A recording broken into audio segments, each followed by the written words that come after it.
Emma by Jane Austen, Volume 3, Chapter 1.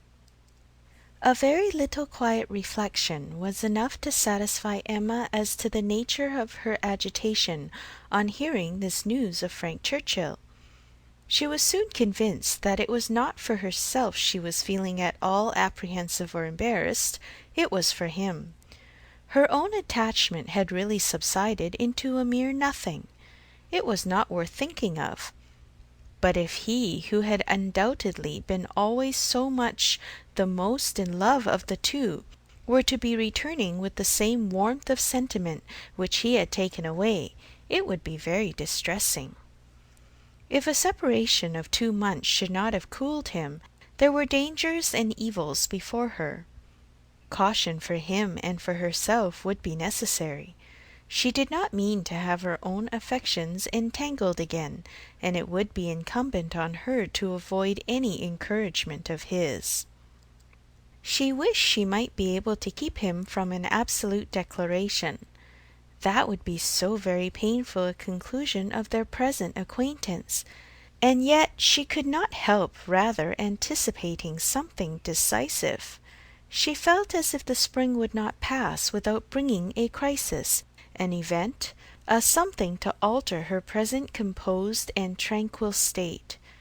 It was not very long, though rather longer than Mr. Weston had foreseen, before she had the power of forming some opinion of Frank Churchill's feelings. The Enscombe family were not in town quite so soon as had been imagined, but he was at Highbury very soon afterwards. He rode down for a couple of hours. He had not yet do more, but as he came from Randalls immediately to Hartfield, she could then exercise all her quick observation, and speedily determine how he was influenced and how she must act. They met with the utmost friendliness. There could be no doubt of his great pleasure in seeing her, but she had an almost instant doubt of his caring for her as he had done, of his feeling the same tenderness in the same degree. She watched him well. It was a clear thing he was less in love than he had been. Absence, with the conviction probably of her indifference, had produced this very natural and very desirable effect. He was in high spirits, as ready to talk and laugh as ever, and seemed delighted to speak of his former visit, and recur to old stories, and he was not without agitation. It was not in his calmness that she read his comparative difference. He was not calm. His spirits were evidently fluttered. There was restlessness about him. Lively as he was, it seemed a liveliness that did not satisfy himself, but what decided her belief on the subject was his staying only a quarter of an hour, and hurrying away to make other calls in Highbury. He had seen a group of old acquaintance in the street as he passed. He had not stopped. He would not stop for more than a word, but he had the vanity to think they would be disappointed if he did not call, and much as he wished to stay longer at Hartfield, he must hurry off. She had no doubt as to his being less in love, but neither his agitated spirits nor his hurrying away seemed like a perfect cure, and she was rather inclined to think it implied a dread of her returning power, and a discreet resolution of not trusting himself with her long. This was the only visit from Frank Churchill in the course of 10 days. He was often hoping, intending to come, but was always prevented. His aunt could not bear to have him leave her. Such was his own account at Randalls. If he were quite sincere, if he really tried to come, it was to be inferred that Mrs. Churchill's removal to London had been of no service to the wilful or nervous part of her disorder. That she was really ill was very certain. He had declared himself convinced of it at Randalls. Though much might be fancy, he could not doubt, when he looked back, that she was in a weaker state of health than she had been half a year ago. He did not believe it to proceed from anything that care and medicine might not remove. or at least that she might not have many years of existence before her. But he could not be prevailed on, by all his father's doubts, to say that her complaints were merely imaginary, or that she was as strong as ever. It soon appeared that London was not the place for her. She could not endure its noise. Her nerves were under continual irritation and suffering, and by the 10 days' end, her nephew's letter to Randalls communicated a change of plan. They were going to remove immediately to Richmond. Mrs. Churchill had been recommended to the medical skill of an eminent person there, and had otherwise a fancy for the place. A ready furnished house in a favourite spot was engaged, and much benefit expected from the change. Emma heard that Frank wrote in the highest spirits of this arrangement, and seemed most fully to appreciate the blessing of having 2 months before him of such near neighbourhood to many dear friends, for the house was taken for May and June. She was told that now he wrote with the greatest confidence of being often with them, almost as often as he could even wish. Emma saw how Mr. Weston understood these joyous prospects. He was considering her as the source of all the happiness they offered. She hoped it was not so. 2 months must bring it to the proof. Mr. Weston's own happiness was indisputable. He was quite delighted. It was the very circumstance he could have wished for. Now it would be really having Frank in their neighbourhood. What were 9 miles to a young man? An hour's ride. He would be always coming over. The difference in the respect of Richmond and London was enough to make the whole difference of seeing him always and seeing him never. 16 miles, nay 18, it might be full 18 to Manchester Street, was a serious obstacle. Were he ever able to get away, the day would be spent in coming and returning. There was no comfort in having him in London. He might as well be at Enscombe, but Richmond was the very distance for easy intercourse, better than nearer. One good thing was immediately brought to a certainty by this removal, the ball at the Crown. It had not been forgotten before, but it had been soon acknowledged vain to attempt to fix a day. Now, however, it was absolutely to be. Every preparation was resumed, and very soon after the Churchills had removed to Richmond, a few lines from Frank to say that his aunt felt already much better for the change, and he had no doubt of being able to join them. 24 hours at any given time induced them to name as early a day as possible. Mr. Weston's ball was to be a real thing. A very few to-morrows stood between the young people of Highbury and happiness. Mr. Woodhouse was resigned. The time of year lightened the evil to him. May was better for everything than February. Mrs. Bates was engaged to spend the evening at Hartfield. James had due notice, and he sanguinely hoped that neither dear little Henry nor dear little John would have anything the matter with them while dear Emma were gone. End of Volume 3, Chapter 1. Emma by Jane Austen. Volume 3, Chapter 2. No misfortune occurred again to prevent the ball.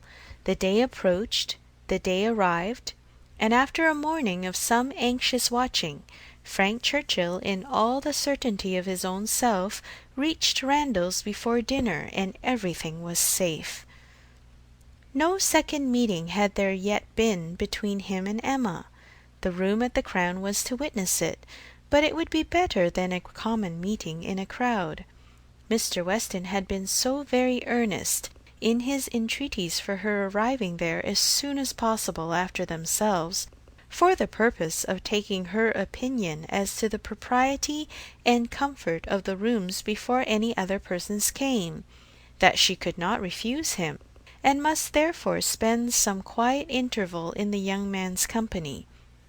She was to convey Harriet, and they drove to the Crown in good time. the Randos party just sufficiently before them. Frank Churchill seemed to have been on the watch, and though he did not say much, his eyes declared that he meant to have a delightful evening. They all walked about together, to see that everything was as it should be, and within a few minutes were joined by the contents of another carriage, which Emma could not hear the sound of at first without great surprise. So unreasonably early, she was going to exclaim, but she presently found that it was a family of old friends, who were coming like herself by particular desire to help Mr. Weston's judgment, and they were so very closely followed by another carriage of cousins, who had been entreated to come early with the same distinguishing earnestness, on the same errand, that it seemed as if half the company might soon be collected together for the purpose of preparatory inspection. Emma perceived that her taste was not the only taste on which Mr. Weston depended, and felt that to be the favourite and intimate of a man who had so many intimates and confidants was not the very first distinction in the scale of vanity.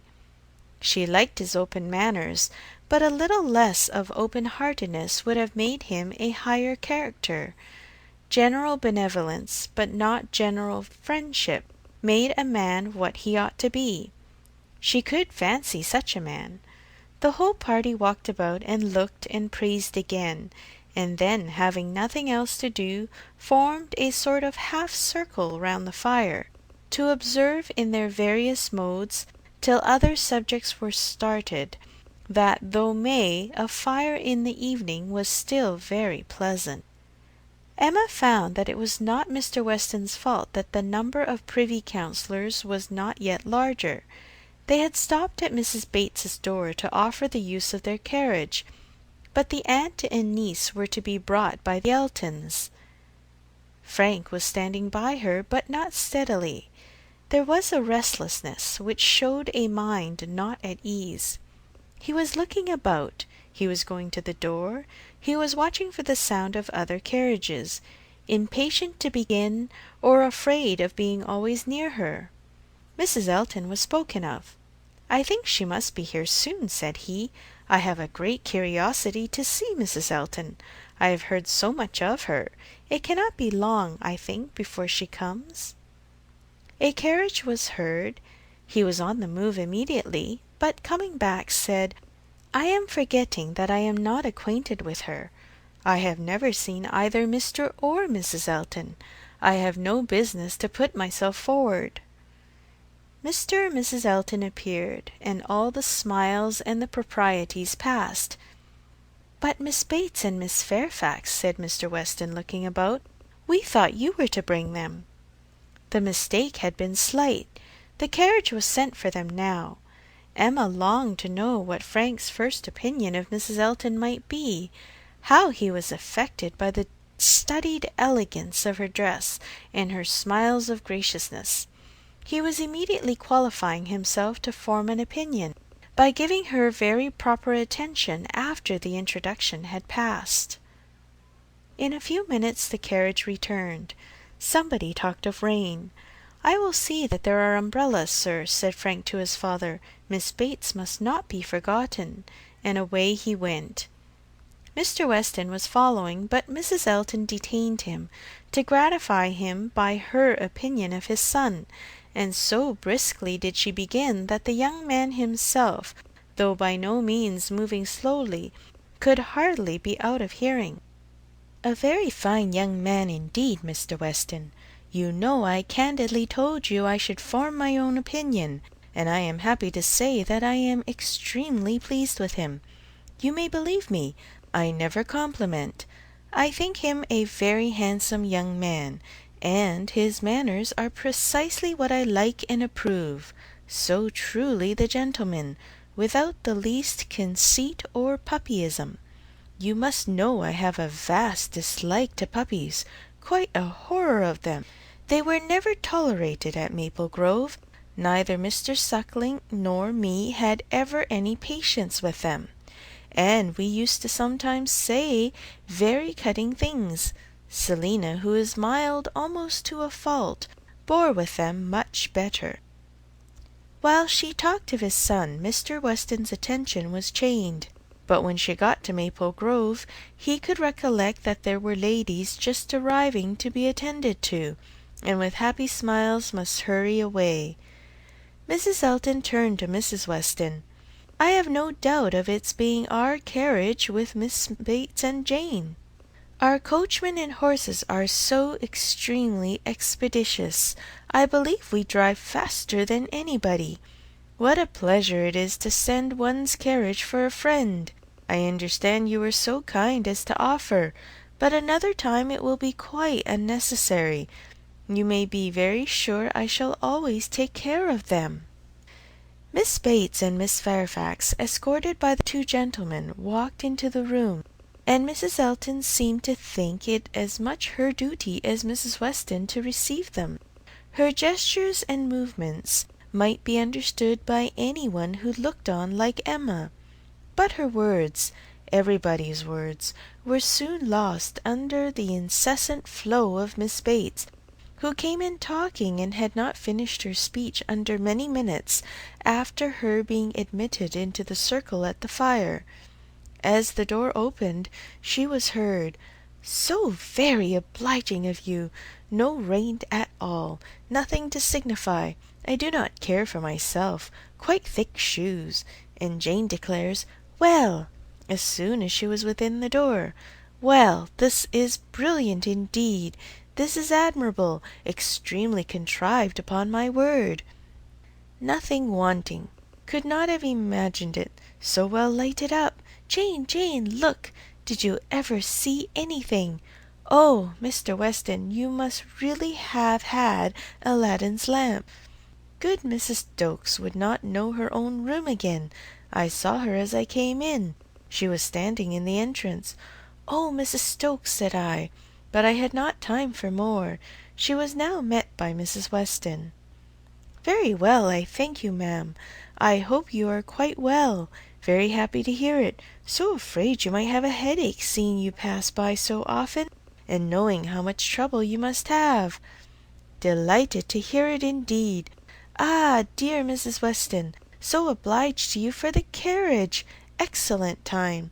Jane and I are quite ready. Did not keep the horses a moment. Most comfortable carriage.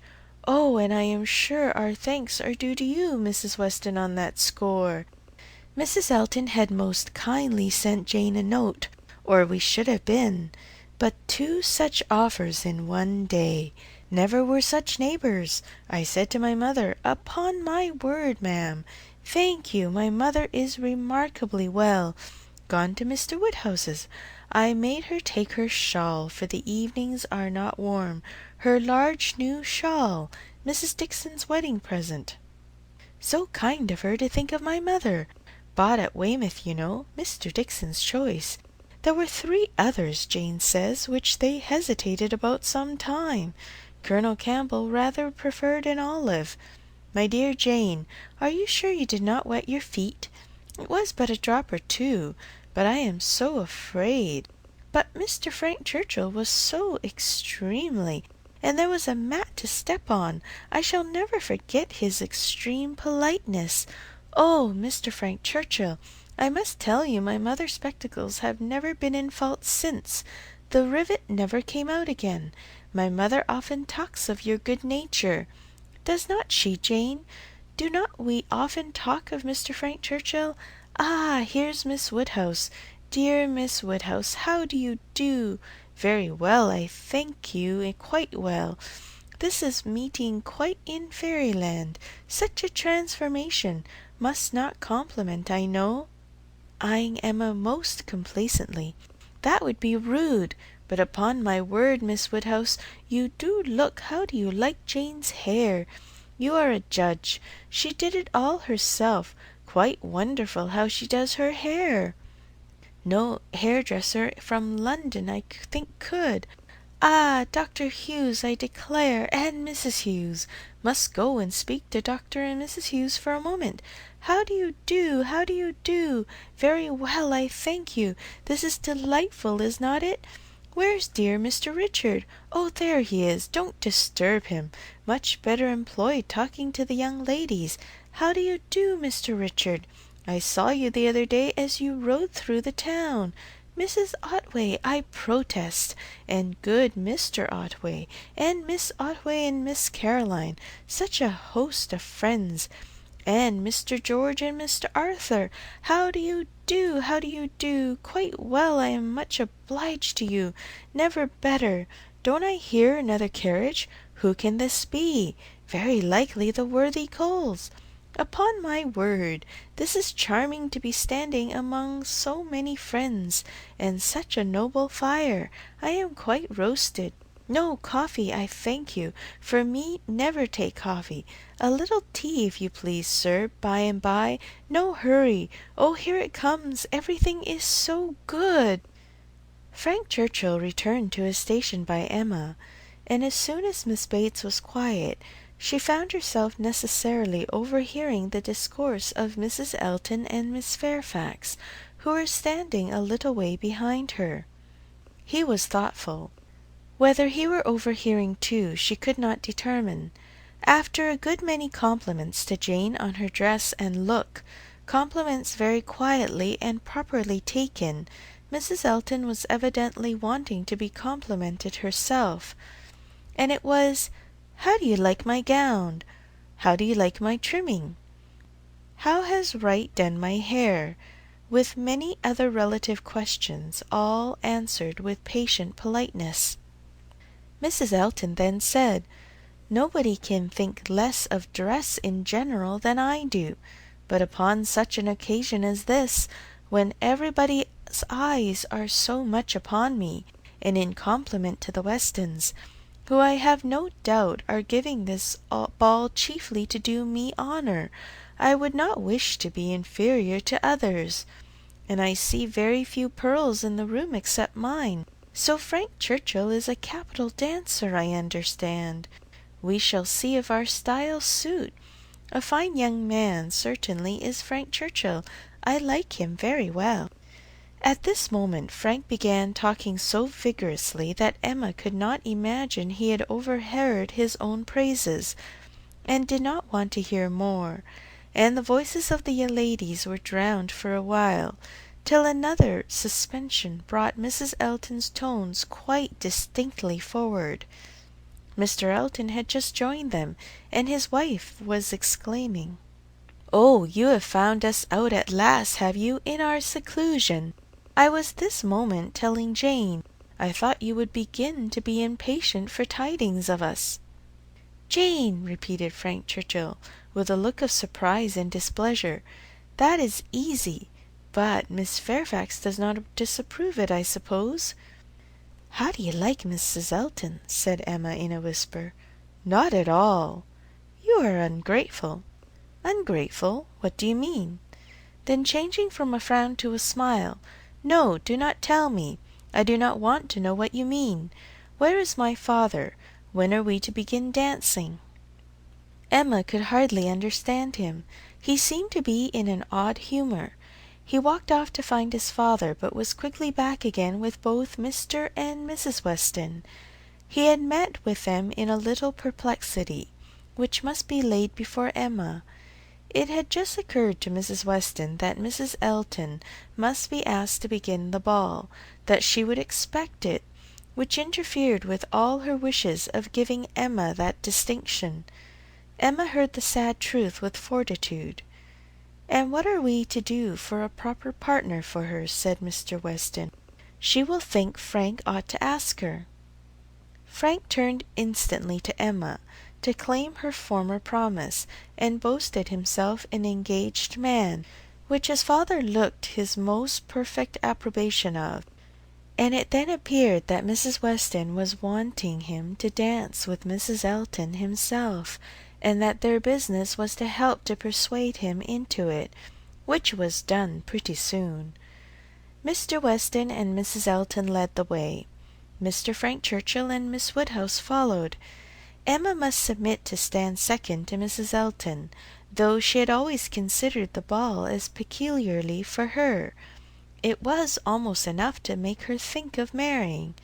Mrs. Elton had undoubtedly the advantage, at this time, in vanity completely gratified, for though she had intended to begin with Frank Churchill, she could not lose by the change.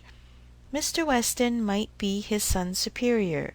In spite of this little rub, however, Emma was smiling with enjoyment, delighted to see the respectable length of the set as it was forming, and to feel that she had so many hours of unusual festivity before her.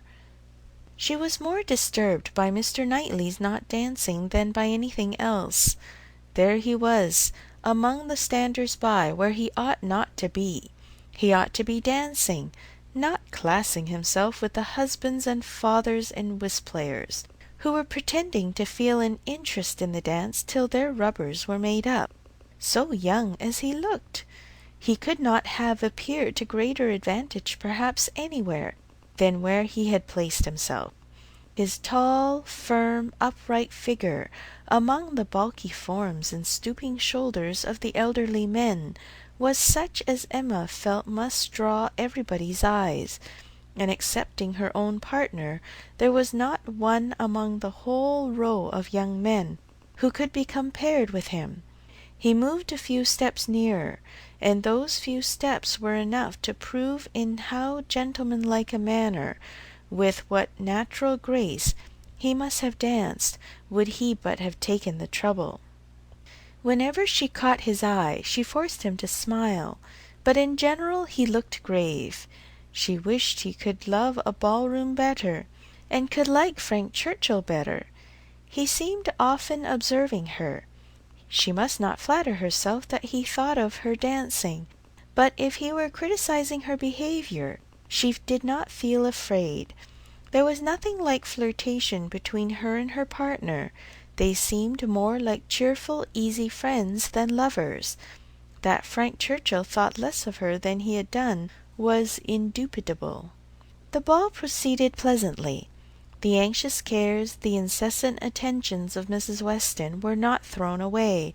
Everybody seemed happy, and the praise of being a delightful ball, which is seldom bestowed till after a ball has ceased to be, was repeatedly given in the very beginning of the existence of this.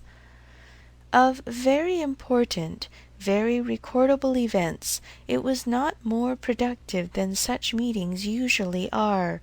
There was one, however, which Emma thought something of. The 2 last dances before supper had begun, and Harriet had no partner, the only young lady sitting down, and so equal had been hitherto the number of dancers, that how there could be any one disengaged was the wonder. But Emma's wonder lessened soon afterwards on seeing Mr. Elton sauntering about. He would not ask Harriet to dance if it were possible to be avoided. She was sure he would not, and she was expecting him every moment to escape into the card-room. Escape, however, was not his plan. He came to the part of the room where the sitters-by were collected, spoke to some, and walked about in front of them as if to show his liberty and his resolution of maintaining it.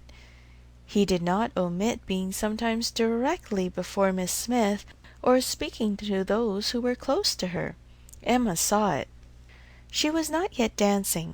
She was working her way up from the bottom, and had therefore leisure to look around, and by only turning her head a little she saw it all. When she was half-way up the set, the whole group were exactly behind her, and she would no longer allow her eyes to watch, but Mr. Elton was so near that she heard every syllable of a dialogue which just then took place between him and Mrs. Weston, and she perceived that his wife, who was standing immediately above her, was not only listening also, but encouraging him by significant glances. The kind-hearted, gentle Mrs. Weston had left her seat to join him, and say, "Do you not dance, Mr. Elton?" To which his prompt reply was, "Most readily, Mrs. Weston, if you will dance with me." "Me? Oh, no! I would get you a better partner than myself. I am no dancer." "If Mrs. Gilbert wishes to dance," said he, "I shall have great pleasure, I am sure. for though beginning to feel myself rather an old married man, and that my dancing days are over, it would give me very great pleasure at any time to stand up with an old friend like Mrs. Gilbert. Mrs. Gilbert does not mean to dance, but there is a young lady disengaged whom I should be very glad to see dancing, Miss Smith." "Miss Smith! Oh, I had not observed. You are extremely obliging, and if I were not an old married man, but my dancing days are over, Mrs. Weston, you will excuse me. Anything else I should be most happy to do at your command, but my dancing days are over." Mrs. Weston said no more, and Emma could imagine with what surprise and mortification she must be returning to her seat. This was Mr. Elton, the amiable, obliging, gentle Mr. Elton. She looked around for a moment. He had joined Mr. Knightley at a little distance, and was arranging himself for settled conversation, with smiles of high glee passed between him and his wife. She would not look again. Her heart was in a glow, and she feared her face might be hot. In another moment a happier sight caught her. Mr. Knightley leading Harriet to the set! Never had she been more surprised, seldom more delighted than at that instant.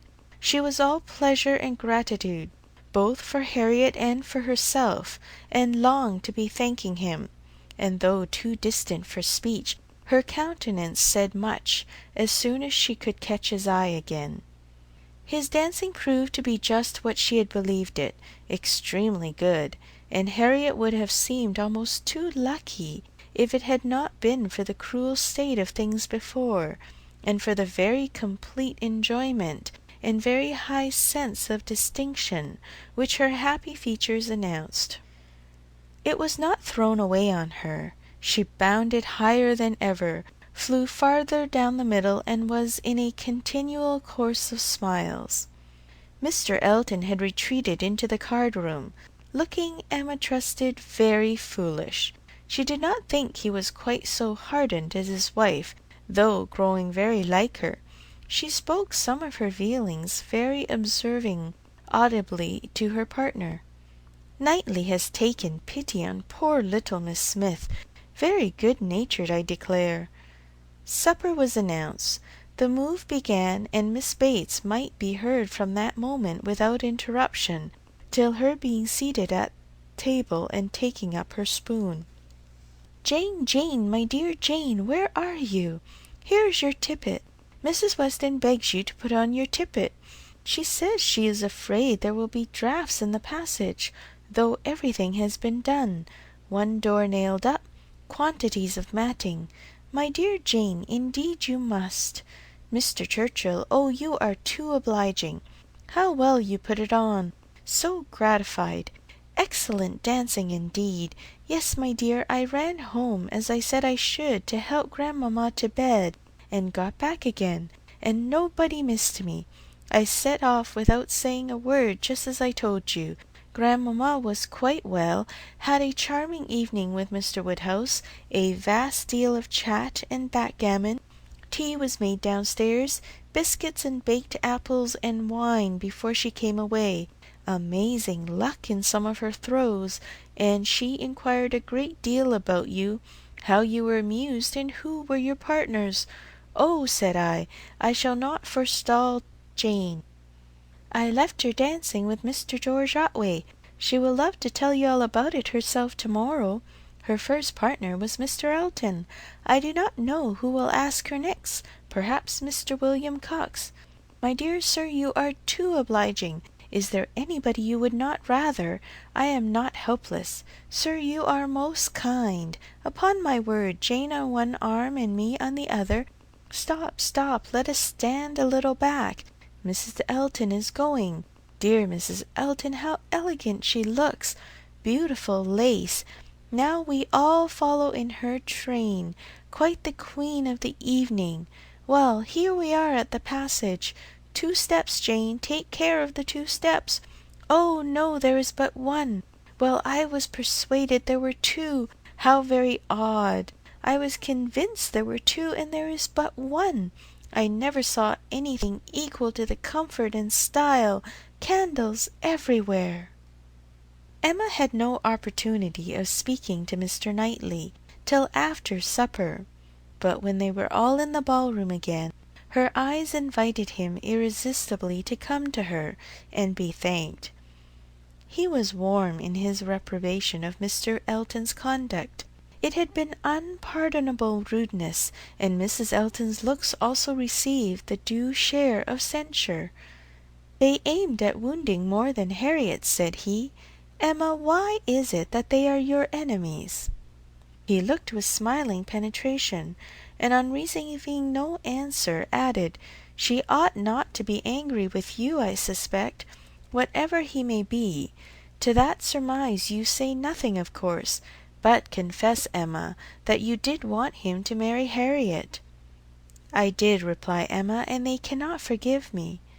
He shook his head, but there was a smile of indulgence with it, and he only said, "I shall not scold you. I leave you to your own reflections. Can you trust me with such flatterers? Does my vain spirit ever tell me I am wrong?" "Not your vain spirit, but your serious spirit. If one leads you wrong, I am sure the other tells you of it. I do own myself to have been completely mistaken in Mr. Elton. There is a littleness about him which you discovered, and which I did not, and I was fully convinced of his being in love with Harriet. It was through a series of strange blunders. And in return for your acknowledging so much, I will do you the justice to say that you would have chosen for him better than he has chosen for himself. Harriet Smith has some first-rate qualities, which Mrs. Elton is totally without. Any unpretending, single-minded, artless girl, infinitely to be preferred by any man of sense and taste to such a woman as Mrs. Elton. I found Harriet more conversable than I expected." Emma was extremely gratified. They were interrupted by the bustle of Mr. Weston calling on everybody to begin dancing again. "Come, Miss Woodhouse, Miss Otway, Miss Fairfax, what are you all doing? Come, Emma, set your companions the example. Everybody is lazy, everybody is asleep." "I am ready," said Emma, "whenever I am wanted." "Whom are you going to dance with?" said Mr. Knightley. She hesitated a moment, then replied, "With you, if you will ask me." "Will you?" said he, offering his hand. "Indeed I will. You have shown that you can dance, and you know we are not really so much brother and sister as to make it at all improper." "Brother and sister! No, indeed." End of Volume 3, Chapter 2. Emma by Jane Austen, Volume 3, Chapter 3. This little explanation with Mr. Knightley gave Emma considerable pleasure. It was one of the agreeable recollections of the ball, which she walked about the lawn the next morning to enjoy. She was extremely glad that they had come to so good an understanding respecting the Eltons, and that their opinions of both husband and wife were so much alike, and his praise of Harriet, his concession in her favour, was peculiarly gratifying. The impertinence of the Eltons, which for a few minutes had threatened to ruin the rest of her evening, had been the occasion of some of its highest satisfactions, and she looked forward to another happy result, the cure of Harriet's infatuation. From Harriet's manner of speaking of the circumstance before they quitted the ballroom, she had strong hopes. It seemed as if her eyes were suddenly opened, and she were enabled to see that Mr. Elton was not the superior creature she had believed him. The fever was over, and Emma could harbour little fear of the pulse being quickened again by injurious courtesy. She depended on the evil feelings of the Eltons for supplying all the discipline of pointed neglect that could be farther requisite. Harriet rational, Frank Churchill not too much in love, and Mr. Knightley not wanting to quarrel with her, how happy a summer must be before her! She was not to see Frank Churchill this morning. He had told her that he could not allow himself the pleasure of stopping at Hartfield, as he was to be at home by the middle of the day. She did not regret it. Having arranged all these matters, looked them through, and put them all to rights, she was just turning to the house with spirits freshened up for the demands of the two little boys, as well as their grandpapa, when the great iron sweet-gate opened, and two persons entered whom she had never less expected to see together. Frank Churchill, with Harriet leaning on his arm. Actually Harriet! A moment sufficed to convince her that something extraordinary had happened. Harriet looked white and frightened, and he was trying to cheer her. The iron gates and the front door were not 20 yards asunder. They were all three soon in the hall, and Harriet, immediately sinking into a chair, fainted away. A young lady who faints must be recovered. Questions must be answered, and surprises be explained. Such events are very interesting, but the suspense of them cannot last long. A few minutes made Emma acquainted with the whole. Miss Smith and Miss Bickerton, another parlour boarder at Mrs. Goddard's, who had been also at the ball, had walked out together and taken a road, the Richmond road, which, though apparently public enough for safety, had led them into alarm. About half a mile beyond Highbury, making a sudden turn, and deeply shaded by elms on each side, it became for a considerable stretch very retired, and when the young ladies had advanced some way into it, they had suddenly perceived at a small distance before them, on a broader patch of greensward by the side, a party of gipsies. A child on the watch came towards them to beg, and Miss Bickerton, excessively frightened, gave a great scream, and calling on Harriet to follow her, ran up a steep bank, cleared a slight hedge at the top, and made the best of her way by a short cut back to Highbury. But poor Harriet could not follow. She had suffered very much from cramp after dancing, and her first attempt to mount the bank brought on such a return of it as made her absolutely powerless, and in this state, and exceedingly terrified, she had been obliged to remain. How the trampers might have behaved had the young ladies been more courageous must be doubtful, but such an invitation for attack could not be resisted, and Harriet was soon assailed by half a dozen children, headed by a stout woman and a great boy, all clamorous and impertinent to look, though not absolutely in word. More and more frightened, she immediately promised them money, and taking out her purse gave them a shilling, and begged them not to want more, or to use her ill. She was then able to walk, though but slowly, and was moving away, but her terror and her purse were too tempting, and she was followed, or rather surrounded by the whole gang, demanding more. In this state Frank Churchill had found her. She was trembling and conditioning, they loud and insolent.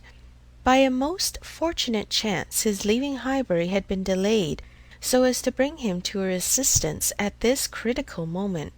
The pleasantness of the morning had induced him to walk forward, and leave his horses to meet him by another road.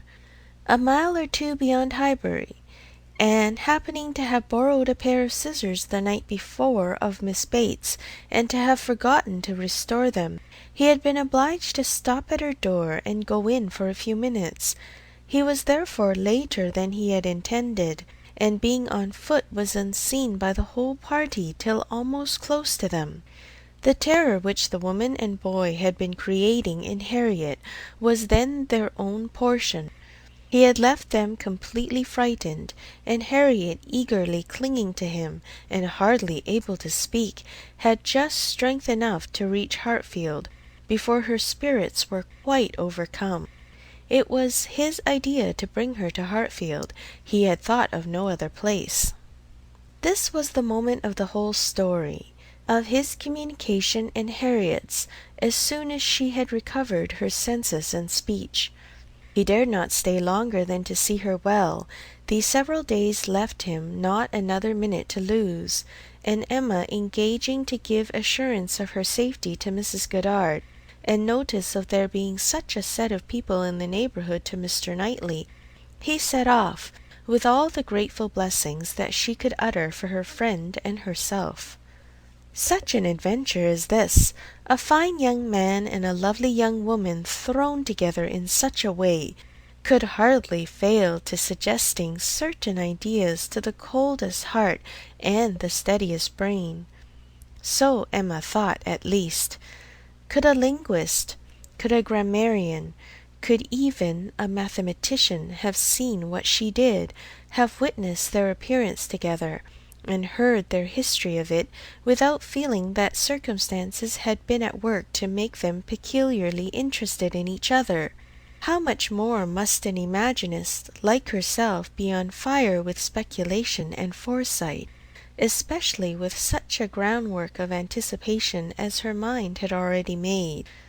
It was a very extraordinary thing. Nothing of the sort had ever occurred before to any young ladies in the place, within her memory.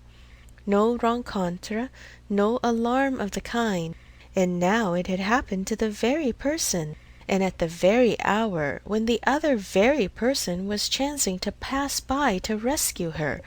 It was certainly very extraordinary. And knowing as she did the favourable state of mind of each at this period, it struck her the more. He was wishing to get the better of his attachment to herself. She was recovering from her mania for Mr. Elton. It seemed as if everything united to promise the most interesting consequences.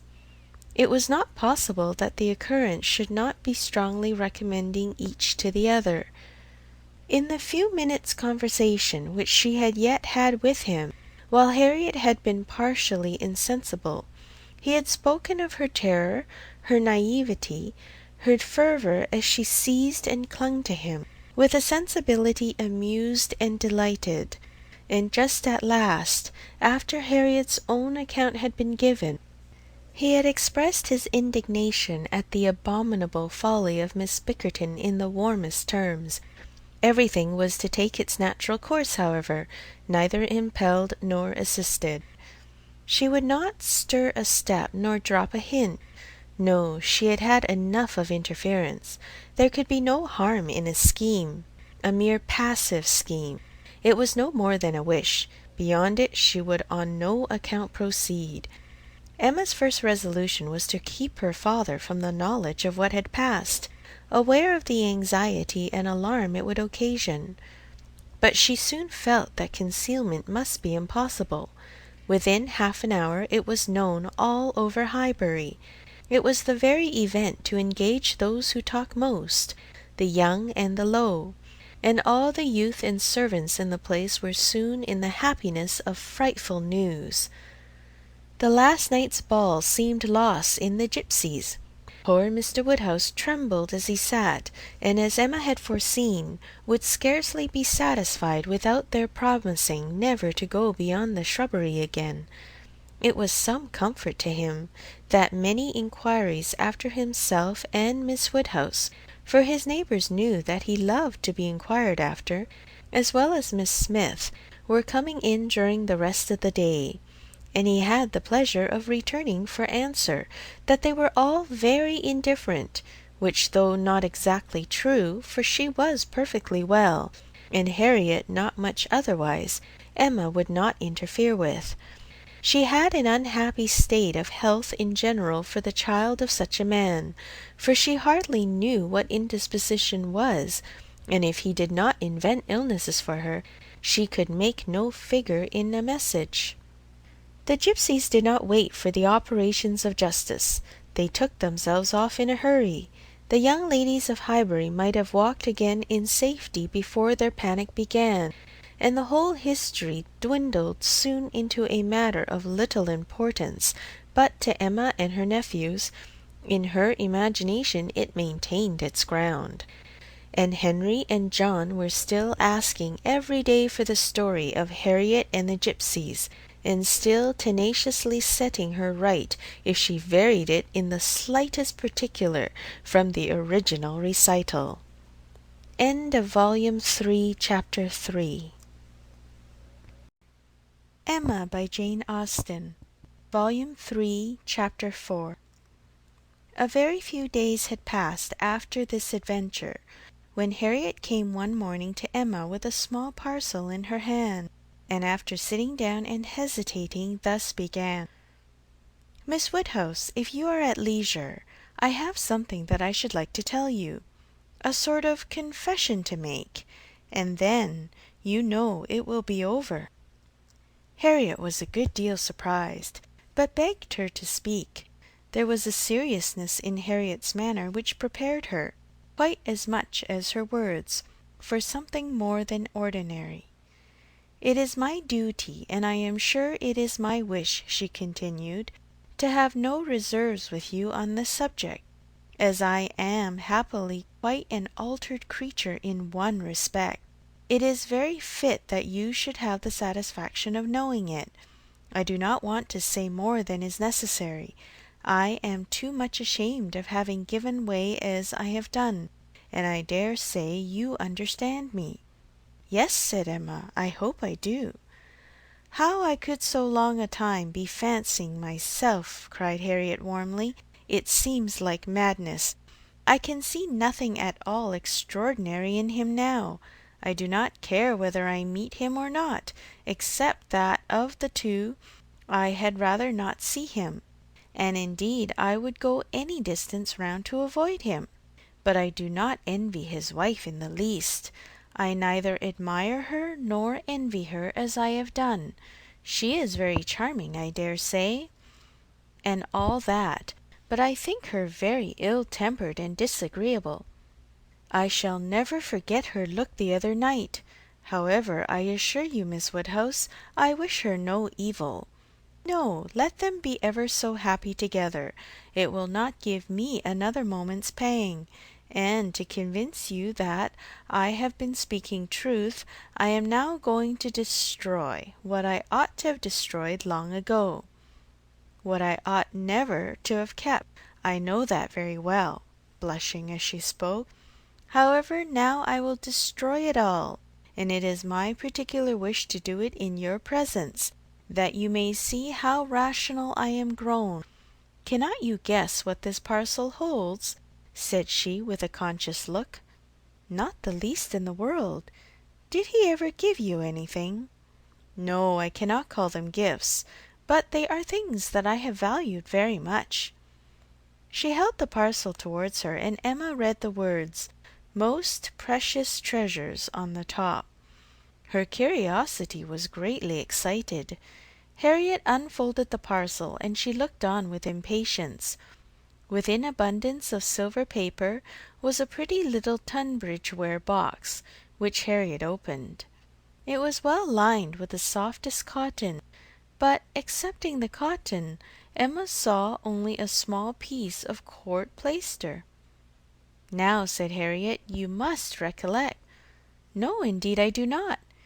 "Dear me, I should not have thought it possible you could forget what passed in this very room about court plaister, one of the very last times we ever met in it.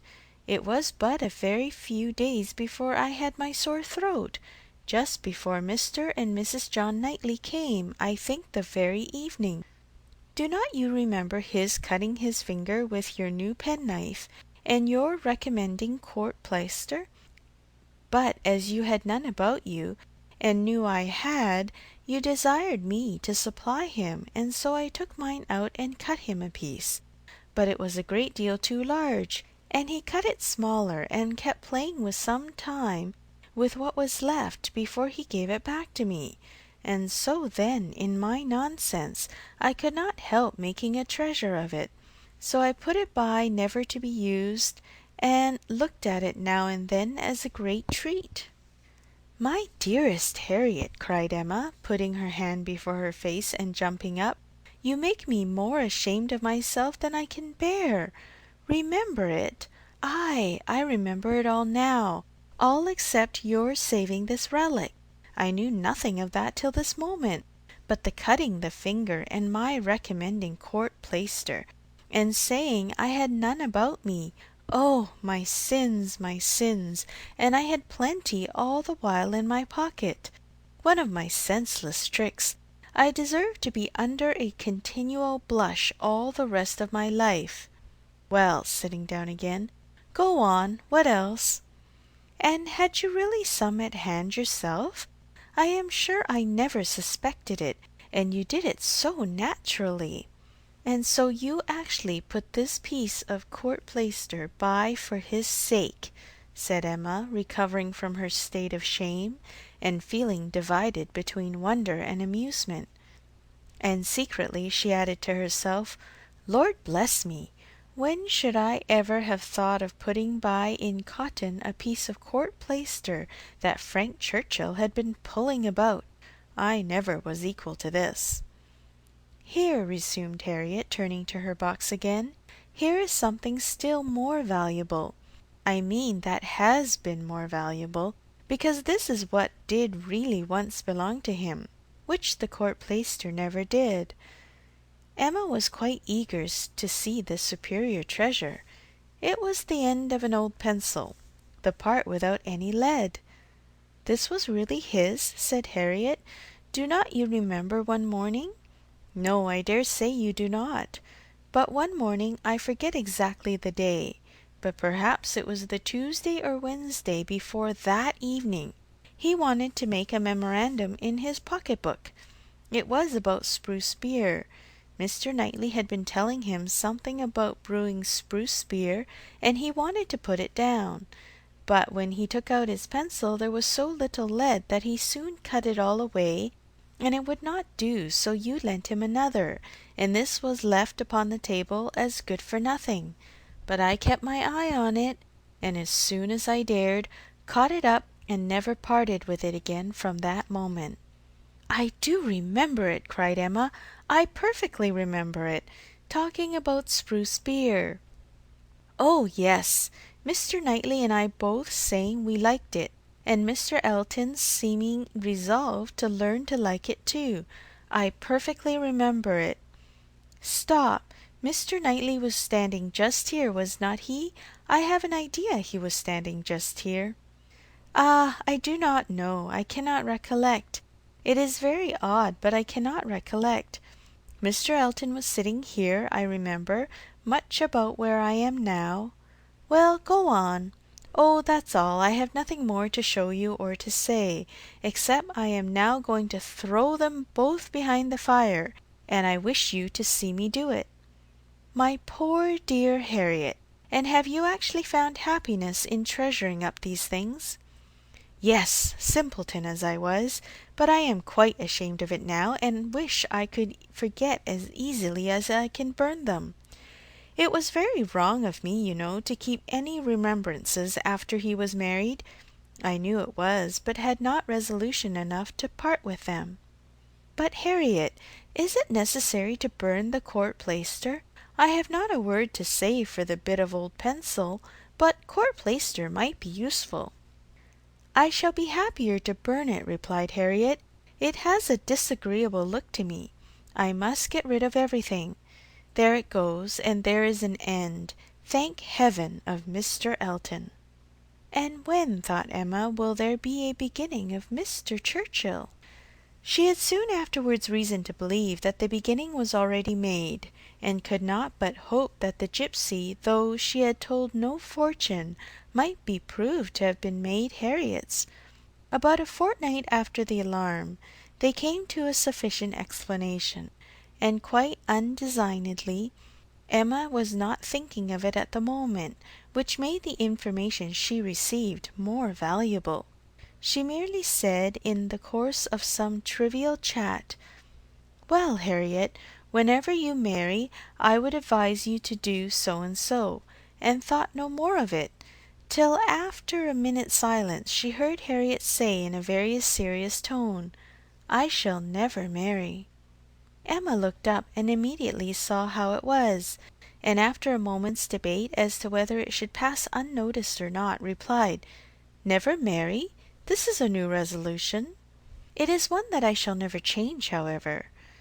After another short hesitation, I hope it does not proceed from I hope it does not in compliment to Mr. Elton." "Mr. Elton, indeed!" cried Harriet indignantly. "Oh, no!" And Emma could just catch the words, "so superior to Mr. Elton." She then took a longer time for consideration. Should she proceed no farther? Should she let it pass, and seem to suspect nothing?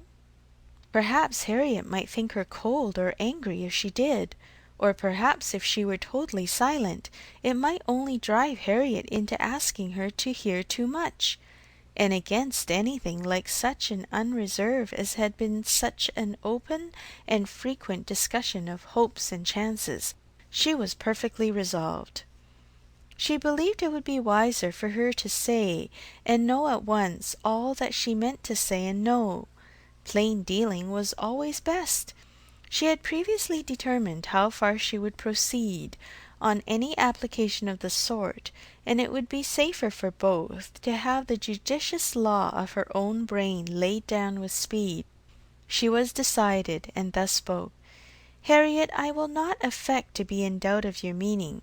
Your resolution, or rather your expectation of never marrying, results from an idea that the person whom you might prefer would be too greatly your superior in situation to think of you. Is not it so?" "Oh, Miss Woodhouse, believe me, I have not the presumption to suppose, indeed I am not so mad, but it is a pleasure to me to admire him at a distance, and to think of his infinite superiority to all the rest of the world, with the gratitude, wonder, and veneration, which are so proper in me especially." "I am not at all surprised at you, Harriet. The service he rendered you was enough to warm your heart." "Service! Oh, it was such an inexpressible obligation! The very recollection of it, and all I felt at the time, when I saw him coming, his noble look, and my wretchedness before, such a change!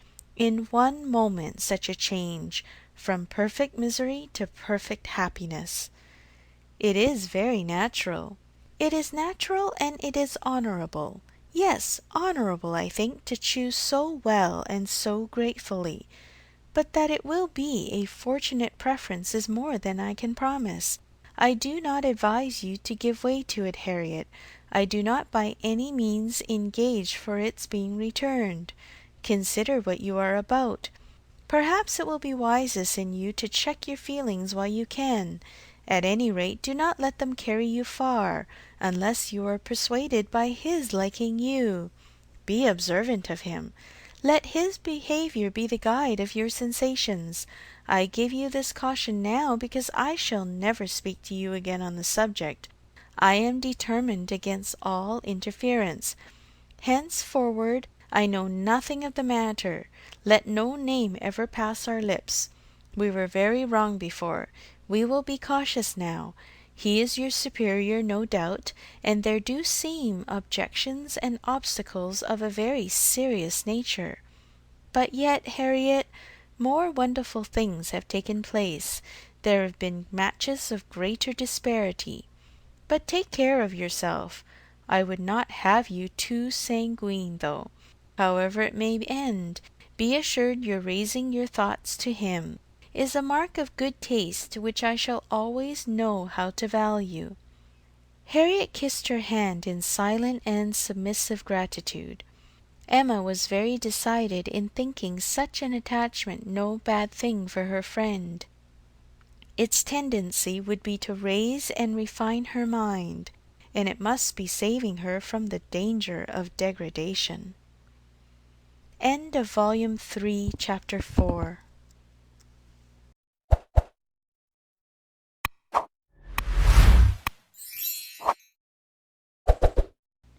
Emma by Jane Austen, Volume 3, Chapter 5. In this state of schemes and hopes and connivance, June opened upon Hartfield. To Highbury in general it brought no material change. The Eltons were still talking of a visit from the Sucklings, and of the use to be made of the barouche landau, and Jane Fairfax was still at her grandmother's, and as the return of the Campbells from Ireland was again delayed, and August instead of midsummer fixed for it, she was likely to remain there full 2 months longer, provided at least she were able to defeat Mrs. Elton's activity in her service, and save herself from being hurried into a delightful situation against her will. Mr. Knightley, who for some reason best known to himself had certainly taken an early dislike to Frank Churchill, was only growing to dislike him more. He began to suspect him of some double dealing in his pursuit of Emma. That Emma was his object appeared indisputable. Everything declared it. His own attentions, his father's hints, his mother-in-law's guarded silence, it was all in unison. Words, conduct, discretion, and indiscretion told the same story. But while so many were devoting him to Emma, and Emma herself making him over to Harriet, Mr. Knightley began to suspect him of some inclination to trifle with Jane Fairfax. He could not understand it, but there were symptoms of intelligence between them. He thought so, at least, symptoms of admiration on his side, which having once observed, he could not persuade himself to think entirely void of meaning. However he might wish to escape any of Emma's errors of imagination, she was not present when the suspicion first arose. He was dining with the Randalls family and Jane at the Eltons, and he had seen a look, more than a single look, at Miss Fairfax, which, from the admirer of Miss Woodhouse, seemed somewhat out of place. When he was again in their company, he could not help remembering what he had seen, nor could he avoid observations which, unless it were like Cowper in his Fire at Twilight, myself creating what I saw, brought him yet stronger suspicion of there being a something of private liking, of private understanding even, between Frank Churchill and Jane.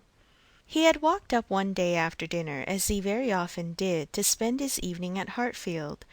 Emma and Harriet were going to walk, he joined them, and on returning they fell in with a larger party, who like themselves judged it wisest to take their exercise early, as the weather threatened rain. Mr. and Mrs. Weston and their son, Miss Bates and her niece, who had accidentally met. They all united, and on reaching Hartfield gates, Emma, who knew it was exactly the sort of visiting that would be welcome to her father, pressed them all to go in and drink tea with him. The Randalls party agreed to it immediately, and after a long speech from Miss Bates, which few persons listened to, she also found it possible to accept dear Miss Woodhouse's most obliging invitation. As they were turning into the grounds, Mr. Perry passed by on horseback. The gentleman spoke of his horse. "By the by," said Frank Churchill to Mrs. Weston presently, "what became of Mr. Perry's plan of setting up his carriage?" Mrs. Weston looked surprised, and said, "I did not know that he ever had any such plan." "Nay, I had it from you. You wrote me word of it 3 months ago." "Me? Impossible!" "Indeed you did. I remember it perfectly.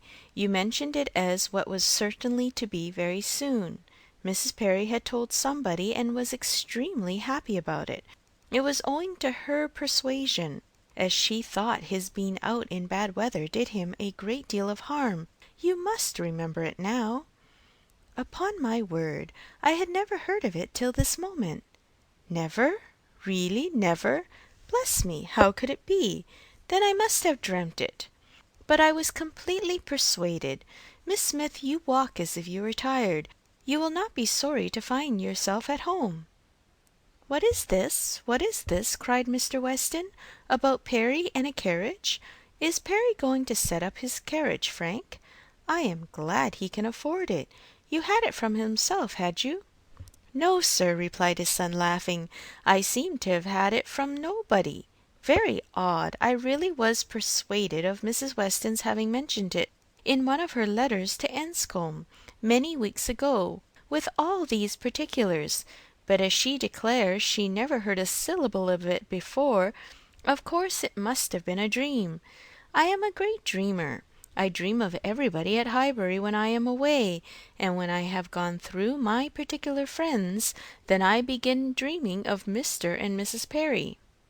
"It is odd, though," observed his father, "that you should have had such a regular connected dream about people whom it was not very likely you should be thinking of at Enscombe. Perry's setting up his carriage, and his wife's persuading him to it out of care for his health, just what will happen, I have no doubt, some time or other, only a little premature. What an air of probability sometimes runs through a dream! And at others, what a heap of absurdities it is! Well, Frank, your dream certainly shows that Highbury is in your thoughts when you are absent. Emma, you are a great dreamer, I think."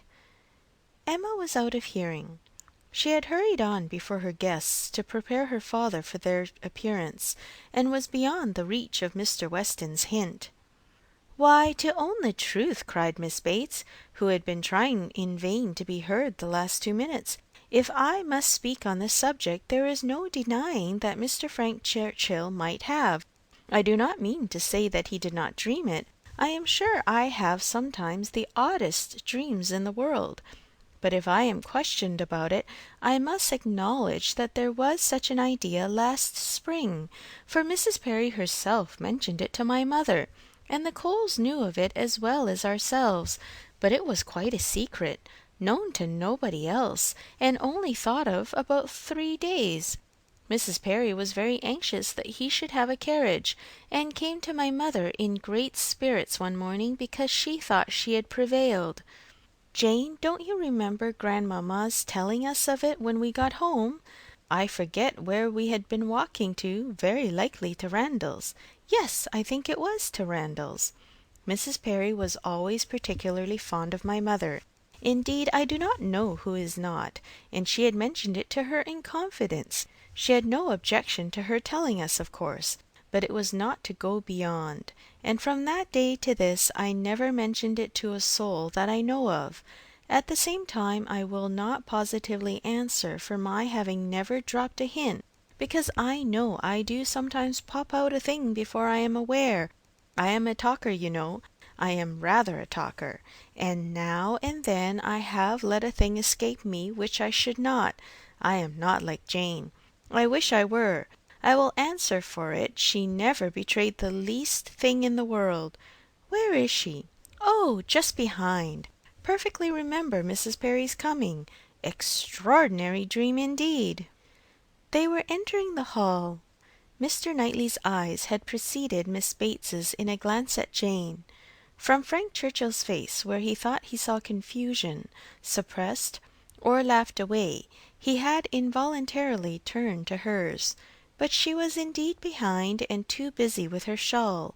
Mr. Weston had walked in. The other 2 gentlemen waited at the door to let her pass. Mr. Knightley suspected in Frank Churchill the determination of catching her eye. He seemed watching her intently. In vain, however, if it were so. Jane passed between them into the hall and looked at neither. There was no time for farther remark or explanation.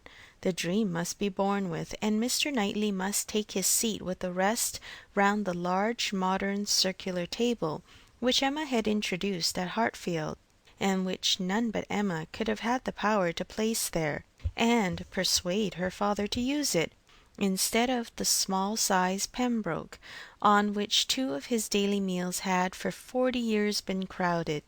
Tea passed pleasantly, and nobody seemed in a hurry to move.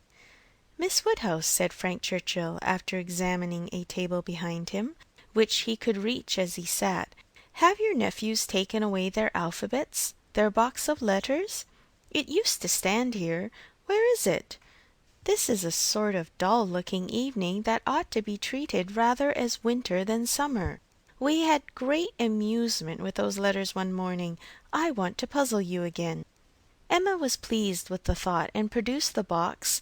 The table was quickly scattered over with alphabets, which no one seemed so much disposed to employ as their 2 selves. They were rapidly forming words for each other, or for anybody else who would be puzzled.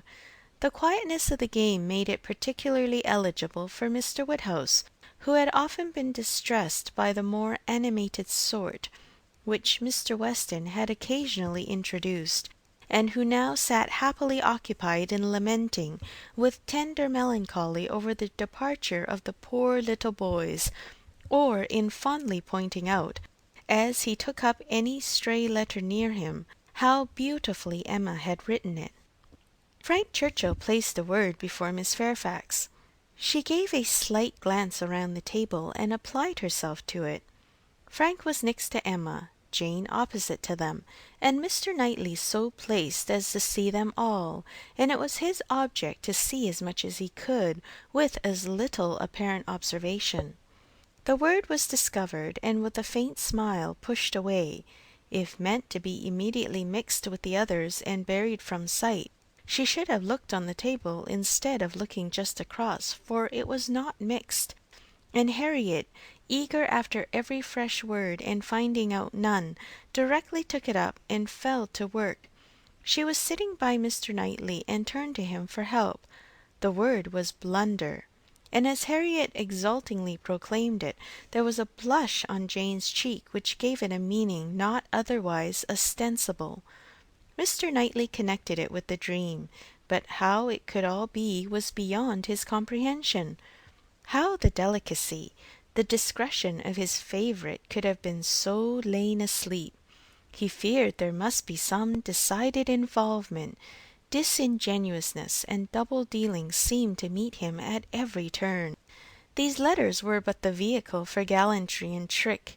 It was a child's play, chosen to conceal a deeper game on Frank Churchill's part. With great indignation did he continue to observe him, and with great alarm and distrust to observe also his two blinded companions. He saw a short word prepared for Emma, and given to her with a look sly and demure.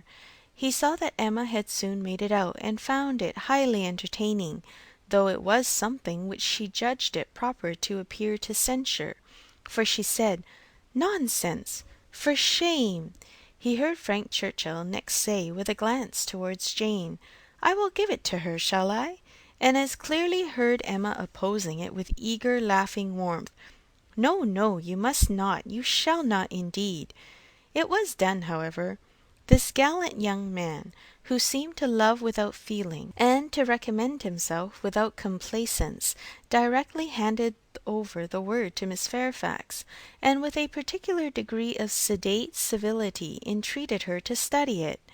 Mr. Knightley's excessive curiosity to know what this word might be made him seize every possible moment for darting his eye towards it, and it was not long before he saw it to be Dixon. Jane Fairfax's perception seemed to accompany his.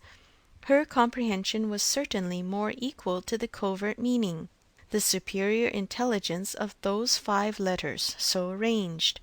She was evidently displeased, looked up, and seeing herself watched, blushed more deeply than he had ever perceived her, and saying only, "I did not know that proper names were allowed," pushed away the letters without even an angry spirit, and looked resolved to be engaged by no other word that could be offered.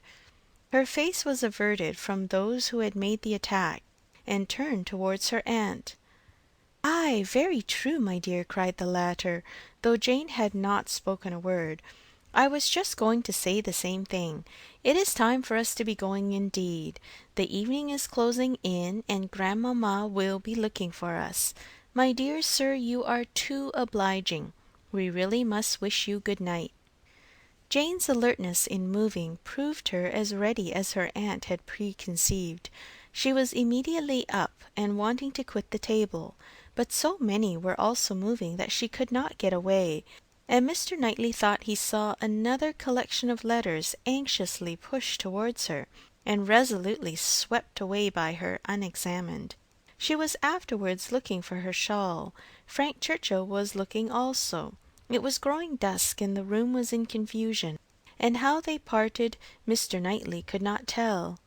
He remained at Hartfield after all the rest, his thoughts full of what he had seen, so full that when the candles came to assist his observation, he must, yes, he certainly must, as a friend, an anxious friend, give Emma some hint, ask her some question. He could not see her in a situation of such danger without trying to preserve her. It was his duty. "Pray, Emma," said he, "may I ask in what lay the great amusement, the poignant sting of the last word given to you and Miss Fairfax? I saw the word, and am curious to know how it could be so very entertaining to the one, and so very distressing to the other." Emma was extremely confused. She could not endure to give him the true explanation, for though her suspicions were by no means removed, she was really ashamed of having ever imparted them. "Oh," she cried, in evident embarrassment, "it all meant nothing, a mere joke among ourselves."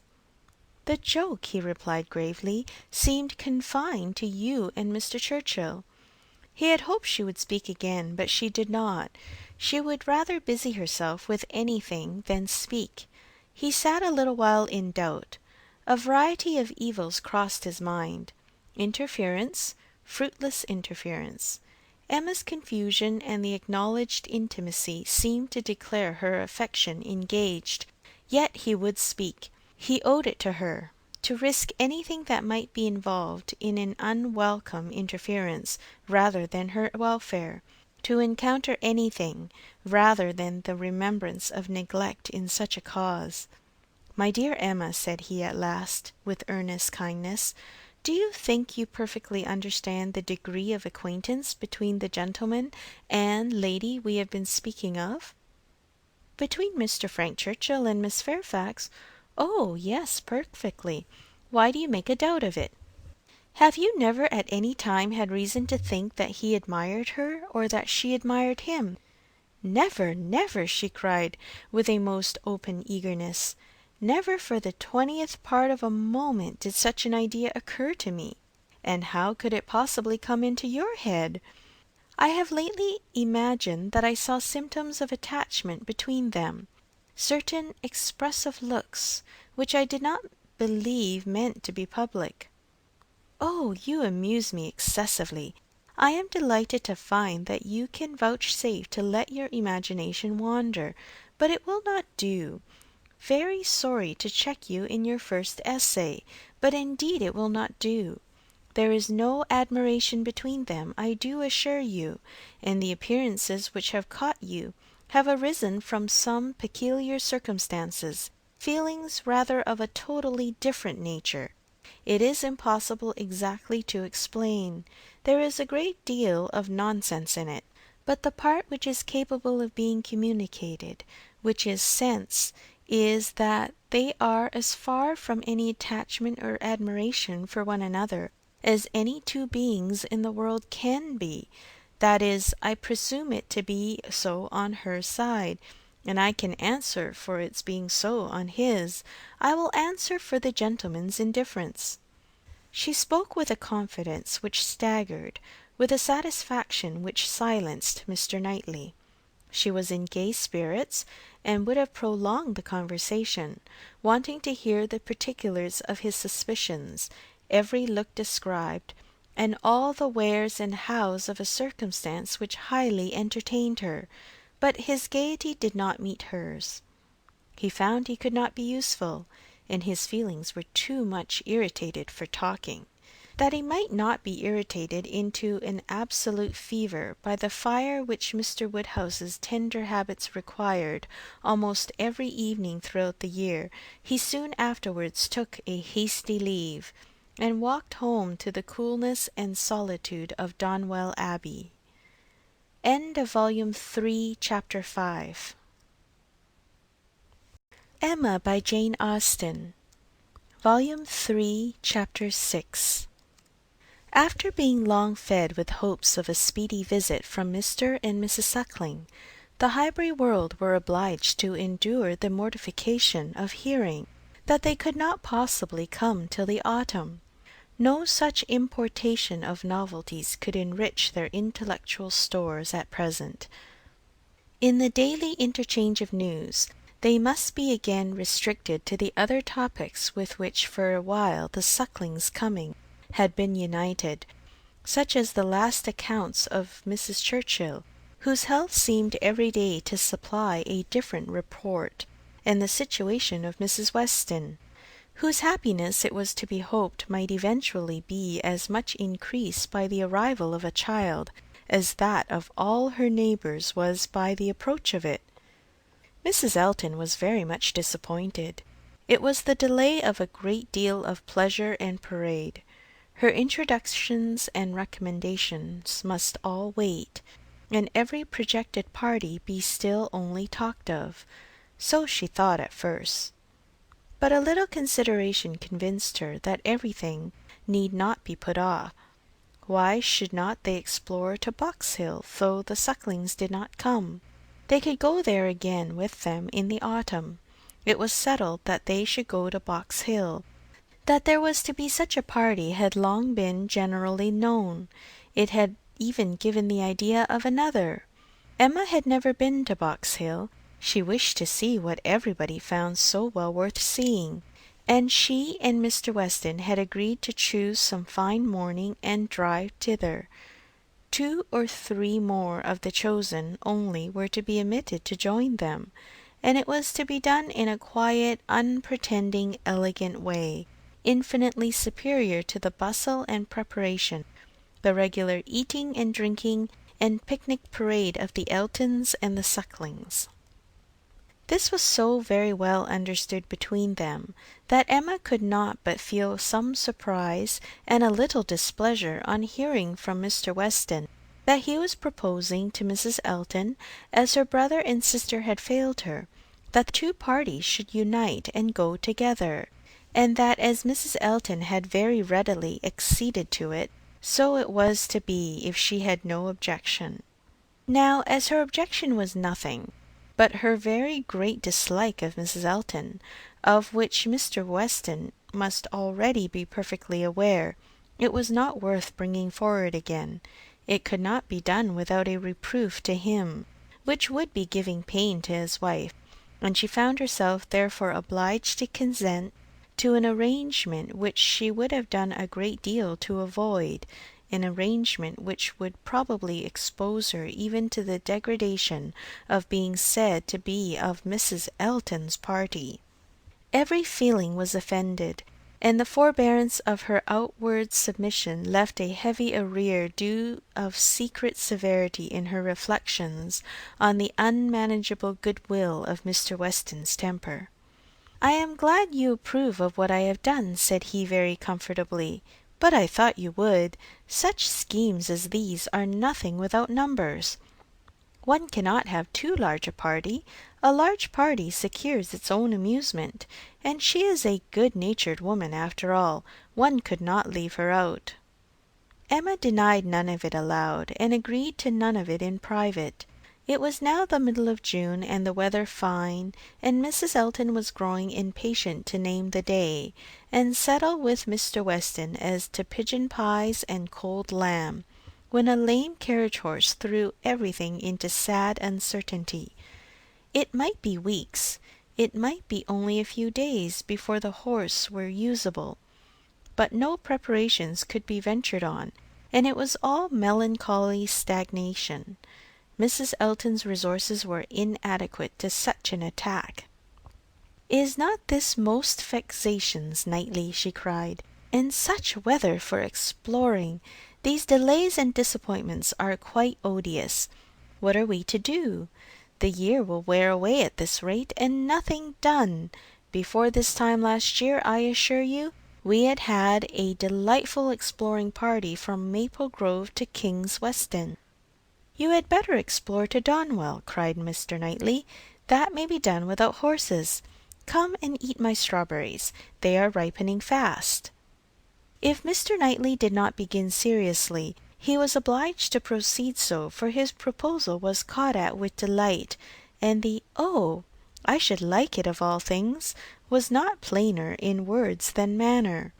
Donwell was famous for its strawberry beds, which seemed a plea for the invitation. but no plea was necessary. Cabbage beds would have been enough to tempt the lady, who only wanted to be going somewhere. She promised him again and again to come, much oftener than he doubted, and was extremely gratified by such a proof of intimacy, such a distinguishing compliment as she chose to consider it. "You may depend on me," said she. "I certainly will come. Name your day and I will come. You will allow me to bring Jane Fairfax." "I cannot name a day," said he, "till I have spoken to some others whom I would wish to meet you." "Oh, leave all that to me. Only give me a carte blanche. I am Lady Patroness, you know. It will be my party. I will bring friends with me." "I hope you will bring Elton," said he, "but I will not trouble you to give any other invitations." "Oh, now you are looking very sly. But consider, you need not be afraid of delegating power to me. I am no young lady on her preferment. Married women, you know, may be safely authorized. It is my party. Leave it all to me. I will invite your guests." "No," he calmly replied. "There is but one married woman in the world whom I can ever allow to invite what guests she pleases to Donwell, and that one is—" "Mrs. Weston, I suppose," interrupted Mrs. Elton, rather mortified. "No, Mrs. Knightley, and till she is in being, I will manage such matters myself." "Ah, you are an odd creature!" she cried, satisfied to have no one preferred to herself. "You are a humorist, and may say what you like. Quite a humorist. Well, I shall bring Jane with me, Jane and her aunt. The rest I leave to you. I have no objections at all to meeting the Hartfield family. Don't scruple. I know you are attached to them." "You certainly will meet them if I can prevail, and I shall call on Miss Bates in my way home." "That's quite unnecessary. I see Jane every day. But as you like. It is to be a morning scheme, you know. Knightley, quite a simple thing. I shall wear a large bonnet and bring one of my little baskets hanging on my arm. Here, probably this basket with pink ribbon. Nothing can be more simple, you see. And Jane will have such another. There is to be no form or parade, a sort of gipsy party. We are to walk about your gardens and gather the strawberries ourselves, and sit under trees, and whatever else you may like to provide, it is to be all out of doors. A table spread in the shade, you know. Everything as natural and simple as possible. Is that not your idea?" "Not quite. My idea of the simple and the natural will be to have the table spread in the dining room. The nature and the simplicity of gentlemen and ladies, with their servants and furniture, I think is best observed by meals within doors. When you are tired of eating strawberries in the garden, there shall be cold meat in the house." "Well, as you please. Only don't have a great set out. And by the by, can I or my housekeeper be of any use to you with our opinion? Pray be sincere, Knightley, if you wish me to talk to Mrs. Hodges, or to inspect anything." "I have not the least wish for it, I thank you." "Well, but if any difficulty should arise, my housekeeper is extremely clever." "I will answer for it that mine thinks herself full as clever, and would spurn anybody's assistance." "I wish we had a donkey. The thing would be for us to all come on donkeys, Jane, Miss Bates, and me, and my caro sposo walking by. I really must talk to him about purchasing a donkey. In a country life I conceive it to be a sort of necessary, for let a woman have ever so many resources, it is not possible for her to always be shut up at home, and very long walks, you know. In the summer there is dust, and in winter there is dirt."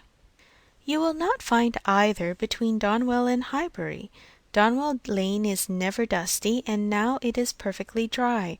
Come on a donkey, however, if you prefer it. You can borrow Mrs. Cole's. I would wish everything to be as much to your taste as possible." "That I am sure you would. Indeed, I do you justice, my good friend.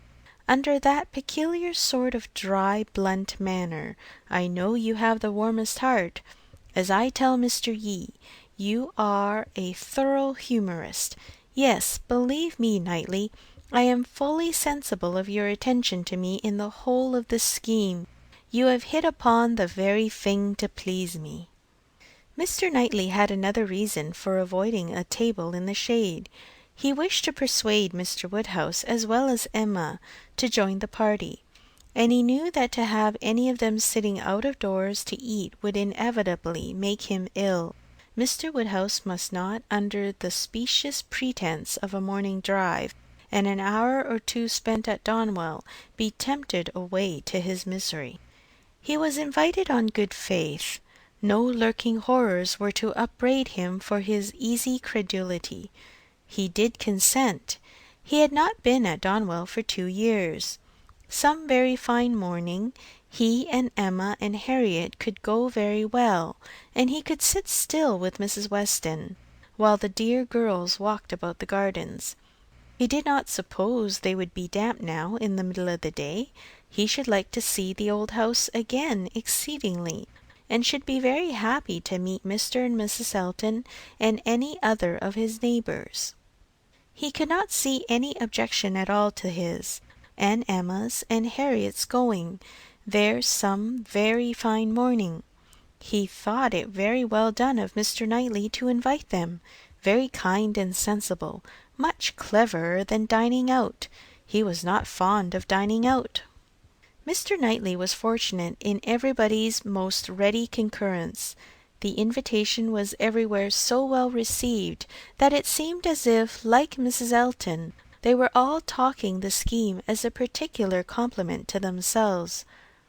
Emma and Harriet professed very high expectations of pleasure from it, and Mr. Weston, unasked, promised to get Frank over to join them if possible, a proof of approbation and gratitude which could have been dispensed with. Mr. Knightley was then obliged to say that he should be glad to see him, and Mr. Weston engaged to lose no time in writing, and spare no arguments to induce him to come. In the meantime the lame horse recovered so fast that the party to Box Hill was again under happy consideration, and at last Donwell was settled for one day, and Box Hill for the next, the weather appearing exactly right.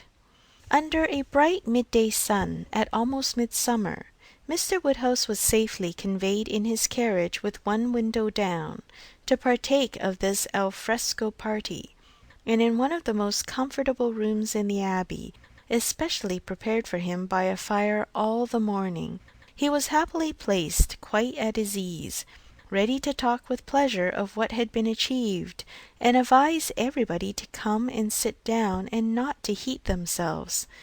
Mrs. Weston, who seemed to have walked there on purpose to be tired, and sit all the time with him, remained when all the others were invited or persuaded out, his patient listener and sympathizer. It was so long since Emma had been at the Abbey, that as soon as she was satisfied of her father's comfort, she was glad to leave him, and look around her, eager to refresh and correct her memory with more particular observation, more exact understanding of a house and grounds which must ever be so interesting to her and all her family. She felt all the honest pride and complacency which her alliance with the present and future proprietor could fairly warrant, as she viewed the respectable size and style of the building, its suitable becoming characteristic situation, low and sheltered, its ample gardens, stretching down to meadows washed by a stream, of which the Abbey, with all the old neglect of prospect, had scarcely a sight, and its abundance of timber in rows and avenues, which neither fashion nor extravagance had rooted up. The house was larger than Hartfield, and totally unlike it, covering a good deal of ground, rambling and irregular, with many comfortable and 1 or 2 handsome rooms. It was just what it ought to be, and it looked what it was, and Emma felt an increasing respect for it, as the residence of a family of such true gentility, untainted in blood and understanding. Some faults of temper John Knightley had, But Isabella had connected herself unexceptionably. She had given them neither men, nor names, nor places that could raise a blush. These were pleasant feelings, and she walked about and indulged them till it was necessary to do as the others did, and collect round the strawberry beds. The whole party was assembled, except Frank Churchill, who was expected every moment from Richmond, and Mrs. Elton in all her apparatus of happiness. Her large bonnet and her basket was very ready to lead the way in gathering, accepting, or talking. Strawberries, and only strawberries, could now be thought or spoken of. The best fruit in England, everybody's favourite, always wholesome. These were the finest beds and finest sorts, delightful to gather for oneself, the only way of really enjoying them. Morning decidedly the best time, never tired, every sort good, no comparison, the others hardly edible. Chili preferred, white wood finest flavour of all, price of strawberries in London, abundance about Bristol, Maple Grove, cultivation, beds when to be renewed, gardeners thinking exactly different. Delicious fruit, only too rich to be eaten much of, inferior to cherries. Currants more refreshing. Only objection to gathering strawberries, the stooping, glaring sun. Tired to death, could bear it no longer, must go and sit in the shade. Such for half an hour was the conversation, interrupted only once by Mrs. Weston, who came out in her solicitude after her son-in-law to inquire if he were come, and she was a little uneasy. She had some fears of his horse.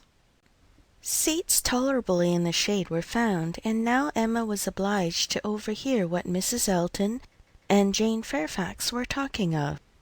A situation, a most desirable situation, was in question. Mrs. Elton had received notice of it that morning, and was in raptures. It was not with Mrs. Suckling, it was not with Mrs. Bragg, but in felicity and splendour it fell short only of them.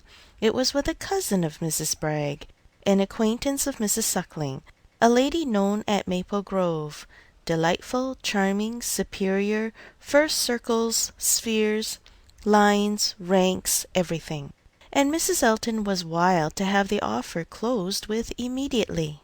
On her side all was warmth, energy, and triumph, and she was positively refused to take her friend's negative, though Miss Fairfax continued to assure her that she would not at present engage in anything, repeating the same motives which she had heard to urge before. Still Mrs. Elton insisted on being authorized to write an acquiescence by the morrow's past. How Jane could bear it at all was astonishing to Emma. She did look vexed, she did speak pointedly, and at last, with a decision of action unusual to her, proposed a removal. Should not they walk? Would not Mr. Knightley show them the gardens, all the gardens? She wished to see the whole extent. The pertinacity of her friend seemed more than she could bear. It was hot, and after walking some time over the gardens in a scattered, dispersed way, scarcely any three together, they insensibly followed one another to the delicious shade of a broad, short avenue of limes, which, stretching beyond the garden at an equal distance from the river, seemed the finish of the pleasure grounds. It led to nothing but a view at the end over a low stone wall with high pillars, which seemed intended in their erection to give the appearance of an approach to the house which never had been there.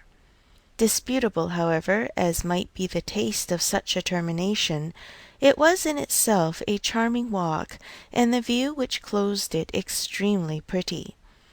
The considerable slope, at nearly the foot of which the abbey stood, gradually acquired a steeper form beyond its grounds, and at half a mile distant was a bank of considerable abruptness and grandeur, well clothed with wood, and at the bottom of this bank, favourably placed and sheltered, rose the Abbey Mill farm, with meadows in front and the river making a close and handsome curve around it.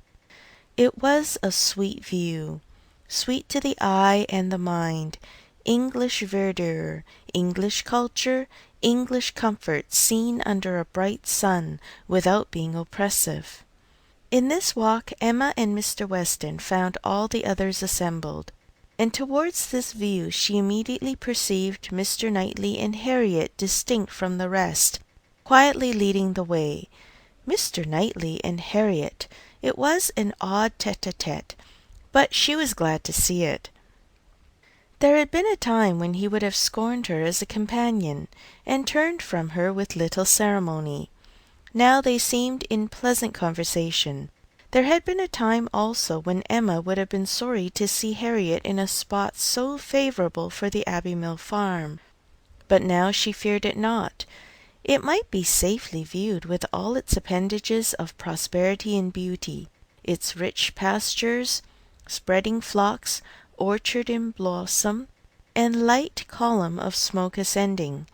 She joined them at the wall, and found them more engaged in talking than in looking around. He was giving Harriet information as to modes of agriculture, and Emma received a smile which seemed to say, "These are my own concerns. I have a right to talk on such subjects without being subjected of introducing Robert Martin." She did not suspect him. It was too old a story. Robert Martin had probably ceased to think of Harriet. They took a few turns together along the walk. The shade was most refreshing, and Emma found it the pleasantest part of the day. The next remove was to the house. They must all go in and eat, and they were all seated and busy, and still Frank Churchill did not come. Mrs. Weston looked and looked in vain. His father would not own himself uneasy, and laughed at her fears. But she could not be cured of wishing that he would part with his black mare. He had expressed himself as to coming, with more than common certainty. His aunt was so much better that he had not a doubt of getting over to them. Mrs. Churchill's state, however, as many were ready to remind her, was liable to such sudden variation as might disappoint her nephew in the most reasonable dependence, and Mrs. Weston was at last persuaded to believe or to say that it must be by some attack of Mrs. Churchill that he was prevented coming. Emma looked at Harriet while the point was under consideration. She behaved very well, and betrayed no emotion. The cold repast was over, and the party were to go out once more to see what had not yet been seen, the old Abbey fish ponds, perhaps get as far as the clover, which was to be begun cutting on the morrow, or at any rate have the pleasure of being hot and growing cool again. Mr. Woodhouse, who had already taken his little round in the highest part of the gardens, where no damps from the river were imagined, even by him, stirred no more, and his daughter resolved to remain with him, that Mrs. Weston might be persuaded away by her husband to the exercise and variety which her spirits seemed to need. Mr. Knightley had done all in his power for Mr. Woodhouse's entertainment. Books of engravings, drawers of medals, cameos, corals, shells, and every other family collection within his cabinets had been prepared for his old friend, to while away the morning, and the kindness had perfectly answered. Mr. Woodhouse had been exceedingly well amused. Mrs. Weston had been showing them all to him, and now he would show them all to Emma, fortunate in having no other resemblance to a child than in a total want of taste for what he saw, for he was slow, constant, and methodical. Before this second looking over was begun, however, Emma walked into the hall for the sake of a few moments' free observation of the entrance and ground plot of the house, and was hardly there when Jane Fairfax appeared, coming quickly in from the garden, and with a look of escape. Little expecting to meet Miss Woodhouse so soon, there was a start at first, but Miss Woodhouse was the very person she was in quest of. "Will you be so kind," said she, "when I am missed, as to say that I am gone home? I am going this moment. My aunt is not aware how late it is, nor how long we have been absent, but I am sure we shall be wanted, and I am determined to go directly. I have said nothing about it to anybody. It would only be giving trouble and distress. Some are gone to the ponds, and some to the lime walk. Till they all come in, I shall not be missed. And when they do, will you have the goodness to say that I am gone?" "Certainly, if you wish it. But you are not going to walk to Highbury alone?" "Yes, what should hurt me? I walk fast, I shall be at home in 20 minutes." "But it is too far, indeed it is, to be walking quite alone. Let my father's servant go with you. Let me order the carriage. It can be round in 5 minutes." Thank you, but on no account. I would rather walk, and for me to be afraid of walking alone, I who may so soon have to guard others." She spoke with great agitation, and Emma very feelingly replied, "There can be no reason for your being exposed to danger now. I must order the carriage. The heat even would be danger. You are fatigued already." "I am," she answered, "I am fatigued, but it is not the sort of fatigue quick walking will refresh me. Miss Woodhouse, we all know at times what it is to be wearied in spirits. Mine, I confess, are exhausted. The greatest kindness you can show me will be to let me have my own way, and only say that I am gone when it is necessary." Emma had not another word to oppose. She saw it all, and entering into her feelings, promoted her quitting the house immediately, and watched her safely off with the zeal of a friend. Her parting look was grateful, and her parting words, "Oh, Miss Woodhouse, the comfort of being alone sometimes," seemed to burst from an overcharged heart, and to describe somewhat of the continual endurance to be practised by her, even towards some of those who loved her best. "Such a home indeed! Such an aunt!" said Emma, as she turned back into the hall. "I do pity you. And the more sensibility you betray of their just horrors, the more I shall like you." Jane had not been gone a quarter of an hour, and they had only accomplished some views of St. Mark's Place, Venice, when Frank Churchill entered the room. Emma had not been thinking of him. She had forgotten to think of him, but she was very glad to see him. Mrs. Weston would be at ease. The black mare was blameless. They were right who had named Mrs. Churchill as the cause. He had been detained by a temporary increase of illness in her, a nervous seizure, which had lasted some hours, and he had quite given up every thought of coming, till very late, and had he known how hot a ride he should have, and how late with all his hurry he must be, he believed he should not have come at all. The heat was excessive. He had never suffered anything like it, almost wished he had stayed home. Nothing killed him like the heat. He could bear any degree of cold, but heat was intolerable. And he sat down at the greatest possible distance from the slight remains of Mr. Woodhouse's fire, looking very deplorable. "You will soon be cooler if you sit still," said Emma. "As soon as I am cooler I shall go back again. I could very ill be spared, but such a point had been made of my coming. You will all be going soon, I suppose, the whole party breaking up. I met one as I came. Madness in such weather! Absolute madness!" Emma listened and looked, and soon perceived that Frank Churchill's state might be best defined by the expressive phrase of being out of humour. Some people were always cross when they were hot. Such might be his constitution, and as she knew that eating and drinking were often the cure of such incidental complaints, she recommended his taking some refreshment. He would find abundance of everything in the dining-room, and she humanely pointed out the door. No, he should not eat. He was not hungry. It would only make him hotter. In 2 minutes, however, he relented in his own favour, and muttering something about spruce beer, walked off. Emma returned all her attention to her father, saying in secret, "I am glad I have done being in love with him. I should not like a man who is so soon discomposed by a hot morning. Harriet's sweet, easy temper will not mind it." He was gone long enough to have had a very comfortable meal, and came back all the better, grown quite cool, and, with good manners like himself, able to draw a chair close to them, take an interest in their employment, and regret in a reasonable way that he should be so late. He was not in his best spirits, but seemed trying to improve them, and at last made himself talk nonsense very agreeably. They were looking over views in Switzerland. "As soon as my aunt gets well, I shall go abroad," said he. "I shall never be easy till I have seen some of these places.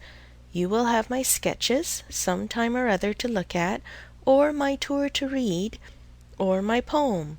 I shall do something to expose myself." "That may be, but not by sketches in Switzerland. You will never go to Switzerland. Your uncle and aunt will never allow you to leave England. They may be induced to go too. A warm climate may be prescribed for her. I have more than half an expectation of our all going abroad. I assure you I have. I feel a strong persuasion this morning that I shall soon be abroad. I ought to travel. I am tired of doing nothing. I want a change. I am serious, Miss Woodhouse. Whatever your penetrating eyes may fancy, I am sick of England, and would leave it to-morrow if I could." "You are sick of prosperity and indulgence? Cannot you invent a few hardships for yourself, and be contented to stay?" "I sick of prosperity and indulgence? You are quite mistaken. I do not look upon myself as either prosperous or indulged. I am thwarted in every material thing. I do not consider myself at all a fortunate person." "You are not quite so miserable, though, as when you first came. Go and eat and drink a little more, and you will do very well. Another slice of cold meat, another draught of Madeira and water, will make you nearly on a par with the rest of us." "No, I shall not stir. I shall sit by you. You are my best cure." "We are going to Box Hill to-morrow. You will join us. It is not Switzerland, but it will be something for a young man so much in want of a change. You will stay and go with us?" "No, certainly not. I shall go home in the cool of the evening." "But you may come again in the cool of to-morrow." "No, it will not be worth while. If I come, I shall be cross." "Then pray stay at Richmond." "But if I do, I shall be crosser still. I can never bear to think of you all there without me." "These are difficulties which you must settle for yourself. Choose your own degree of crossness. I shall press you no more." The rest of the party were now returning, and all were soon collected. With some there was great joy at the sight of Frank Churchill. Others took it very composedly, but there was a very general distress and disturbance on Miss Fairfax's disappearance being explained. That it was time for everybody to go concluded the subject, and with a short final arrangement for the next day's scheme they parted. Frank Churchill's little inclination to choose himself increased so much that his last words to Emma were, "Well, if you wish me to stay and join the party, I will." She smiled her acceptance, and nothing less than a summons from Richmond was to take him back before the following evening. End of Volume 3, Chapter 6. Emma by Jane Austen. Volume 3, Chapter 7. They had a very fine day for Box Hill, and all the other outward circumstances of arrangement, accommodation, and punctuality were in favour of a pleasant party.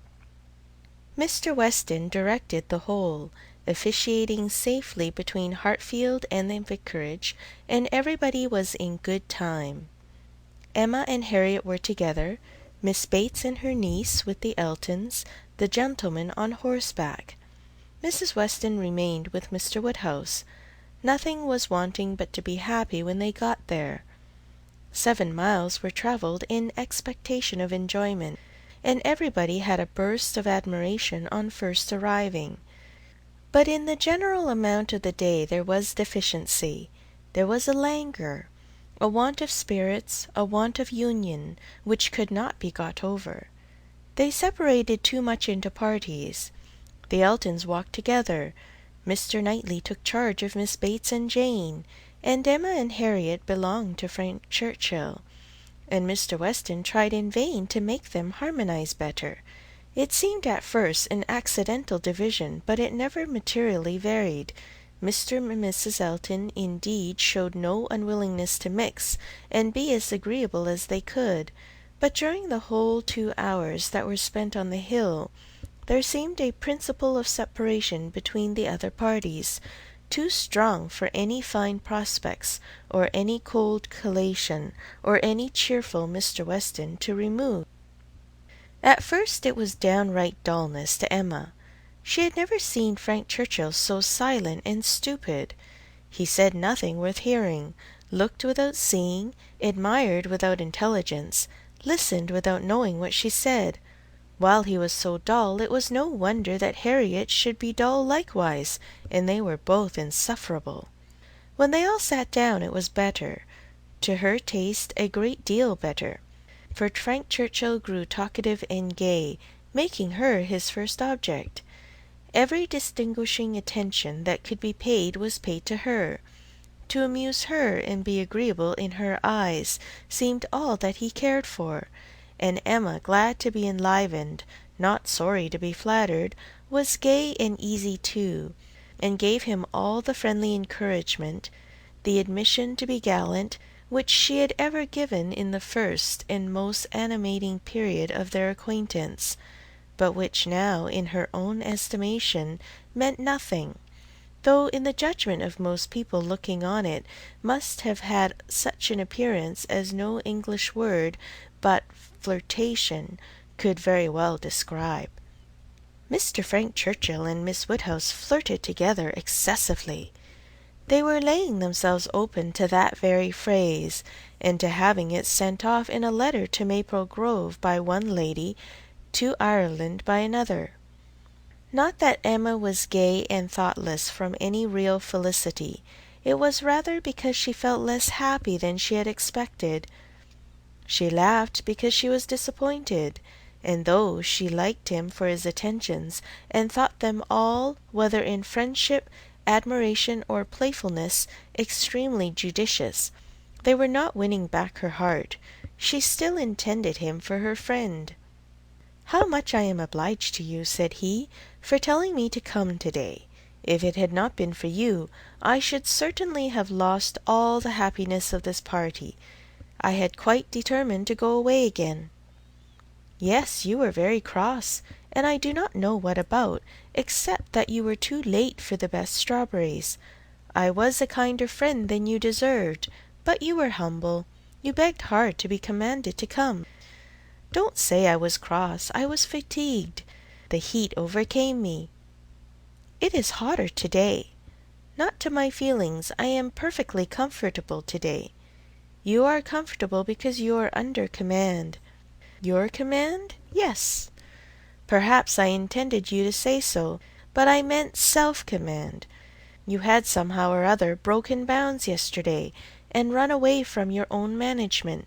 But to-day you are back again, and I cannot be always with you. It is best to believe your temper under your own command rather than mine." "It comes to the same thing. I can have no self-command without a motive. You order me, whether you speak or not, and you can always be with me. You are always with me. Dating from 3 o'clock yesterday, my perpetual influence could not begin earlier, or you would not have been so much out of humour before." 3 o'clock yesterday! That is your date? I thought I had seen you first in February. Your gallantry is really unanswerable. But, lowering her voice, nobody speaks except ourselves, and it is rather too much to be talking nonsense for the entertainment of 7 silent people. "I say nothing of which I am ashamed," replied he, with lively impudence. "I saw you first in February. Let everybody on the hill hear me if they can. Let my accent swell to Mickleham on one side, and Dorking on the other. I saw you first in February. And then whispering, our companions are excessively stupid. What shall we do to rouse them? Any nonsense will serve. They shall talk. Ladies and gentlemen, I am ordered by Miss Woodhouse, who, wherever she is, presides, to say that she desires to know what you are all thinking of. Some laughed and answered good-humouredly. Miss Bates said a great deal. Mrs. Elton swelled at the idea of Miss Woodhouse's presiding. Mr. Knightley's answer was the most distinct. Is Miss Woodhouse sure that she would like to hear what we are all thinking of? Oh, no, no, cried Emma, laughing as carelessly as she could. Upon no account in the world. It is the very last thing I would stand the brunt of just now. Let me hear anything rather than what you are all thinking of. I will not say quite all. There are one or two, perhaps, glancing at Mr. Weston and Harriet, whose thoughts I might not be afraid of knowing. It is a sort of thing, cried Mrs. Elton emphatically, which I should not have thought myself privileged to inquire into, though perhaps as the chaperon of the party I never was in any circle exploring parties, young ladies, married women. Her mutterings were chiefly to her husband, and he murmured in reply, very true, my love, very true. Exactly so, indeed, quite unheard of. But some ladies say anything. Better pass it off as a joke. Everybody knows what is due to you. It will not do, whispered Frank to Emma. They are most of them affronted. I will attack them with more address. Ladies and gentlemen, I am ordered by Miss Woodhouse to say that she waives her right of knowing exactly what you may all be thinking of, and only requires something very entertaining from each of you, in a general way. Here are 7 of you, besides myself, who she is pleased to say am very entertaining already, and she only demands from each of you either one very clever, be it prose or verse, original or repeated, or 2 things moderately clever, or 3 things very dull indeed, and she engages to laugh heartily at them. Oh, very well, cried Miss Bates.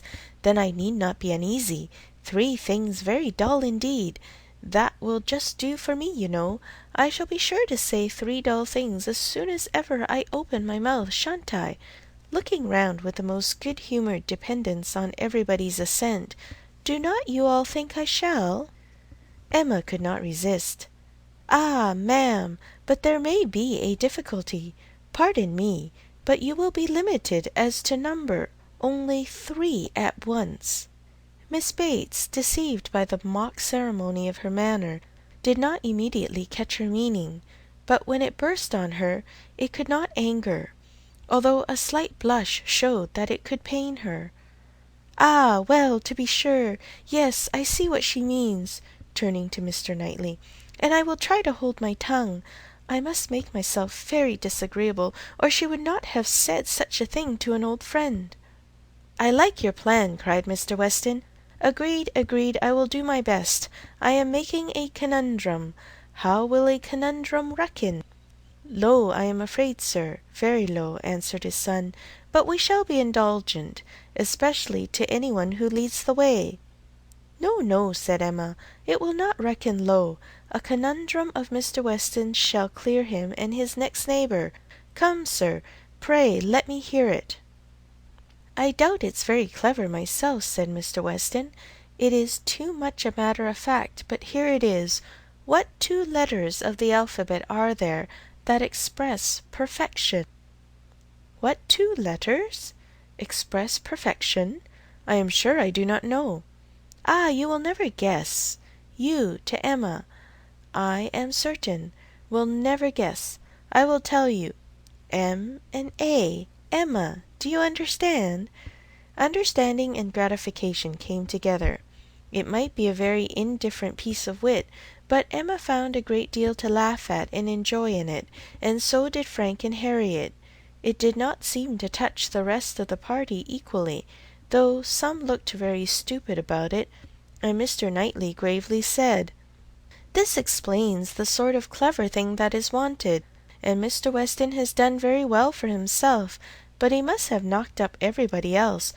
Perfection should not have come quite so soon."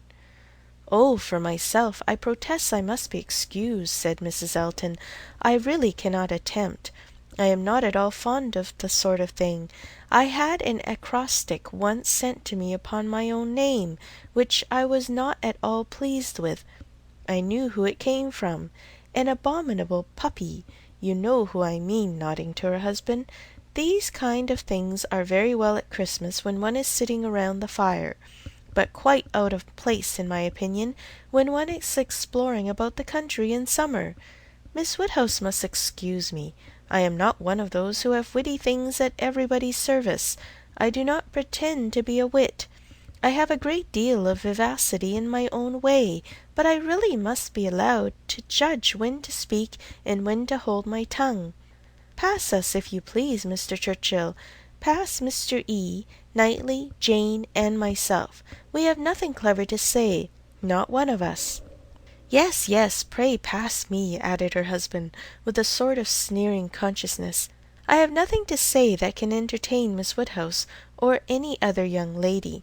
An old married man, quite good for nothing. Shall we walk, Augusta?" "With all my heart.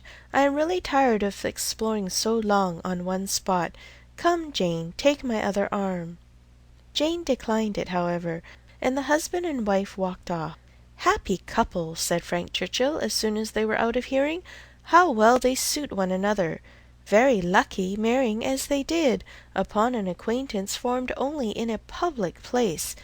They only knew each other, I think, a few weeks in Bath. Peculiarly lucky; for as to any real knowledge of a person's disposition that Bath, or any other public place can give, it is all nothing. There can be no knowledge. It is only by seeing women in their own homes, among their own set, just as they always are, that you can form any real judgment. Short of that, it is all guess and luck, and will generally be ill luck. How many a man has committed himself on a short acquaintance, and rued it all the rest of his life?" Miss Fairfax, who had seldom spoke before, except among her own confederates, spoke now. "Such things do occur, undoubtedly." She was stopped by a cough. Frank Churchill turned towards her to listen. "You were speaking," said he, gravely. She recovered her voice.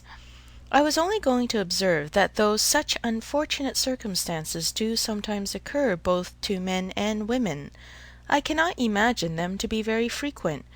A hasty and imprudent attachment may arise, but there is generally time to recover from it afterwards. I would be understood to mean that it can only be weak, irresolute characters, whose happiness must be always at the mercy of chance, who will suffer an unfortunate acquaintance to be an inconvenience, an oppression forever." He made no answer, merely looked and bowed in submission, and soon afterwards said in a lively tone, "Well, I have so little confidence in my own judgment, that whenever I marry, I hope somebody will choose my wife for me. Will you?" turning to Emma. "Will you choose a wife for me? I am sure I should like anybody fixed on by you. You provide for the family, you know," with a smile at his father. "Find somebody for me. I am in no hurry. Adopt her, educate her, and make her like myself. By all means, if you can. Very well, I undertake the commission. You shall have a charming wife. She must be lively and have hazel eyes. I care for nothing else. I shall go abroad for a couple of years, and then when I return, I shall come to you for my wife. Remember." Emma was in no danger of forgetting. It was a commission to touch every favourite feeling. Would not Harriet be the creature described? Hazel eyes, accepted. 2 years more might make her all that he wished. He might even have Harriet in his thoughts at the moment. Who could say? Referring the education to her seemed to imply it. "Now, ma'am," said Jane to her aunt, "shall we join Mrs. Elton?" "If you please, my dear, with all my heart. I am quite ready. I was ready to have gone with her, but this will do just as well. We shall soon overtake her. There she is. No, that's somebody else. That's one of the ladies in the Irish car party. Not at all like her. Well, I declare." They walked off, followed in half a minute by Mr. Knightley. Mr. Weston, his son, Emma, and Harriet only remained, and the young man's spirits now rose to a pitch almost unpleasant. Even Emma grew tired at last of flattery and merriment, and wished herself rather walking quietly about with any of the others, or sitting almost alone, and quite unattended to, in tranquil observation of the beautiful views beneath her. The appearance of the servants looking out for them to give notice of the carriages was a joyful sight, and even the bustle of collecting and preparing to depart, and the solicitude of Mrs. Elton to have her carriage first, were gladly endured, in the prospect of the quiet drive home, which was to close the very questionable enjoyments of this day of pleasure. Such another scheme, composed of by many ill-assorted people, she hoped never to be betrayed into again. While waiting for the carriage, she found Mr. Knightley by her side. He looked around, as if to see that no one were near, and then said, "Emma, I must once more speak to you as I have been used to do. A privilege rather endured than allowed, perhaps, but I must still use it. I cannot see you acting wrong without a remonstrance. How could you be so unfeeling to Miss Bates? How could you be so insolent in your wit to a woman of her character, age, and situation? Emma, I had not thought it possible." Emma recollected, blushed, was sorry, but tried to laugh it off. "Nay, how could I help saying what I did? Nobody could have helped it. It was not so very bad. I dare say she did not understand me." "I assure you she did. She felt your full meaning. She has talked of it since. I wish you could have heard how she talked of it. With what candour and generosity. I wish you could have heard her honouring your forbearance in being able to pay her such attentions as she was for ever receiving from yourself and your father, when her society must be so irksome." "Oh," cried Emma, "I know there is not a better creature in the world, but you must allow that what is good and what is ridiculous are most unfortunately blended in her." "They are blended," said he, "I acknowledge, and were she prosperous, I could allow much for the occasional prevalence of the ridiculous over the good. Were she a woman of fortune, I would leave every harmless absurdity to take its chance. I would not quarrel with you for any liberties of manner, were she your equal in situation. But, Emma, consider how far that is from being the case. She is poor. She has sunk from the comforts she was born to, and if she live to old age, must probably sink more. Her situation should secure your compassion. It was badly done indeed. You, whom she had known from an infant, whom she had seen grow up from a period when her notice was an honour, to have you now, in thoughtless spirits and the pride of the moment, laugh at her, humble her, and before her niece too, and before others, many of whom, certainly some, would be entirely guided by your treatment of her. This is not pleasant to you, Emma, and it is very far pleasant to me, but I must, I will tell you truths while I can, satisfied with proving myself your friend by very faithful counsel, and trusting that you will some time or other do me greater justice than you can do now." While they talked they were advancing towards the carriage. It was ready, and before she could speak again he had handed her in. He had misinterpreted the feelings which had kept her face averted and her tongue motionless. They were combined only of anger against herself, mortification, and deep concern. She had not been able to speak, and on entering the carriage, sunk back for a moment overcome. Then, reproaching herself for having taken no leave, making no acknowledgment, parting in apparent sullenness, she looked out with voice and hand eager to show a difference, but it was just too late. He had turned away, and the horses were in motion. She continued to look back, but in vain, and soon With what appeared unusual speed, they were halfway down the hill, and everything left far behind. She was vexed beyond what could have been expressed, almost beyond what she could conceal. Never had she felt so agitated, mortified, grieved, at any circumstance in her life. She was most forcibly struck. The truth of this representation there was no denying. She felt it at her heart. How could she have been so brutal, so cruel to Miss Bates? How could she have exposed herself to such ill opinion in any one she valued? And how suffer him to leave her without saying one word of gratitude, of concurrence, of common kindness? Time did not compose her. As she reflected more, she seemed but to feel it more. She never had been so depressed. Happily it was not necessary to speak. There was only Harriet, who seemed not in spirits herself, fagged and very willing to be silent, and Emma felt the tears running down her cheeks almost all the way home, without being at any trouble to check them, extraordinary as they were. End of Volume 3, Chapter 7. Emma by Jane Austen. Volume 3, Chapter 8. The wretchedness of a scheme to Box Hill was in Emma's thoughts all the evening. How it might be considered by the rest of the party she could not tell. They in their different homes and their different ways might be looking back on it with pleasure. But in her view it was a morning more completely misspent, more totally bare of rational satisfaction at the time, and more to be abhorred in recollection, than any she had ever passed. A whole evening of backgammon with her father was felicity to it.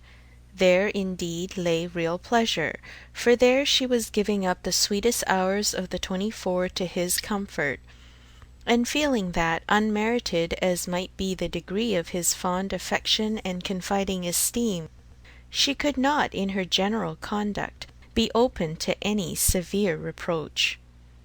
As a daughter, she hoped she was not without a heart. She hoped no one could have said to her, "How could you be so unfeeling to your father?" I will tell you truths while I can. Miss Bates should never again, no, never. If attention in future could do away the past, she might hope to be forgiven. She had been often remiss, her conscience told her so. Remiss, perhaps, more in thought than fact, scornful, ungracious. But it should be so no more. In the warmth of true contrition, she would call upon her the very next morning, and it should be the beginning, on her side, of a regular, equal, kindly intercourse. She was just as determined when the morrow came, and went early, that nothing might prevent her. It was not unlikely, she thought, that she might see Mr. Knightley in her way, or perhaps he might come in while she were paying her visit. She had no objection. She would not be ashamed of the appearance of the penitents, so justly and truly hers. Her eyes were towards Donwell as she walked, but she saw him not. The ladies were all at home. She had never rejoiced at the sound before, nor ever before entered the passage, nor walked up the stairs with any wish of giving pleasure, but in conferring obligation, or of deriving it, except in subsequent ridicule. There was a bustle on her approach, a good deal of moving and talking. She heard Miss Bates's voice. Something was to be done in a hurry. The maid looked frightened and awkward, hoped she would be pleased to wait a moment, and then ushered her in too soon. The aunt and niece seemed both escaping into the adjoining room. Jane she had a distinct glimpse of, looking extremely ill, and before the door had shut them out she heard Miss Bates saying, "Well, my dear, I shall say you are laid down upon the bed, and I am sure you are ill enough." Poor old Mrs. Bates, civil and humble as usual, looked as if she did not quite understand what was going on. "I am afraid Jane is not very well," said she, "but I do not know. They tell me she is well. I dare say my daughter will be here presently. Miss Woodhouse, I hope you find a chair. I wish Hetty had not gone. I am very little able. Have you a chair, ma'am? Do you sit where you like. I am sure she will be here presently." Emma seriously hoped she would. She had a moment's fear of Miss Bates keeping away from her. But Miss Bates soon came, very happy and obliged, but Emma's conscience told her that there was not the same cheerful volubility as before, less ease of look and manner. A very friendly inquiry after Miss Fairfax she hoped might lead the way to a return of old feelings. The touch seemed immediate. "Ah, Miss Woodhouse, how kind you are! I suppose you have heard, and are come to give us joy." This does not seem much like joy indeed to me, twinkling away a tear or two, but it will be very trying for us to part with her, after having had her for so long, and she has a dreadful headache just now, writing all the morning, such long letters, you know, to be written to Colonel Campbell and Mrs. Dixon. "My dear," said I, "you will blind yourself," for tears were in her eyes perpetually. One cannot wonder, one cannot wonder. It is a great change, and though she is amazingly fortunate, such a situation, I suppose, as no young woman before ever met with on first going out. Do not think us ungrateful, Miss Woodhouse, for such surprising good fortune," again dispersing her tears. "But poor dear soul, if you were to see what a headache she has! When one is in great pain, you know, one cannot feel any blessing quite as it may deserve.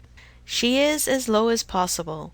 To look at her, nobody would think how delighted and happy she is to have secured such a situation. You will excuse her not coming to you. She is not able. She has gone into her own room. I want her to lie down upon the bed." "My dear," said I shall say you are laid down upon the bed. But, however, she is not. She is walking about the room. But now that she has written her letters, she says she will soon be well. She will be extremely sorry to miss seeing you, Miss Woodhouse, but your kindness will excuse her. You were kept waiting at the door. I was quite ashamed, but somehow there was a little bustle, for it so happened that we had not heard the knock, and till you were on the stairs we did not know anybody was coming." "It is only Mrs. Cole," said I. "Depend upon it, nobody else would come so early." "Well," said she, "it must be borne some time or other, and it may as well be now. But then Patty came in and said it was you." "Oh!" said I, "it is Miss Woodhouse. I am sure you will like to see her." "I can see nobody," said she, and up she got, and would go away, and that was what made us keep you waiting, and extremely sorry and ashamed we were. If you must go, my dear," said I, "you must, and I will say you are laid down upon the bed." Emma was most sincerely interested. Her heart had been long growing kinder towards Jane, and this picture of her present sufferings acted as a cure of every former ungenerous suspicion, and left her nothing but pity, and the remembrance of the less just and less gentle sensations of the past obliged her to admit that Jane might very naturally resolve on seeing Mrs. Cole or any other steady friend, when she might not bear to see herself. She spoke as she felt, with earnest regret and solicitude, sincerely wishing that the circumstances which she collected from Miss Bates to be now actually determined on, might be as much for Miss Fairfax's advantage and comfort as possible. It must be a severe trial to them all. She had understood it was to be delayed till Colonel Campbell's return. "So very kind," replied Miss Bates, "but you are always kind." There was no bearing such an always, and to break through her dreadful gratitude, Emma made the direct inquiry of, "Where, may I ask, is Miss Fairfax going?" "To a Mrs. Smallridge, charming woman, most superior, to have the charge of her 3 little girls, delightful children. Impossible that any situation could be more replete with comfort, if we except, perhaps, Mrs. Suckling's own family and Mrs. Bragg's.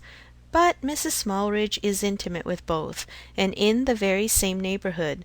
Lives only 4 miles from Maple Grove. Jane will only be 4 miles from Maple Grove." "Mrs. Elton, I suppose, has been the person to whom Miss Fairfax owes?" Yes, our good Mrs. Elton, the most indefatigable true friend. She would not take a denial. She would not let Jane say no, for when Jane first heard of it, it was the day before yesterday, the very morning we were at Donwell. When Jane first heard of it, she was quite decided against accepting the offer, and for the reasons you mention. Exactly as you say, she had made up her mind to close with nothing till Colonel Campbell's return, and nothing should induce her to enter into any engagement at present. And so she told Mrs. Elton over and over again, and I am sure I had no more idea that she would change her mind. But that good Mrs. Elton, whose judgment never fails her, saw farther than I did. It is not everybody that would have stood out in such a kind way as she did, and refused to take Jane's answer. But she positively declared she would not write any such denial yesterday as Jane wished her. She would wait, and sure enough, yesterday evening it was all settled that Jane should go. Quite a surprise to me. I had not the least idea. Jane took Mrs. Elton aside, and told her at once that upon thinking over the advantages of Mrs. Smallridge's situation, she had come to the resolution of accepting it. I do not know a word of it till it was all settled. You spent the evening with Mrs. Elton? Yes, all of us. Mrs. Elton would have us come. It was settled so upon the hill while we were walking about with Mr. Knightley. You must all spend your evening with us, said she. I positively must have you all come. Mr. Knightley was there too, was he?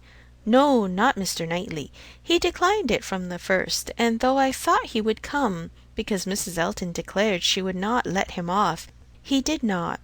But my mother and Jane and I were all there, and a very agreeable evening we had. Such kind friends, you know, Miss Woodhouse, one must always find agreeable, though everybody seemed rather fagged after the morning's party. Even pleasure, you know, is fatiguing, and I cannot say that any of them seemed very much to have enjoyed it.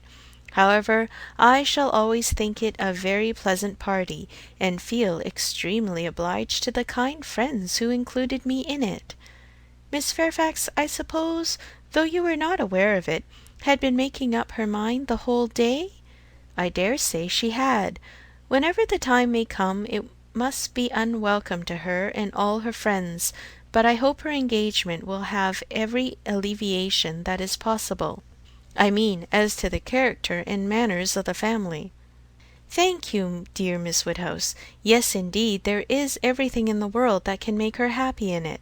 Except the Sucklings and Braggs, there is not such another nursery establishment, so liberal and elegant, in all Mrs. Elton's acquaintance. Mrs. Smallridge, a most delightful woman, a style of living almost equal to Maple Grove, and as to the children, except the little Sucklings and the little Braggs, there are not such elegant sweet children anywhere. Jane will be treated with such regard and kindness. It will be nothing but pleasure, a life of pleasure. And her salary! I really cannot venture to name her salary to you, Miss Woodhouse. Even you, used as you are to great sums, would hardly believe that so much could be given to a young person like Jane. Ah, madam, cried Emma, if other children are at all like what I remember to have been myself, I should think 5 times the amount of what I have ever yet heard named as a salary on such occasions, dearly earned. You are so noble in your ideas. And when is Miss Fairfax to leave you? Very soon indeed. That's the worst of it. Within a fortnight. Miss Smallridge is in a great hurry. My poor mother does not know how to bear it. So then I try to put it out of her thoughts, and say, come, ma'am, do not let us think about it any more. Her friends must all be sorry to lose her, and will not Colonel and Mrs. Campbell be sorry to find that she has engaged herself before their return? Yes, Jane says she is sure they will. But yet this is such a situation as she cannot feel herself justified in declining.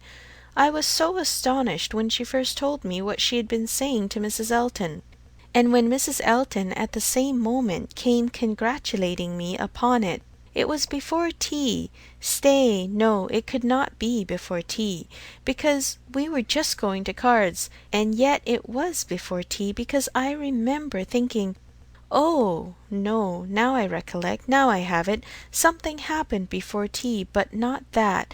Mr. Elton was called out of the room before tea.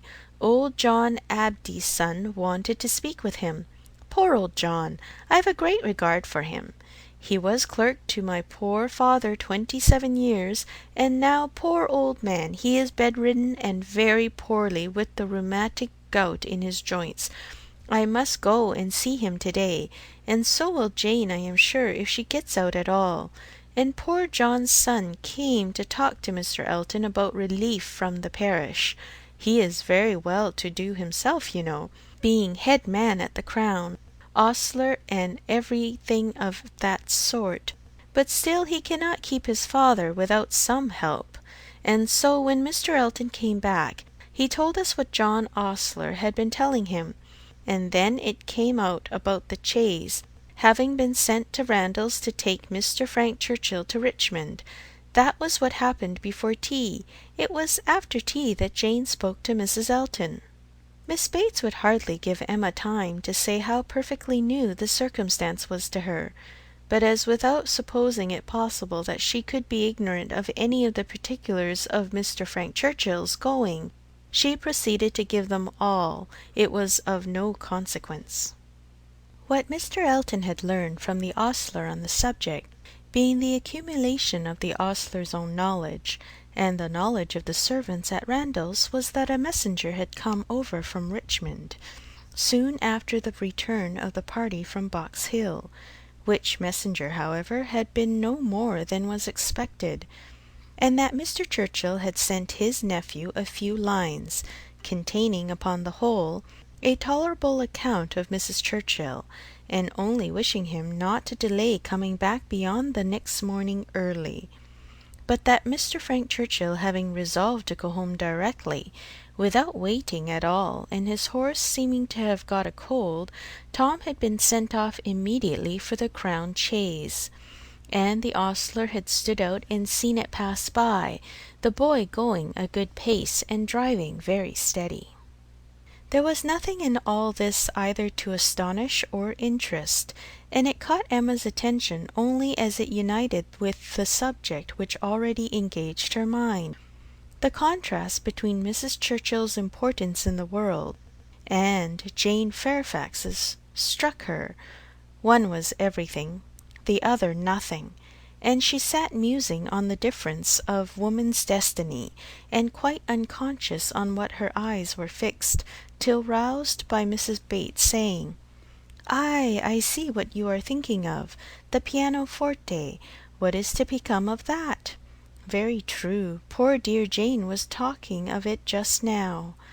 "You might go," said she. "You and I must part. You will have no business here. Let it stay, however," said she. "Give it house room till Colonel Campbell comes back. I shall talk about it to him. He will settle for me. He will help me out of all my difficulties." And to this day I do believe she knows not whether it was his present or his daughter's.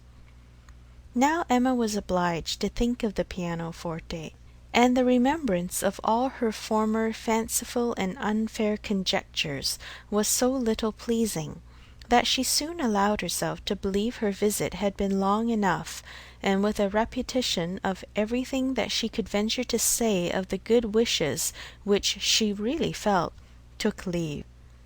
End of Volume 3, Chapter 8.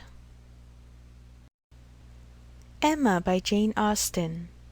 Volume 3, Chapter 9. Emma's pensive meditations as she walked home were not interrupted, but on entering the parlour she found those who must rouse her. Mr. Knightley and Harriet had arrived during her absence, and were sitting with her father. Mr. Knightley immediately got up, and in a manner decidedly graver than usual said, "I would not go away without seeing you, but I have no time to spare, and therefore must now be gone directly. I am going to London to spend a few days with John and Isabella. Have you anything to send or say besides the love which nobody carries? Nothing at all, but is not this a sudden scheme? Yes, rather. I have been thinking of it for some time. Emma was sure he had not forgiven her. He looked unlike himself. Time, however, she thought, would tell him that they ought to be friends again. While he stood as if meaning to go, but not going, her father began his inquiries. "Well, my dear, and did you get there safely? And how did you find my worthy old friend and her daughter? I dare say they must have been very much obliged to you for coming." "Dear Emma has been to call on Mrs. and Miss Bates, Mr. Knightley, as I told you before. She is always so attentive to them." Emma's colour was heightened by this unjust praise, and with a smile and shake of the head which spoke much, she looked at Mr. Knightley. It seemed as if there were an instantaneous impression in her favour, as if his eyes received the truth from hers, and all that had passed of good in her feelings were at once caught and honoured. He looked at her with a glow of regard. She was warmly gratified, and in another moment still more so, by a little movement of more than common friendliness on his part. He took her hand. Whether she had not herself made the first motion she could not say. She might perhaps have rather offered it, but he took her hand, pressed it, and certainly was on the point of carrying it to his lips, when, from some fancy or other, he suddenly let it go. Why he should feel such a scruple, why he should change his mind when it was all but done, she could not perceive. He would have judged better, she thought, if he had not stopped. The intention, however, was indubitable, and whether it was that his manners had in general so little gallantry, or however else it happened, but she thought nothing became him more. It was with him of so simple yet so dignified a nature. She could not but recall the attempt with great satisfaction. It spoke such perfect amity. He left them immediately afterwards, gone in a moment. He always moved with the alertness of a mind which could neither be undecided nor dilatory, but now he seemed more sudden than usual in his disappearance. Emma could not regret her having gone to Miss Bates, but she wished she had left her 10 minutes earlier. It would have been a great pleasure to talk over Jane Fairfax's situation with Mr. Knightley. Neither would she regret that he should be going to Brunswick Square, for she knew how much his visit would be enjoyed. But it might have happened at a better time, and to have had longer notice of it would have been pleasanter. They parted thorough friends, however. She could not be deceived as to the meaning of his countenance, and his unfinished gallantry. It was all done to assure her that she had fully recovered his good opinion. He had been sitting with him half an hour, she found. It was a pity that she had not come back earlier.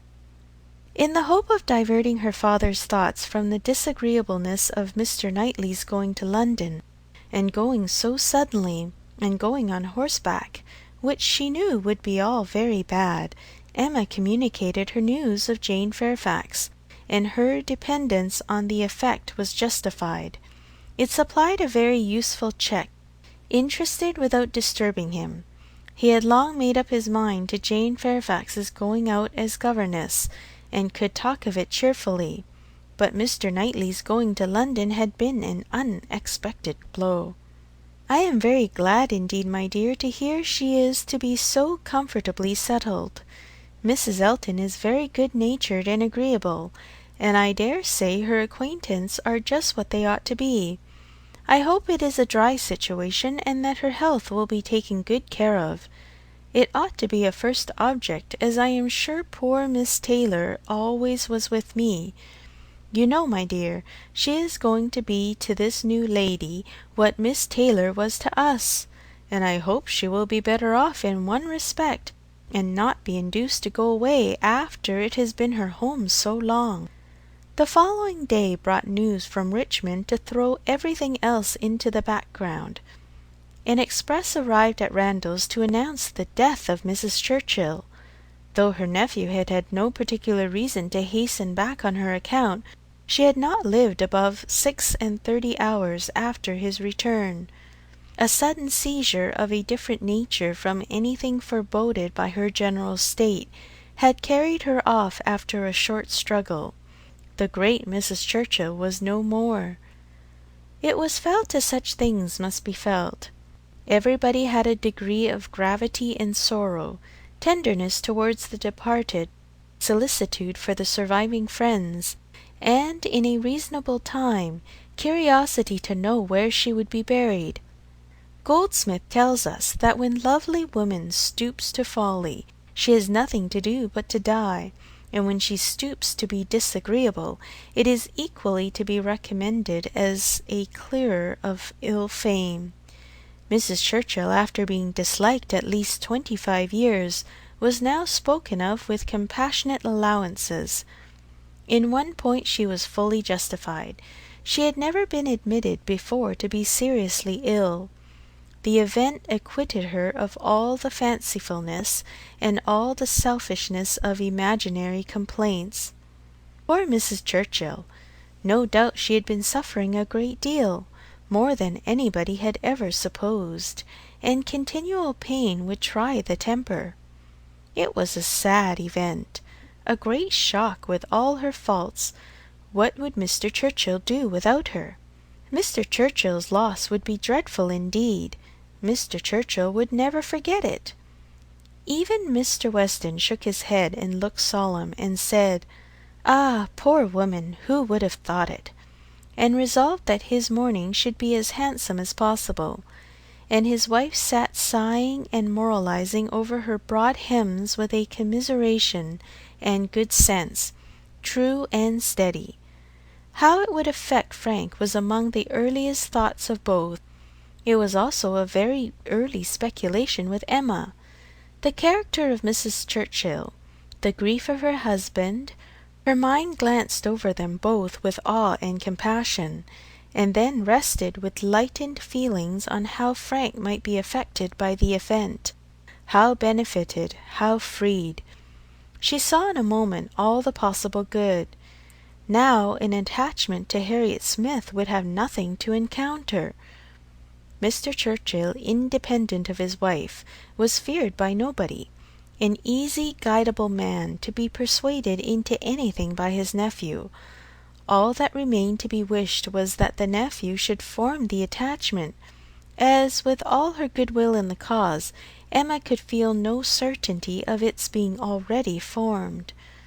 Harriet behaved extremely well on the occasion, with great self-command. Whatever she might feel of brighter hope, she betrayed nothing. Emma was gratified to observe such a proof in her of strengthened character, and refrained from any allusion that might endanger its maintenance.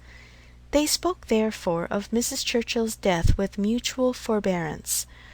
Short letters from Frank were received at Randalls, communicating all that was immediately important of their state and plans.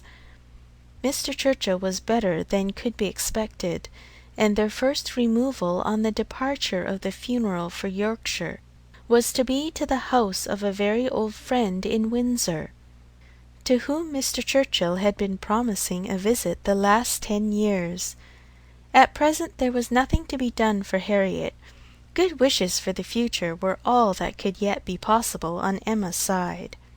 It was a more pressing concern to show attention to Jane Fairfax, whose prospects were closing while Harriet's opened, and whose engagements now allowed of no delay in any one at Highbury who wished to show her kindness, and with Emma it was grown into a first wish. She had scarcely a stronger regret than for her past coldness, and the person whom she had been so many months neglecting was now the very one on whom she would have lavished every distinction of regard or sympathy. She wanted to be of use to her, wanted to show a value for her society, and testify respect and consideration. She resolved to prevail on her to spend a day at Hartfield. A note was written to urge it. The invitation was refused, and by a verbal message. Miss Fairfax was not well enough to write, and when Mr. Perry called at Hartfield the same morning, it appeared that she was so much indisposed as to have been visited, though against her own consent, by himself, and that she was suffering under severe headaches, and a nervous fever to a degree which made him doubt the possibility of her going to Mrs. Smallridge's at the time proposed. Her health seemed for the moment completely deranged, appetite quite gone, and though there were no absolutely alarming symptoms, nothing touched the pulmonary complaint, which was the standing apprehension of the family. Mr. Perry was uneasy about her. He thought she had undertaken more than she was equal to, and that she felt it so herself, though she would not own it. Her spirits seemed overcome. Her present home, he could not but observe, was unfavourable to a nervous disorder, confined always to one room. He could have wished it otherwise, and her good aunt, though his very old friend, he must acknowledge to be not the best companion for an invalid of that description. Her care and attention could not be questioned. They were in fact only too great. He very much feared that Miss Fairfax derived more evil than good from them. Emma listened with the warmest concern, grieved for her more and more, and looked around eager to discover some way of being useful. To take her, be it only an hour or two, from her aunt, to give her change of air and scene, and quiet rational conversation even for an hour or two, might do her good. And the following morning she wrote again to say, in the most feeling language she could command, that she would call for her in the carriage at any hour that Jane would name, mentioning that she had Mr. Perry's decided opinion in favour of such exercise for his patient. The answer was only in this short note: Miss Fairfax's compliments and thanks, but is quite unequal to any exercise. Emma felt that her own note had deserved something better. But it was impossible to quarrel with words, whose tremulous inequality showed indisposition so plainly, and she thought only of how she might best counteract this unwillingness to be seen or assisted. In spite of the answer, therefore, she ordered the carriage and drove to Mrs. Bates, in the hope that Jane would be induced to join her. But it would not do. Miss Bates came to the door, all gratitude, and agreeing with her most earnestly in thinking an air might be the greatest service. And everything that message could do was tried, but all in vain. Miss Bates was obliged to return without success. Jane was quite unpersuadable. The mere proposal of going out seemed to make her worse. Emma wished she could have seen her and tried her own powers, but almost before she could hint the wish, Miss Bates made it appear that she had promised her niece on no account to let Miss Woodhouse in. Indeed, the truth was that poor dear Jane could not bear to see anybody at all. Mrs. Elton, indeed, could not be denied, and Mrs. Cold had made such a point, and Mrs. Perry had said so much, but except them Jane really would see nobody. Emma did not want to be classed with the Mrs. Eltons, the Mrs. Perrys, and the Mrs. Coles, who would force themselves anywhere. Neither could she feel any right of preference herself. She submitted, therefore, and only questioned Miss Bates farther as to her niece's appetite and diet, which she longed to be able to assist. On that subject poor Miss Bates was very unhappy and very communicative. Jane would eat hardly anything. Mr. Perry recommended nourishing food, but everything they could command, and never had anybody such good neighbours, was distasteful. Emma, on reaching home, called the housekeeper directly to an examination of her stores, and some arrowroot of very superior quality was speedily dispatched to Miss Bates with a most friendly note. In half an hour the arrowroot was returned, with 1,000 thanks from Miss Bates, but dear Jane would not be satisfied without its being sent back. It was a thing she could not take. and, moreover, she insisted on her saying that she was not at all in want of anything. When Emma afterwards heard that Jane Fairfax had been seen wandering about the meadows at some distance from Highbury, on the afternoon of the very day on which she had, under the plea of being unequal to any exercise, so peremptorily refused to go out with her in the carriage, she could have no doubt, putting everything together, that Jane was resolved to receive no kindness from her. She was sorry, very sorry. Her heart was grieved for a state which seemed but the more pitiable from this sort of irritation of spirits, inconsistency of action, and inequality of powers, and it mortified her that she was given so little credit for proper feeling, or esteemed so little worthy as a friend. But she had the consolation of knowing that her intentions were good, and of being able to say to herself that could Mr. Knightley have been privy to all her attempts of assisting Jane Fairfax, could he even have seen into her heart, he would not on this occasion have found anything to reprove. End of Volume 3, Chapter 9.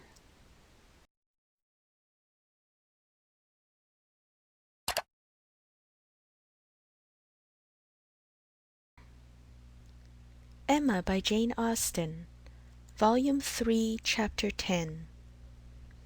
One morning, about 10 days after Mrs. Churchill's decease, Emma was called downstairs to Mr. Weston, who could not stay 5 minutes, and wanted particularly to speak with her. He met her at the parlour door, and hardly asking how she did, in the natural key of his voice, sunk it immediately to say, unheard by her father, "Can you come to Randalls at any time this morning? Do, if it be possible. Mrs. Weston wants to see you. She must see you." "Is she unwell?" "No, no, not at all. Only a little agitated. She would have ordered the carriage and come to you, but she must see you alone, and that you know," nodding towards her father. Can you come?" "Certainly. This moment, if you please. It is impossible to refuse what you ask in such a way. But what can be the matter? Is she really not ill? Depend on me, but ask no more questions. You will know it all in time. The most unaccountable business. But hush, hush." To guess what all this meant was impossible even for Emma. Something really important seemed announced by his looks, but as her friend was well, she endeavoured not to be uneasy, and settled it with her father that she would take her walk now. She and Mr. Weston were soon out of the house together, and on their way at a quick pace for Randalls. "Now," said Emma, when they were fairly beyond the sweep gates, "now, Mr. Weston, do let me know what has happened." "No, no," he gravely replied, "don't ask me. I promised my wife to leave it all to her. She will break it to you sooner than I can. Do not be impatient, Emma. It will all come out too soon." "Break it to me!" cried Emma, standing still with terror. "Good God, Mr. Weston, tell me at once. Something has happened in Brunswick Square. I know it has. Tell me, I charge you, tell me this moment what it is." "No, indeed you are mistaken." "Mr. Weston, do not trifle with me. Consider how many of my dearest friends are now in Brunswick Square.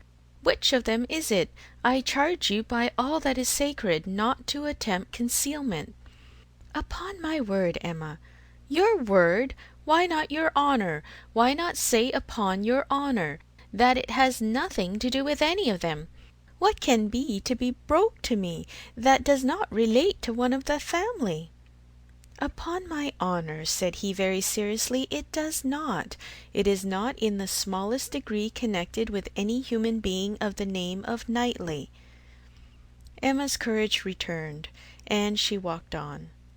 "I was wrong," he continued, "in talking of its being broke to you. I should not have used the expression. In fact, it does not concern you. It concerns only myself. That is, we hope." "In short, my dear Emma, there is no occasion to be so uneasy about it. I don't say that it is not a disagreeable business, but things might be much worse. If we walk fast, we shall soon be at Randalls." Emma found that she must wait, and now it required little effort. She asked no more questions, therefore, merely employed her own fancy, and that soon pointed out to her the probability of its being some money concern, something just come to light, of a disagreeable nature in the circumstances of the family, something which the late event at Richmond had brought forward. Her fancy was very active. Half a dozen natural children, perhaps, and poor Frank cut off! This, though very undesirable, would be no matter of agony to her. It inspired little more than an animating curiosity. "Who is that gentleman on horseback?" said she, as they proceeded, seeking more to assist Mr. Weston in keeping his secret than with any other view. "I do not know. One of the Otways. Not Frank. It is not Frank, I assure you. You will not see him. He is half-way to Windsor by this time." "Has your son been with you, then?" "Oh, yes. Did not you know? Well, well, never mind." For a moment he was silent, and then added, in a tone much more guarded and demure, "Yes, Frank came over this morning, just to ask us how we did." They hurried on, and were speedily at Randalls. "Well, my dear," said he, as they entered the room, "I have brought her, and now I hope you will soon be better. I shall leave you together. There is no use in delay. I shall not be far off if you want me." And Emma distinctly heard him add, in a lower tone before he quitted the room, "I have been as good as my word. She has not the least idea." Mrs. Weston was looking so ill, and had an air of so much perturbation, that Emma's uneasiness increased, and the moment they were alone she eagerly said, "What is it, my dear friend? Something of a very unpleasant nature, I find, has occurred. Do let me know directly what it is. I have been walking all this way in complete suspense. We both abhor suspense. Do not let mine continue longer. It will do you good to speak of your distress, whatever it may be." "Have you indeed no idea?" said Mrs. Weston in a trembling voice. "Cannot you, my dear Emma, cannot you form a guess as to what you are to hear?" "So far as that it relates to Frank Churchill, I do guess." "You are right, it does relate to him, and I will tell you directly." Resuming her work, and seeming resolved against looking up, "He has been here this very morning, at a most extraordinary errand. It is impossible to express our surprise. He came to speak to his father on a subject, to announce an attachment." She stopped to breathe. Emma thought first of herself, and then of Harriet. "More than an attachment, indeed," resumed Mrs. Weston. "An engagement. A positive engagement. What will you say, Emma? What will anybody say when it is known that Frank Churchill and Miss Fairfax are engaged? Nay, that they have been long engaged?" Emma even jumped with surprise, and horror-struck exclaimed, "Jane Fairfax! Good God! You are serious? You do not mean it?" "You may well be amazed," returned Mrs. Weston, still averting her eyes, and talking on with eagerness, that Emma might have time to recover. "You may well be amazed, but it is even so. There has been a solemn engagement between them ever since October, formed at Weymouth, and kept a secret from everybody, not a creature knowing it but themselves, neither the Campbells, nor her family, nor his. It is so wonderful that though perfectly convinced of the fact, it is yet almost incredible to myself. I can hardly believe it. I thought I knew him." Emma scarcely heard what was said. Her mind was divided between two ideas, her former conversations with him about Miss Fairfax, and poor Harriet, and for some time she could only exclaim, and require confirmation, repeated confirmation. "Well," said she at last, trying to recover herself, "this is a circumstance which I must think of at least half a day, before I can at all comprehend it. What! Engaged to her all the winter? Before either of them came to Highbury? Engaged since October? Secretly engaged? It has hurt me, Emma, very much. It has hurt his father equally. Some part of his conduct we cannot excuse." Emma pondered a moment, and then replied, I will not pretend not to understand you, and to give you all the relief in my power. Be assured that no such effect has followed his attentions to me as you are apprehensive of." Mrs. Weston looked up, afraid to believe, but Emma's countenance was as steady as her words. "That you may have less difficulty in believing this boast of my present perfect indifference," she continued, "I will farther tell you that there was a period in the early part of our acquaintance when I did like him, when I was very much disposed to be attached to him, nay, was attached, and how it came to cease is perhaps the wonder. Fortunately, however, it did cease. I have really for some time past, for at least these 3 months, cared nothing about him. You may believe me, Mrs. Weston, this is the simple truth." Mrs. Weston kissed her with tears of joy, and when she could find utterance, assured her that this protestation had done her more good than anything else in the world could do. "Mr. Weston will be almost as much relieved as myself," said she. "On this point we have been wretched. It was our darling wish that you might be attached to each other, and we were persuaded that it was so. Imagined what we have been feeling on your account. I have escaped, and that I should escape may be a matter of grateful wonder to you and myself, but this does not acquit him, Mrs. Weston, and I must say that I think him greatly to blame. What right had he to come among us with affection and faith engaged, and with manners so very disengaged? What right had he to endeavour to please as he certainly did, to distinguish any one young woman with persevering attention as he certainly did, while he really belonged to another? How could he tell what mischief he might be doing? How could he tell that he might not be making me in love with him? Very wrong indeed.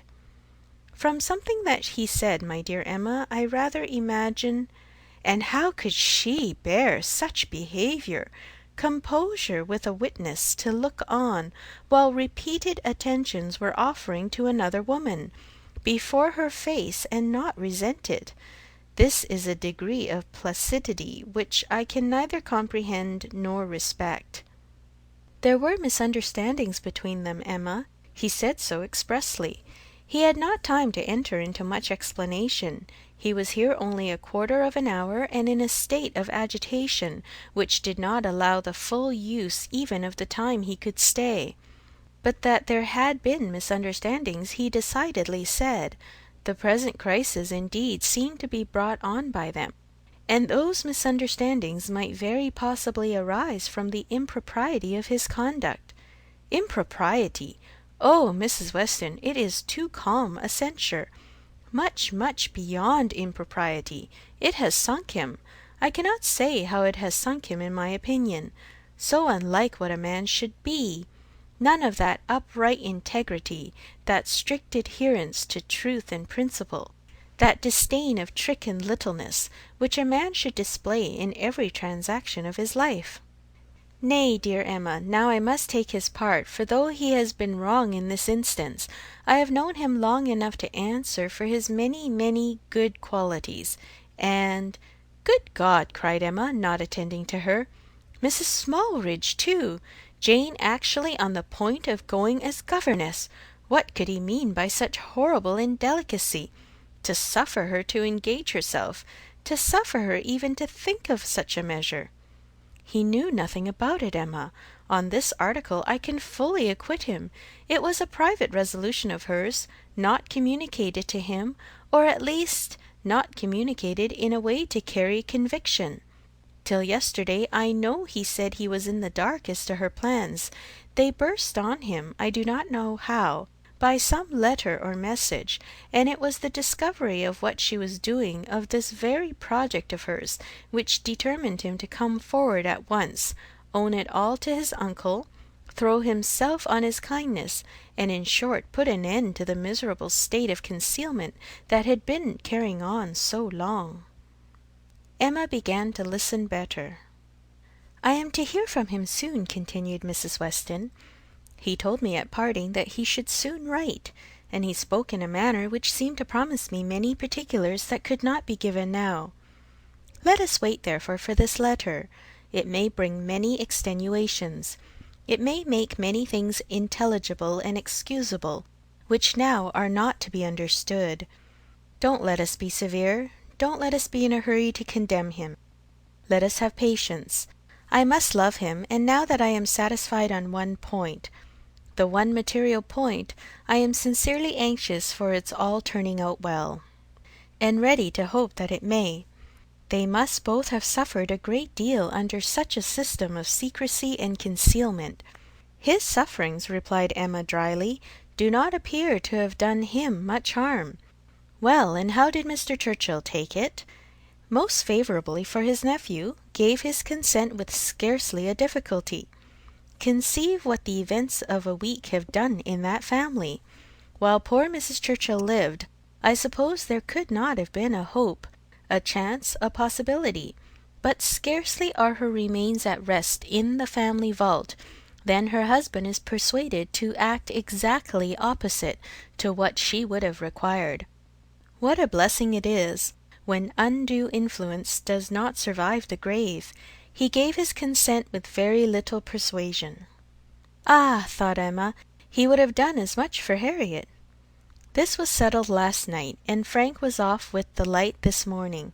He stopped at Highbury, at the Bateses, I fancy, some time, and then came on hither, but was in such a hurry to get back to his uncle, to whom he is just now more necessary than ever, that, as I tell you, he could stay with us but a quarter of an hour. He was very much agitated, very much indeed, to a degree that made him appear quite a different creature from anything I had ever seen him before. In addition to all the rest, there had been the shock of finding her so very unwell, which he had had no previous suspicion of, and there was every appearance of his having been feeling a great deal. And do you really believe the affair to have been carrying on with such perfect secrecy? The Campbells, the Dicksons, did none of them know of the engagement? Emma could not speak the name of Dickson without a little blush. None, no one. He positively said that it had been known to no one being in the world but their two selves. Well, said Emma, I suppose we shall gradually grow reconciled to the idea, and I wish them very happy. But I shall always think it a very abominable sort of proceeding. What has it been but a system of hypocrisy and deceit, espionage and treachery, to come among us with professions of openness and simplicity, and such a league in secret to judge us all? Here have we been the whole winter and spring completely duped, fancying ourselves all on an equal footing of truth and honour, with two people in the midst of us, who may have been carrying round, comparing and sitting in judgment on sentiments and words that were never meant for both to hear. They must take the consequence, if they have heard each other spoken of in a way not perfectly agreeable. I am quite easy on that head, replied Mrs. Weston. I am very sure that I never said anything of either to the other, which both might not have heard. You are in luck. Your only blunder was confined to my year, when you imagined a certain friend of ours in love with a lady. True, but as I have always had a thoroughly good opinion of Miss Fairfax, I never could under any blunder have spoken ill of her, and as to speaking ill of him, there I must have been safe. At this moment Mr. Weston appeared at a little distance from the window, evidently on the watch. His wife gave him a look which invited him in, and while he was coming round, added, Now, dearest Emma, let me entreat you to say and look everything that may set his heart at ease, and incline him to be satisfied with the match. Let us make the best of it, and indeed almost everything may be fairly said in her favour. It is not a connection to gratify, but if Mr. Churchill does not feel that, why should we? And it may be a very fortunate circumstance for him, for Frank I mean, that he should have attached himself to a girl of such steadiness of character and good judgment as I have always given her credit for, and still am disposed to give her credit for, in spite of this one great deviation from the strict rule of right, and how much may be said in her situation for even that error." "Much indeed," cried Emma feelingly. "If a woman can ever be excused for thinking only of herself, it is in a situation like Jane Fairfax's.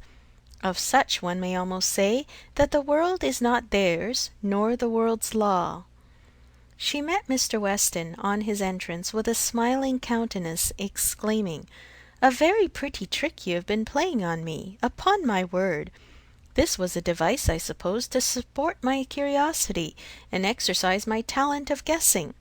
But you really frightened me. I thought you had lost half your property at least, and here, instead of its being a matter of condolence, it turns out to be one of congratulation. I congratulate you, Mr. Weston, with all my heart, on the prospect of having one of the most lovely and accomplished young women in England for your daughter." A glance or two between him and his wife convinced him that all was as right as this speech proclaimed, and its happy effect on his spirits was immediate. His air and voice recovered their usual briskness. He shook her heartily and gratefully by the hand, and entered on the subject in a manner to prove that he now only wanted time and persuasion to think the engagement no very bad thing. His companions suggested only what could palliate imprudence or smooth objections, and by the time they had talked it all over together, and he had talked it all over again with Emma, in their walk back to Hartfield, he was become perfectly reconciled, and not far from thinking it the very best thing that Frank could possibly have done. End of Volume 3, Chapter 10. Emma by Jane Austen. Volume 3, Chapter 11. Harriet, poor Harriet! Those were the words. In them lay the tormenting ideas which Emma could not get rid of, and which constituted the real misery of the business to her. Frank Churchill had behaved very ill by herself, very ill in many ways, but it was not so much his behaviour as her own which made her so angry with him. It was the scrape which he had drawn her into on Harriet's account that gave the deepest hue to his offence. Poor Harriet! To be a second time the dupe of her misconceptions and flattery. Mr. Knightley had spoken prophetically when he once said, "Emma, you have been no friend to Harriet Smith. She was afraid she had done her nothing but disservice." It was true that she had not to charge herself, in this instance as in the former, with being the sole and original author of the mischief, with having suggested such feelings as might otherwise never have entered Harriet's imagination. For Harriet had acknowledged her admiration and preference of Frank Churchill before she had ever given her a hint on the subject. But she felt completely guilty of having encouraged what she might have repressed. She might have prevented the indulgence and increase of such sentiments. Her influence would have been enough, and now she was very conscious that she ought to have prevented them. She felt that she had been risking her friend's happiness on most insufficient grounds. Common sense would have directed her to tell Harriet that she must not allow herself to think of him, and that there were 500 chances to 1 against his ever caring for her. But with common sense, she added, I am afraid I have had little to do. She was extremely angry with herself. If she could not have been angry with Frank Churchill too, it would have been dreadful. As for Jane Fairfax, she might at least relieve her feelings from any present solicitude on her account. Harriet would be anxiety enough. She need no longer be unhappy about Jane, whose troubles and whose ill health having, of course, the same origin, must be equally under cure. Her days of insignificance and evil were over. She would soon be well and happy and prosperous. Emma could now imagine why her own attentions had been slighted. This discovery laid many smaller matters open. No doubt it had been from jealousy. In Jane's eyes she had been a rival, and well might anything she could offer of assistance or regard be repulsed. An airing in the Hartfield carriage would have been the rack, and arrowroot from the Hartfield storeroom must have been poison. She understood it all, and as far as her mind could disengage itself from the injustice and selfishness of angry feelings, she acknowledged that Jane Fairfax would have neither elevation nor happiness beyond her desert. But poor Harriet was such an engrossing charge. There was little sympathy to be spared for anybody else. Emma was sadly fearful that this second disappointment would be more severe than the first. Considering the very superior claims of the object, it ought, and judging by its apparently stronger effect on Harriet's mind, producing reserve and self-command, it would. She must communicate the painful truth, however, and as soon as possible. An injunction of secrecy had been among Mr. Weston's parting words. For the present, the whole affair was to be completely a secret. Mr. Churchill had made a point of it as a token of respect to the wife he had so very recently lost, and everybody admitted it to be no more than due decorum. Emma had promised, but still Harriet must be accepted. It was her superior duty. In spite of her vexation, she could not help feeling it most ridiculous that she should have the very same distressing and delicate office to perform by Harriet, which Mrs. Weston had just gone through by herself. The intelligence which had been so anxiously announced to her, she was now to be anxiously announcing to another. Her heart beat quick on hearing Harriet's footstep and voice. So she supposed had poor Mrs. Weston when she was approaching Randalls. Could the event of the disclosure bear an equal resemblance? But of that, unfortunately, there would be no chance. "Well, Miss Woodhouse," cried Harriet, coming eagerly into the room, "is not this the oddest news that ever was?"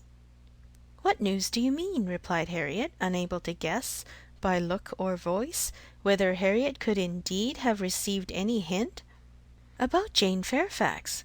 Did you ever hear anything so strange? Oh, you need not be afraid of owning it to me, for Mr. Weston has told me himself. I met him just now. He told me it was to be a great secret, and therefore I should not think of mentioning it to anybody but you. But he said you knew it." "What did Mr. Weston tell you?" said Emma, still perplexed. "Oh, he told me all about it.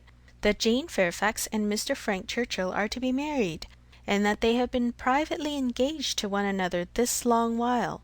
"How very odd!" It was indeed so odd. Harriet's behaviour was so extremely odd that Emma did not know how to understand it. Her character appeared absolutely changed. She seemed to propose showing no agitation or disappointment, or peculiar concern in the discovery. Emma looked at her, quite unable to speak. "Had you any idea," cried Harriet, "of his being in love with her? You perhaps might, you," blushing as she spoke, "who can see into everybody's heart, but nobody else." "Upon my word," said Emma, "I begin to doubt my having any such talent. Can you seriously ask me, Harriet, whether I imagined him attached to another woman at the very time that I was tacitly, if not openly, encouraging you to give way to your own feelings? I never had the slightest suspicion, till within the last hour, of Mr. Frank Churchill's having the least regard for Jane Fairfax. You may be very sure that if I had, I should have cautioned you accordingly." "Me!" cried Harriet, colouring and astonished. "Why should you caution me? You do not think I care about Mr. Frank Churchill?" "I am delighted to hear you speak so stoutly on the subject," replied Emma, smiling. "But you do not mean to deny that there was a time, and not very distant either, when you gave me reason to understand that you did care about him?" "Him? Never, never! Dear Miss Woodhouse, how could you so mistake me?" turning away distressed.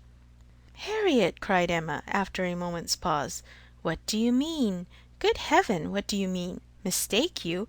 Am I to suppose, then—" She could not speak another word. Her voice was lost, and she sat down, waiting in great terror till Harriet should answer. Harriet, who was standing at some distance, and with face turned from her, did not immediately say anything, and when she did speak, it was in a voice nearly as agitated as Emma's. "I should not have thought it possible," she began, "that you could have misunderstood me. I know we agreed never to name him, but considering how infinitely superior he is to everybody else, I should not have thought it possible that I could be supposed to mean any other person. Mr. Frank Churchill, indeed! I do not know who would ever look at him in the company of the other. I hope I have a better taste than to think of Mr. Frank Churchill, who is like nobody by his side. And that you should have been so mistaken is amazing. I am sure but for believing that you entirely approved and meant to encourage me in my attachment, I should have considered it at first too great a presumption almost to dare to think of him. At first, if you had not told me that more wonderful things had happened, and that there had been matches of greater disparity, those were your very words, I should not have dared to give way to. I should not have thought it possible. But if you, who had always been acquainted with him— "Harriet," cried Emma, collecting herself resolutely, "let us understand each other now without the possibility of farther mistake. Are you speaking of Mr. Knightley?" "To be sure I am. I never could have an idea of anybody else, and so I thought you knew. When we talked about him it was as clear as possible." "Not quite," returned Emma with forced calmness, "for all that you then said appeared to me to relate to a different person. I could almost assert that you had named Mr. Frank Churchill. I am sure the service Mr. Frank Churchill had rendered you, in protecting you from the gipsies, was spoken of." "Oh, Miss Woodhouse, how you do forget! I perfectly remember the substance of what I said on the occasion. I told you I did not wonder at your attachment, that considering the service he had rendered you, it was extremely natural, and you agreed to it, expressing yourself very warmly as to your sense of that service, and mentioning even what your sensations had been in seeing him come forward to your rescue. The impression of it is strong on my memory." "Oh dear!" cried Harriet, "now I recollect what you mean, but I was thinking of something very different at the time. It was not the gipsies, it was not Mr. Frank Churchill that I meant. No," with some elevation, "I was thinking of a much more precious circumstance, of Mr. Knightley's coming and asking me to dance, when Mr. Elton would not stand up with me, and when there was no other partner in the room. That was the kind of action, that was the kind of noble benevolence and generosity, that was the service which made me begin to feel how superior he was to every other being upon earth." "Good God!" cried Emma, "this has been a most unfortunate, most deplorable mistake. What is to be done?" "You would not have encouraged me, then, if you had understood me? At least, however, I cannot be worse off than I should have been, if the other had been the person, and now it is possible." She paused a few moments. Emma could not speak.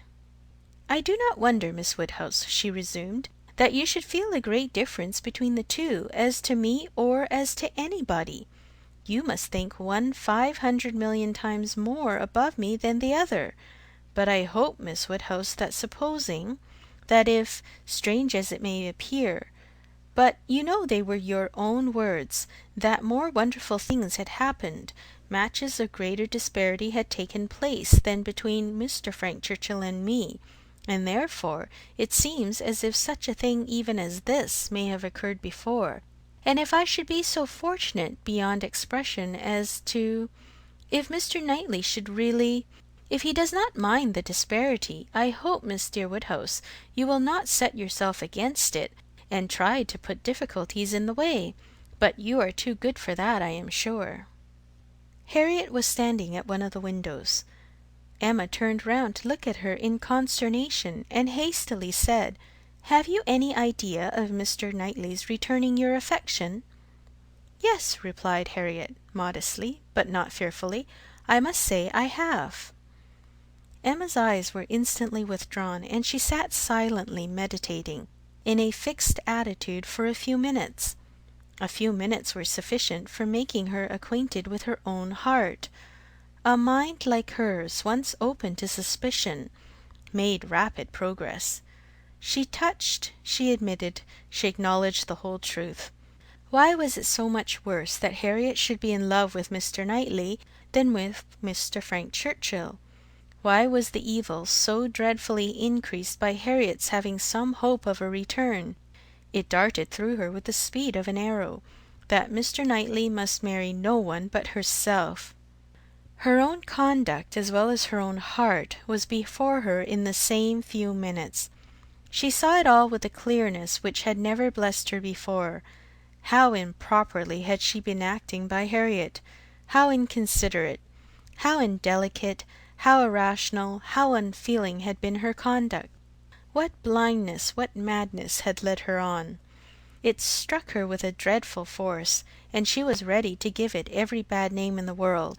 Some portion of respect for herself, however, in spite of all these demerits, some concern for her own appearance, and a strong sense of justice by Harriet, there would be no need of compassion to the girl, who believed herself loved by Mr. Knightley, but justice required that she should not be made unhappy by any coldness now, gave Emma the resolution to sit and endure farther with calmness, with even apparent kindness.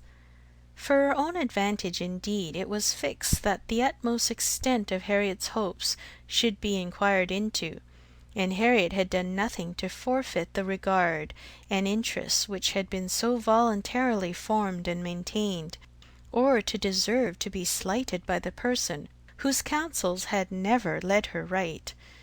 Rousing from reflection, therefore, and subduing her emotion, she turned to Harriet again, and in a more inviting accent renewed the conversation; for as to the subject which had first introduced it, the wonderful story of Jane Fairfax, that was quite sunk and lost. Neither of them thought but of Mr. Knightley and themselves. Harriet, who had been standing in no unhappy reverie, was yet very glad to be called from it by the now encouraging manner of such a judge and such a friend as Miss Woodhouse, and only wanted invitation to give the history of her hopes with great, though trembling delight. Emma's tremblings as she asked, and as she listened, were better concealed than Harriet's, but they were not less. Her voice was not unsteady, but her mind was in all the perturbation that such a development of self, such a burst of threatening evil, such a confusion of sudden and perplexing emotions must create. She listened with much inward suffering, but with great outward patience to Harriet's detail. Methodical or well arranged or very well delivered, it could not be expected to be, but it contained, when separated from all the feebleness and tautology of the narration, a substance to sink her spirit, especially with the corroborating circumstances which her own memory brought in favour of Mr. Knightley's most improved opinion of Harriet. Harriet had been conscious of a difference in his behaviour ever since those two decisive dances. Emma knew that he had on that occasion found her very much superior to his expectation. From that evening, or at least from the time of Miss Woodhouse's encouraging her to think of him, Harriet had begun to be sensible of his talking to her much more than he had been used to do, and of his having indeed quite a different manner towards her, a manner of kindness and sweetness. Latterly she had been more and more aware of it. When they had been all walking together, he had so often come and walked by her, and talked so very delightfully. He seemed to want to be acquainted with her. Emma knew it to have been very much the case. She had often observed the change to almost the same extent. Harriet repeated expressions of approbation and praise from him, and Emma felt them to be in the closest agreement with what she had known of his opinion of Harriet. He praised her for being without art or affectation, for having simple, honest, generous feelings. She knew that he saw such recommendations in Harriet. He had dwelt on them in her more than once.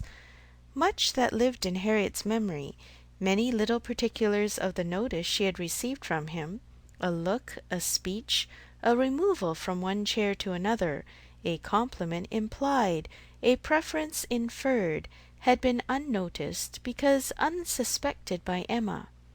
circumstances that might swell to half an hour's relation, and contained multiple proofs to her who had seen them, had passed undiscerned by her who now heard them.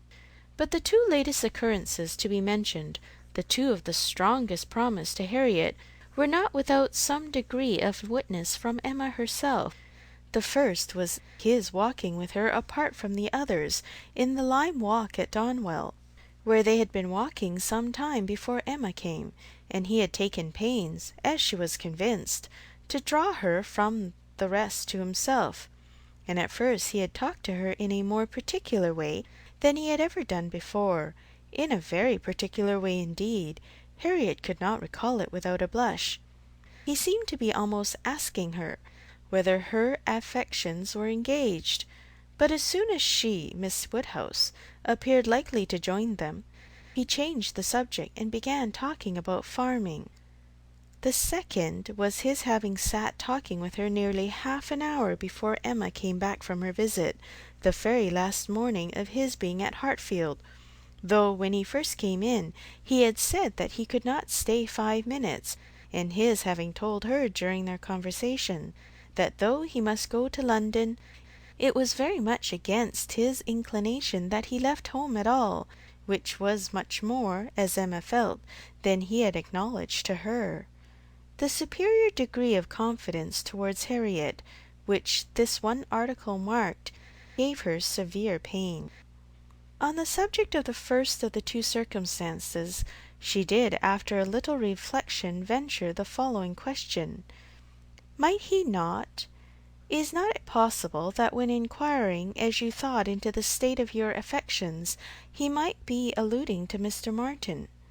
He might have Mr. Martin's interest in view. But Harriet rejected the suspicion with spirit. Mr. Martin! No, indeed. There was not a hint of Mr. Martin. I hope I know better now than to care for Mr. Martin, or to be suspected of it. When Harriet had closed her evidence, she appealed to her dear Miss Woodhouse to say whether she had not good ground for hope. I never should have presumed to think of it at first, said she, but for you. You told me to observe him carefully, and let his behaviour be the rule of mine, and so I have. But now I seem to feel that I may deserve him, and that if he does choose me, it will not be anything so very wonderful. The bitter feelings occasioned by this speech, the many bitter feelings, made the utmost exertion necessary on Emma's side to enable her to say on reply, Harriet, I will only venture to declare that Mr. Knightley is the last man in the world who would intentionally give any woman the idea of his feeling for her more than he really does. Harriet seemed ready to worship her friend for a sentence so satisfactory, and Emma was only saved from raptures and fondness, which at that moment would have been dreadful penance, by the sound of her father's footsteps. He was coming through the hall. Harriet was too much agitated to encounter him. She could not compose herself. Mr. Woodhouse would be alarmed. She had better go. With most ready encouragement from her friend, therefore, she passed off through another door, and the moment she was gone, this was the spontaneous burst of Emma's feelings. Oh God, that I had never seen her! The rest of the day, the following night, were hardly enough for her thoughts.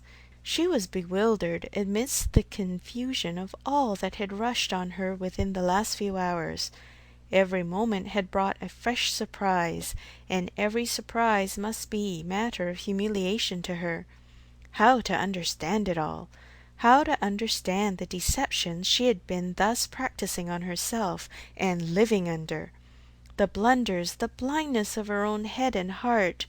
She sat still. She walked about. She tried her own room. She tried the shrubbery. In every place, every posture, she perceived that she had acted most weakly, that she had been imposed on by others in a most mortifying degree, that she had been imposed on herself in a degree yet more mortifying, that she was wretched, and should probably find this day but the beginning of wretchedness.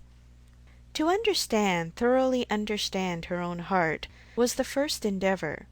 To that point when every leisure moment which her father's claims on her allowed, and every moment of involuntary absence of mind. How long had Mr. Knightley been so dear to her, as every feeling declared him now to be? When had his influence, such influence, begun? When had he succeeded to that place in her affection which Frank Churchill had once, for a short period, occupied? She looked back, she compared the two, compared them as they had always stood in her estimation, from the time of the latter's becoming known to her, and as they must at any time have been compared by her, had it, oh, had it by any blessed felicity occurred to her to institute the comparison. She saw that there never had been a time when she did not consider Mr. Knightley as infinitely superior, or when his regard for her had not been infinitely the most dear.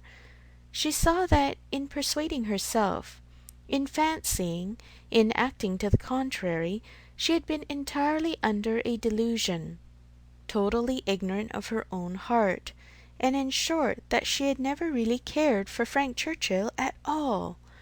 This was the conclusion of the first series of reflection. This was the knowledge of herself, on the first question of inquiry which she reached, and without being long in reaching it, she was most sorrowfully indignant, ashamed of every sensation but the one revealed to her, her affection for Mr. Knightley. Every other part of her mind was disgusting. With insufferable vanity had she believed herself in the secret of everybody's feelings, with unpardonable arrogance proposed to arrange everybody's destiny. She was proved to have been universally mistaken, and she had not quite done nothing, for she had done mischief. She had brought evil on Harriet, on herself, and she too much feared on Mr. Knightley. Were this most unequal of all connections to take place, on her must rest all the reproach of having given it a beginning, for his attachment she must believe to be produced only by a consciousness of Harriet's, and even were this not the case, he would never have known Harriet at all but for her folly. Mr. Knightley and Harriet Smith, it was a union to distance every wonder of the kind. The attachment of Frank Churchill and Jane Fairfax became commonplace, threadbare, stale in the comparison, exciting no surprise, presenting no disparity, affording nothing to be said or thought. Mr. Knightley and Harriet Smith, such an elevation on her side, such a debasement on his! It was horrible to Emma to think how it must sink him in the general opinion, to foresee the smiles, the sneers, the merriment it would prompt at his expense, the mortification and disdain of his brother, the thousand inconveniences to himself. Could it be? No, it was impossible. And yet it was far, very far from impossible. Was it a new circumstance for a man of first-rate abilities to be captivated by very inferior powers? Was it new for one perhaps too busy to seek, to be the prize of a girl who would seek him? Was it new for anything in this world to be unequal, inconsistent, incongruous, or for chance and circumstance, as second causes, to direct the human fate? Oh, had she never brought Harriet forward, had she left her where she ought, and where he had told her she ought, had she not, with a folly which no tongue could express, prevented her marrying the unexceptionable young man who would have made her happy and respectable in the line of life to which she ought to belong, all would have been safe. None of this dreadful sequel would have been. How Harriet could ever have had the presumption to raise her thoughts to Mr. Knightley, how she could dare to fancy herself the chosen of such a man, till actually assured of it. But Harriet was less humble, had fewer scruples than formerly. Her inferiority, whether of mind or situation, seemed little felt. She had seemed more sensible of Mr. Elton's being to stoop in marrying her than she now seemed of Mr. Knightley's. Alas, was that not her own doing too? Who had been at pains to give Harriet notions of self-consequence but herself? Who but herself had taught her that she was to elevate herself if possible, and that her claims were great to a high worldly establishment? If Harriet, from being humble, were grown vain, it was her doing too. End of Volume 3, Chapter 11. Emma by Jane Austen, Volume 3, Chapter 12. Till now that she was threatened with its loss, Emma had never known how much of her happiness depended on being first with Mr. Knightley, first in interest and affection.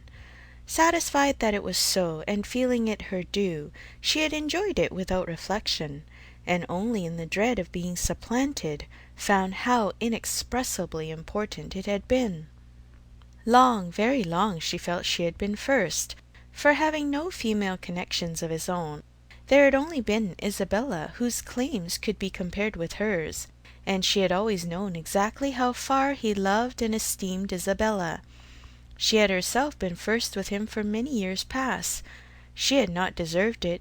She had often been negligent or perverse, slighting his advice, or even wilfully opposing him, insensible of half his merits, and quarrelling with him because he would not acknowledge her false and insolent estimate of her own. But still, from family attachment and habit, and thorough excellence of mind, he had loved her and watched over her from a girl, with an endeavour to improve her, and an anxiety for her doing right, which no other creature had at all shared. In spite of all her faults, she knew she was dear to him. Might she not say very dear? When the suggestions of hope, however, which must follow here, presented themselves, she could not presume to indulge them. Harriet Smith might think herself not unworthy of being peculiarly, exclusively, passionately loved by Mr. Knightley. She could not flatter herself with any idea of blindness in his attachment to her. She had received a very recent proof of its impartiality. How shocked had he been by her behaviour to Miss Bates! How directly, how strongly had he expressed himself to her on that subject!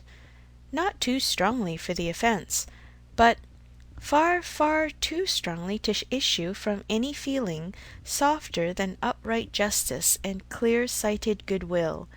She had no hope, nothing to deserve the name of hope, that he could have that sort of affection for herself, which was now in question. But there was a hope, at times a slight one, at times much stronger, that Harriet might have deceived herself, and be overrating his regard for her. Wish it she must, for his sake, be the consequence nothing to herself, but his remaining single all his life. Could she be secure of that indeed, of his never marrying at all, she believed she should be perfectly satisfied. Let him but continue the same Mr. Knightley to her and her father, the same Mr. Knightley to all the world. Let Donwell and Hartfield lose none of their precious intercourse of friendship and confidence, and her peace would be fully secured. Marriage, in fact, would not do for her. It would be incompatible with what she owed to her father, and with what she felt for him. Nothing should separate her from her father. She would not marry, even if she were asked by Mr. Knightley. It must be her ardent wish that Harriet might be disappointed, and she hoped that when able to see them together again, she might at least be able to ascertain what the chances for it were. She should see them henceforward with the closest observance, and, wretchedly as she had hitherto misunderstood even those she was watching, she did not know how to admit that she could be blinded here. He was expected back every day. The power of observation would be soon given. Frightfully soon it appeared when her thoughts were in one course. In the meanwhile she resolved against seeing Harriet. It would do neither of them good. It would do the subject no good to be talking of it farther. She was resolved not to be convinced, as long as she could doubt, and yet had no authority for opposing Harriet's confidence. To talk would be only to irritate. She wrote to her, therefore, kindly but decisively, to beg that she would not at present come to Hartfield, acknowledging it to be her conviction that all farther confidential discussion of one topic had better be avoided, and hoping that if a few days were allowed to pass before they had met again, except in the company of others, she objected only to a tete-a-tete. They might be able to act as if they had forgotten the conversation of yesterday. Harriet submitted and approved, and was grateful. This point was just arranged when a visitor arrived to tear Emma's thoughts a little from the one subject which had engrossed them, sleeping or waking, for the last 24 hours. Mrs. Weston, who had been calling on her daughter-in-law elect, and took Hartfield in her way home, almost as much in duty to Emma as in pleasure to herself, to relate all the particulars of so interesting an interview.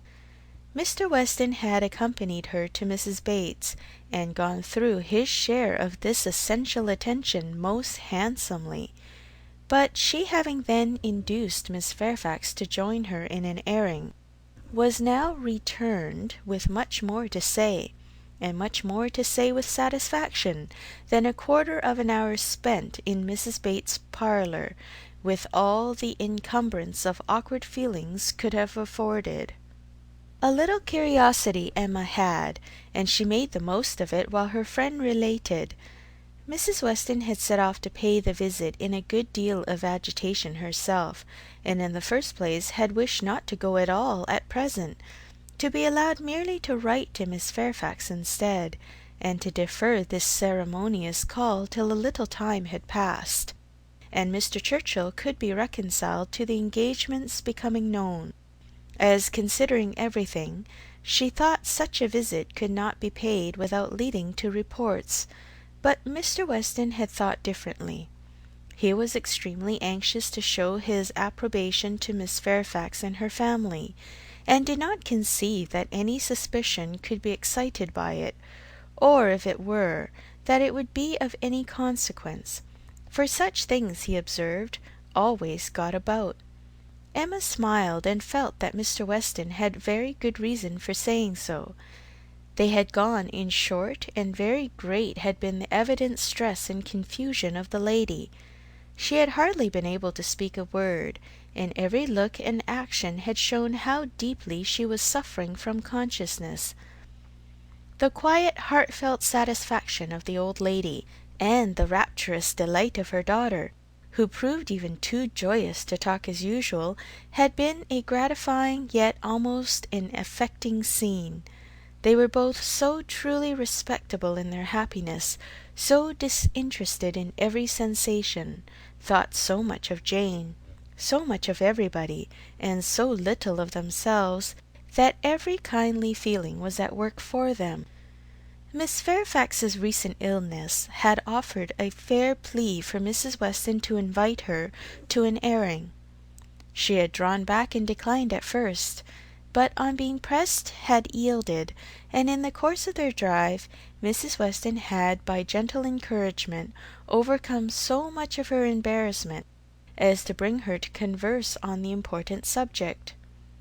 Apologies for her seemingly ungracious silence in their first reception, and the warmest expressions of the gratitude she was always feeling towards herself and Mr. Weston, must necessarily open the cause. But when these effusions were put by, they had talked a good deal of the present and of the future state of the engagement. Mrs. Weston was convinced that such conversation must be the greatest relief to her companion, pent up within her own mind as everything had so long been, and was very much pleased with all that she had said on the subject.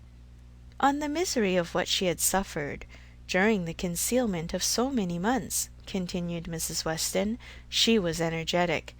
This was one of her expressions: "I will not say that since I entered into the engagement I have not had some happy moments, but I can say that I have never known the blessing of one tranquil hour." And the quivering lip, Emma, which uttered it, was an attestation that I felt at my heart. "Poor girl!" said Emma, She thinks herself wrong, then, for having consented to a private engagement. Wrong! No one, I believe, can blame her more than she is disposed to blame herself. The consequence, said she, had been a state of perpetual suffering to me, and so it ought. But after all the punishment that misconduct can bring, it is still not less misconduct. Pain is no expiation. I never can be blameless. I have been acting contrary to all my sense of right, and the fortunate turn that everything has taken, and the kindness I am receiving now, is what my conscience tells me ought not to be.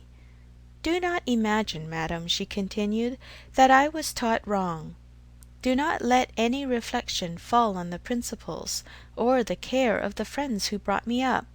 The error has been all my own, and I do assure you that, with all the excuse that present circumstances may appear to give, I shall yet dread making the story known to Colonel Campbell. Poor girl, said Emma again. She loves him then excessively, I suppose. It must have been from attachment only that she could be led to form the engagement.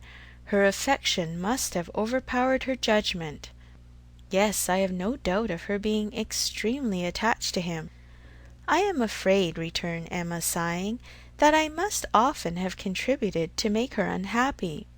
On your side, my love, it was very innocently done, but she probably had something of that in her thoughts when alluding to the misunderstandings which he had given us hints of before.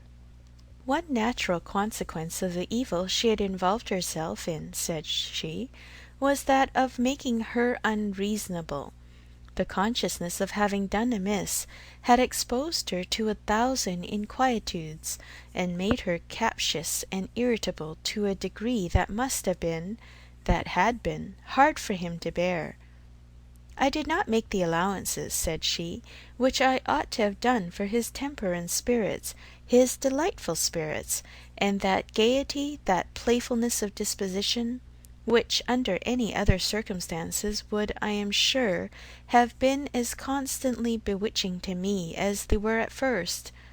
She then began to speak of you, and of the great kindness you had shown her during her illness, and with a blush which showed me how it was all connected, desired me, whenever I had an opportunity, to thank you. I could not thank you too much for every wish and every endeavour to do her good. She was sensible that you had never received any proper acknowledgment from herself. If I did not know her to be happy now, said Emma seriously, which, in spite of every little drawback from her scrupulous conscience, she must be, I could not bear these thanks. For, oh, Mrs. Weston, if there were an account drawn up of the evil and the good I have done Miss Fairfax. Well, checking herself and trying to be more lively, this is all to be forgotten. You are very kind to bring me these particulars. They show her to the greatest advantage. I am sure she is very good. I hope she will be very happy. It is fit that the fortune should be on his side, for I think the merit will be all on hers. Such a conclusion could not pass unanswered by Mrs. Weston. She thought well of Frank in almost every respect, and what was more, she loved him very much, and her defence was therefore earnest. She talked with a great deal of reason, and at least equal affection, but she had too much to urge for Emma's attention. It was soon gone to Brunswick Square or to Donwell. She forgot to attempt to listen, and when Mrs. Weston ended with, "We have not yet had the letter we are so anxious for, you know, but I hope it will soon come," she was obliged to pause before she answered, and at last obliged to answer at random, before she could at all recollect what letter it was which they were so anxious for. "Are you well, my Emma?" was Mrs. Weston's parting question. "Oh, perfectly. I am always well, you know. Be sure to give me intelligence of the letter as soon as possible." Mrs. Weston's communications furnished Emma with more food for unpleasant reflection, by increasing her esteem and compassion, and her sense of past injustice towards Miss Fairfax. She bitterly regretted not having sought a closer acquaintance with her, and blushed for the envious feelings which had certainly been in some measure the cause. Had she followed Mr. Knightley's known wishes, in paying that attention to Miss Fairfax which was every way her due, had she tried to know her better, had she done her part towards intimacy, had she endeavoured to find a friend there instead of in Miss Harriet Smith, she must in all probability have been spared from every pain which pressed on her now.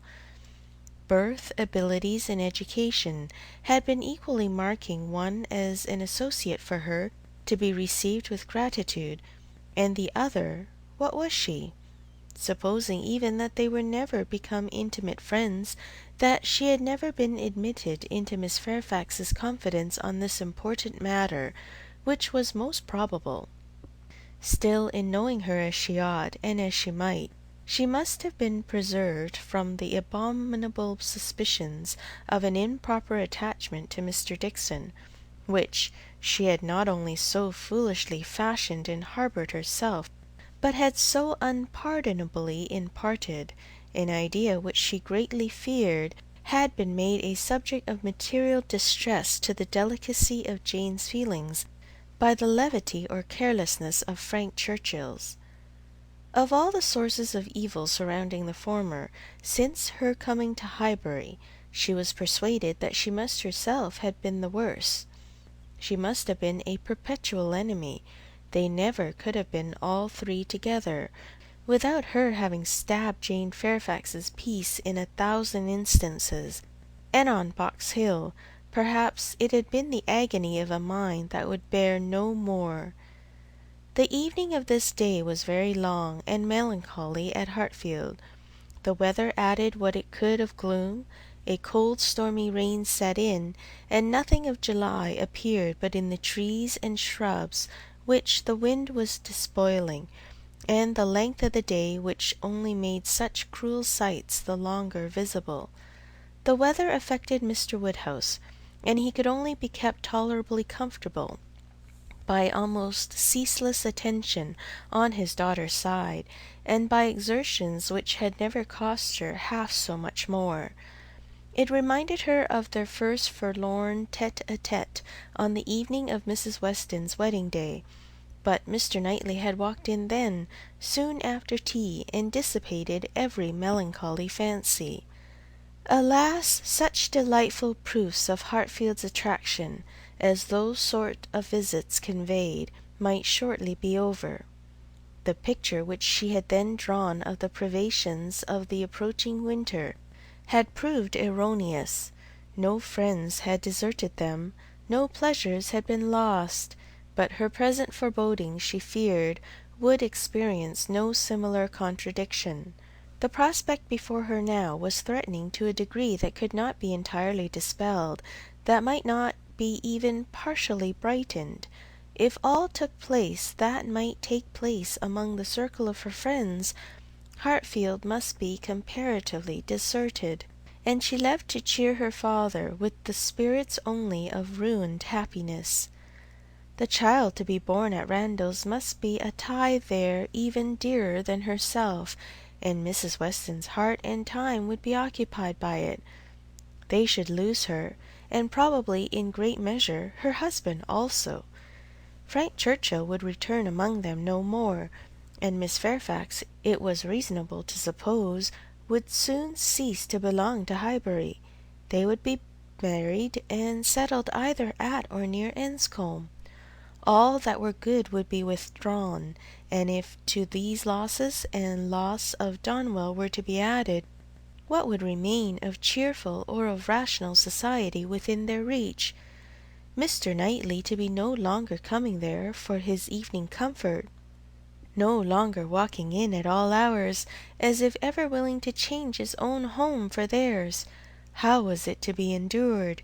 And if he were to be lost to them for Harriet's sake, if he were to be thought of hereafter as finding in Harriet's society all that he wanted, if Harriet were to be the chosen, the first, the dearest, the friend, the wife to whom he looked for all the best blessings of existence, What could be increasing Emma's wretchedness but the reflection, never far distant from her mind, that it had all been all her own work? When it came to such a pitch as this, she was not able to refrain from a start or a heavy sigh, or even from walking about the room for a few seconds, and the only source whence anything like consolation or composure could be drawn was in the resolution of her own better conduct, and the hope that, however inferior in spirit and gaiety might be the following and every future winter of her life to the past, it would yet find her more rational, more acquainted with herself, and leave her less to regret when it were gone. End of Volume 3, Chapter 12. Emma by Jane Austen, Volume 3, Chapter 13. The weather continued much the same all the following morning, and the same loneliness and the same melancholy seemed to reign at Hartfield. But in the afternoon it cleared, the wind changed into a softer quarter, the clouds were carried off, the sun appeared, it was summer again. With all the eagerness which such a transition gives, Emma resolved to be out of doors as soon as possible. Never had the exquisite sight, smell, sensation of nature, tranquil, warm, and brilliant after a storm, been more attractive to her. She longed for the serenity they might gradually introduce, and on Mr. Perry's coming in soon after dinner, with a disengaged hour to give her father, she lost no time ill hurrying into the shrubbery. There, with spirits freshened, and thoughts a little relieved, she had taken a few turns, when she saw Mr. Knightley passing through the garden door and coming towards her. It was the first intimation of his being returned from London. She had been thinking of him the moment before, as unquestionably 16 miles distant. There was time only for the quickest arrangement of mind. She must be collected and calm. In half a minute they were together. The how-do-you-dos were quiet and restrained on each side. She asked after their mutual friends. They were all very well. When had he left them? Only that morning. He must have had a wet ride. Yes. He meant to walk with her, she found. He had just looked into the dining-room, and as he was not wanted there, preferred being out of doors.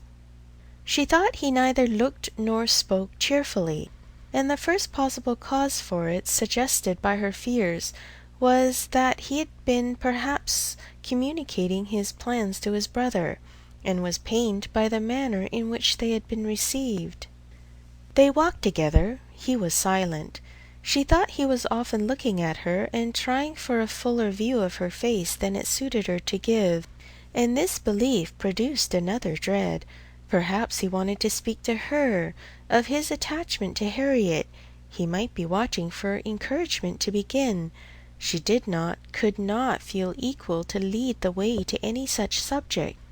He must do it all himself. Yet she could not bear the silence. With him it was most unnatural.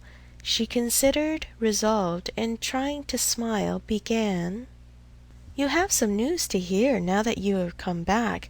That will rather surprise you." "Have I?" said he quietly, and looking at her. "Of what nature?" "Oh, the best nature in the world, a wedding." After waiting a moment, as if to be sure she intended to say no more, he replied, "If you mean Miss Fairfax and Frank Churchill, I have heard that already." "How is it possible?" cried Emma, turning her glowing cheeks towards him, for, while she spoke, it occurred to her that he might have called at Mrs. Goddard's in his way. "I had a few lines on parish business from Mr. Weston this morning, and at the end of them he gave me a brief account of what had happened." Emma was quite relieved, and could presently say, with a little more composure, "You probably have been less surprised than any of us, for you have had your suspicions. I have not forgotten that you once tried to give me a caution. I wish I had attended to it, but," with a sinking voice and a heavy sigh, "I seem to have been doomed to blindness." For a moment or two nothing was said, and she was unsuspicious of having excited any particular interest, till she found her arm drawn into his and pressed against his heart, and heard him thus saying, in a tone of great sensibility, speaking low: "Time, my dearest Emma, time will heal the wound. Your own excellent sense, your exertions for your father's sake, I know you will not allow yourself—" His arm was pressed again, as he added, in a more broken and subdued accent, "The feelings of the warmest friendship, indignation, abominable scoundrel," and in a louder, steadier tone he concluded with, "He will soon be gone. They will soon be in Yorkshire. I am sorry for her. She deserves a better fate." Emma understood him, and as soon as she could recover from the flutter of pleasure excited by such tender consideration, replied, "You are very kind, but you are mistaken, and I must set you right. I am not in want of that sort of compassion.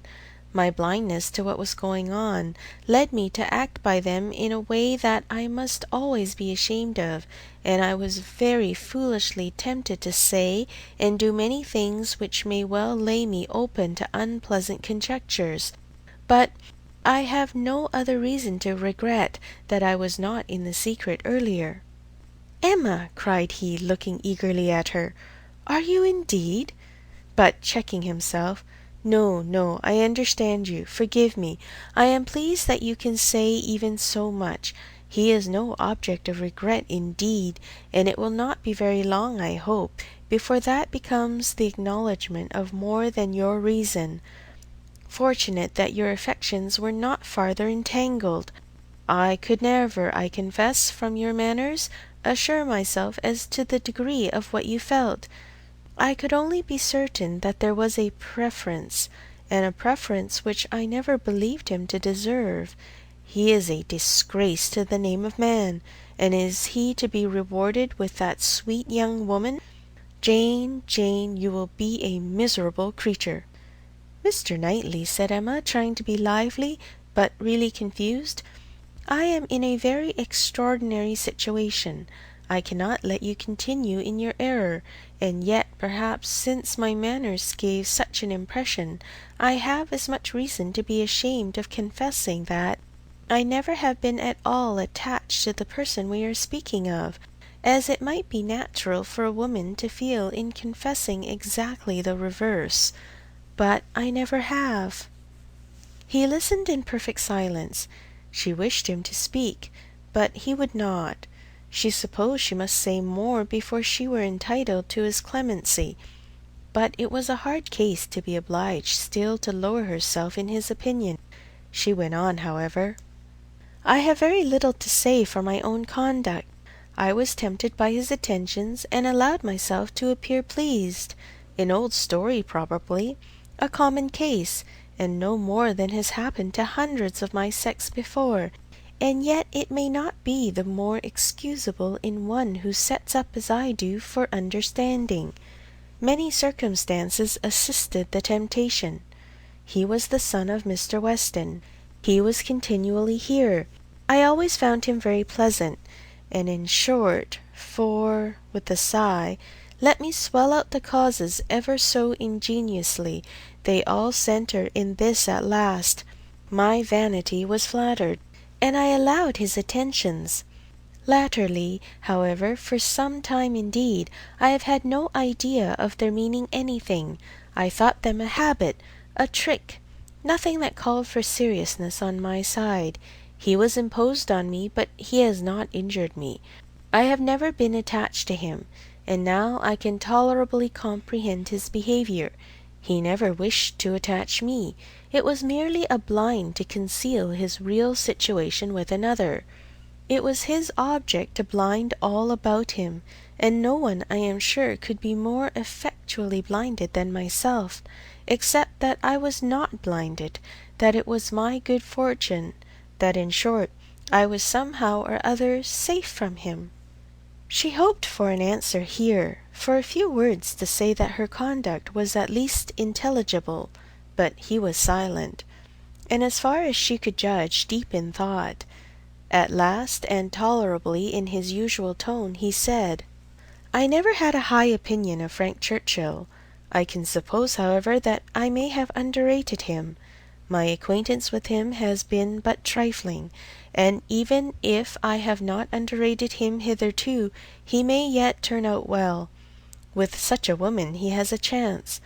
I have no motive for wishing him ill, and for her sake, whose happiness will be involved in his good character and conduct, I shall certainly wish him well." "I have no doubt of their being happy together," said Emma. "I believe them to be very mutually and very sincerely attached." "He is a most fortunate man," returned Mr. Knightley with energy. "So early in his life, at 23, a period when, if a man chooses a wife, he generally chooses ill, at 23, to have drawn such a prize. What years of felicity that man, in all human calculation, has before him! Assured of the love of such a woman, the disinterested love, for Jane Fairfax's character vouches for her disinterestedness, everything in his favour, equality of situation, I mean as far as regards society, and all the habits and manners that are important, equally in every point but one, and that one, since the purity of her heart is not to be doubted, such as must increase his felicity, for it will be his to bestow the only advantages she wants. A man would always wish to give a woman a better home than the one he takes her from, and he who can do it, where there is no doubt of her regard, must, I think, be the happiest of mortals. Frank Churchill is indeed the favourite of fortune. Everything turns out for his good. He meets with a young woman at a watering place, gains her affection, cannot even weary her by negligent treatment, and had he and all his family sought round the world for a perfect wife for him, they could not have found her superior. His aunt is in the way. His aunt dies. He has only to speak. His friends are eager to promote his happiness.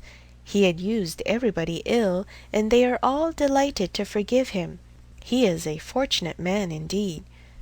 "You speak as if you envied him." "And I do envy him, Emma. In one respect he is the object of my envy." Emma could say no more. They seemed to be within half a sentence of Harriet, and her immediate feeling was to avert the subject if possible. She made her plan. She would speak of something totally different, the children in Brunswick Square, and she only waited for breath to begin when Mr. Knightley startled her by saying, "You will not ask me what is the point of envy. You are determined, I see, to have no curiosity. You are wise, but I cannot be wise, Emma. I must tell you what you will not ask, though I may wish it unsaid the next moment." "Oh, then don't speak it, don't speak it," she eagerly cried. "Take a little time. Consider. Do not commit yourself." "Thank you," said he, in an accent of deep mortification, and not another syllable followed. Emma could not bear to give him pain. He was wishing to confide in her, perhaps to consult her. Cost her what it would, she would listen. She might assist his resolution or reconcile him to it. She might give just praise to Harriet, or, by representing to him his own independence, relieve him from that state of indecision, which must be more intolerable than any alternative to such a mind as his. They had reached the house. "You are going in, I suppose?" said he. "No," replied Emma, quite confirmed by the depressed manner in which he still spoke. "I should like to take another turn. Mr. Perry is not gone." And after proceeding a few steps, she added, "I stopped you ungraciously just now, Mr. Knightley, and, I am afraid, gave you pain. But if you have any wish to speak openly to me as a friend, or to ask my opinion of anything that you may have in contemplation, as a friend indeed, you may command me. I will hear whatever you like. I will tell you exactly what I think." "As a friend," repeated Mr. Knightley. "Emma, that I fear is a word. No, I have no wish. Stay, yes, why should I hesitate? I have gone too far already for concealment. Emma, I accept your offer. Extraordinary as it may seem, I accept it, and refer myself to you as a friend. Tell me, then, have I no chance of ever succeeding?" He stopped in his earnestness to look the question, and the expression of his eyes overpowered her. "My dearest Emma," said he, "for dearest you will always be, whatever the event of this hour's conversation, my dearest, most beloved Emma, tell me at once, say no if it is to be said." She could say nothing. "You are silent," he cried with great animation, "absolutely silent. At present I ask no more." Emma was almost ready to sink under the agitation of this moment. The dread of being awakened from the happiest dream was perhaps the most prominent feeling. "I cannot make speeches, Emma," he soon resumed, and in a tone of such sincere, decided, intelligible tenderness as was tolerably convincing. "If I loved you less, I might be able to talk about it more. But you know what I am. You hear nothing but truth from me. I have blamed you and lectured you, and you have borne it as no other woman in England would have borne it. Bear with the truths I would tell you now, dearest Emma, as well as you have borne with them. Then manner, perhaps, may have as little to recommend them. God knows I have been a very indifferent lover, but you understand me. Yes, you see, you understand my feelings, and will return them if you can. At present, I only ask to hear your voice, once to hear your voice." While he spoke, Emma's mind was most busy, and with all the wonderful velocity of thought had been able, and yet without losing a word, to catch and comprehend the exact truth of the whole, to see that Harriet's hopes had been entirely groundless, a mistake, a delusion, as complete a delusion as any of her own. That Harriet was nothing, that she was everything herself, that what she had been saying relative to Harriet had been all taken as the language of her own feelings, and that her agitation, her doubts, her reluctance, her discouragement had been all received as discouragement from herself. And not only was there time for these convictions, with all their glow of attendant happiness, there was time also to rejoice that Harriet's secret had not escaped her, and to resolve that it need not and should not.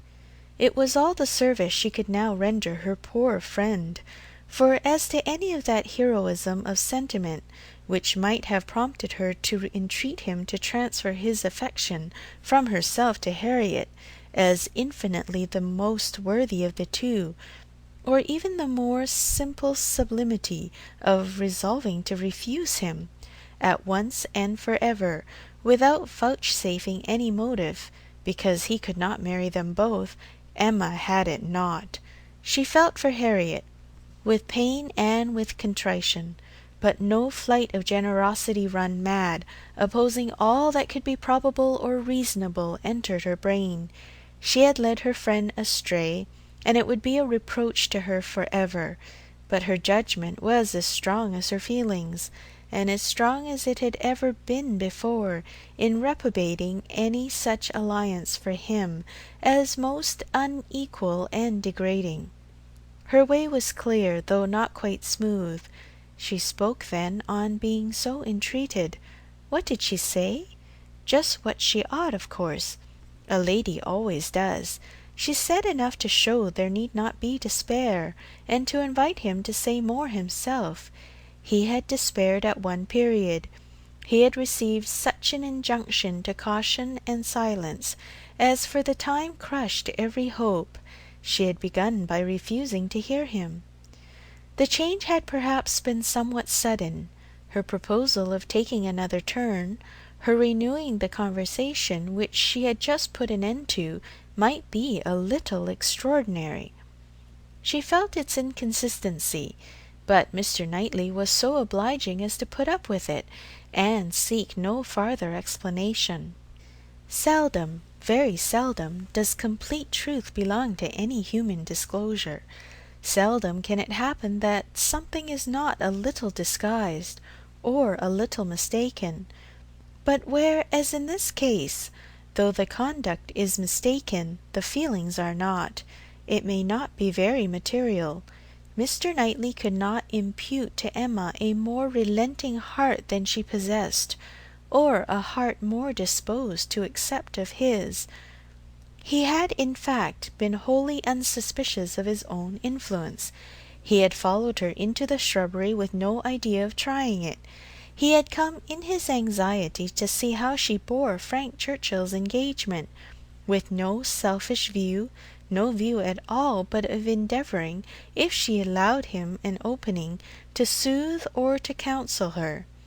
The rest had been the work of the moment, the immediate effect of what he heard on his feelings, the delightful assurance of her total indifference towards Frank Churchill, of her having a heart completely disengaged from him, had given birth to the hope that in time he might gain her affection himself. But it had all been no present hope. He had only in the momentary conquest of eagerness over judgment aspired to be told that she did not forbid his attempt to attach her. The superior hopes which gradually opened were so much the more enchanting. The affection which he had been asking to be allowed to create, if he could, was already his. Within half an hour he had passed from a thoroughly distressed state of mind to something so like perfect happiness that it could bear no other name. Her change was equal. This 1/2 hour had given to each the same precious certainty of being loved, had cleared from each the same degree of ignorance, jealousy, or distrust. On his side there had been a long-standing jealousy, old as the arrival or even the expectation of Frank Churchill. He had been in love with Emma and jealous of Frank Churchill from about the same period, one sentiment having probably enlightened him as to the other. It was his jealousy of Frank Churchill that had taken him from the country. The Box Hill party had decided him on going away. He would save himself from witnessing again such permitted, encouraged attentions. He had gone to learn to be indifferent. But he had gone to a wrong place. There was too much domestic happiness in his brother's house. Woman wore too amiable a form in it. Isabella was too much like Emma, differing only in those striking inferiorities which always brought the other in brilliancy before him, for much to have been done, even had his time been longer. He had stayed on, however, vigorously day after day, till this very morning's post had conveyed the history of Jane Fairfax. Then, with a gladness which must be felt, nay, which he did not scruple to feel, having never believed Frank Churchill to be at all deserving Emma, was there so much fond solicitude, so much keen anxiety for her, that he could stay no longer. He had ridden home through the rain, and had walked up directly after dinner to see how his sweetest and best of all creatures, faultless in spite of all her faults, bore the discovery. He had found her agitated and low. Frank Churchill was a villain. He heard her declaring that she had never loved him. Frank Churchill's character was not desperate. She was his own Emma, by hand and word, when they returned into the house, and if he could have thought of Frank Churchill then, he might have deemed him a very good sort of fellow. End of Volume 3, Chapter 13.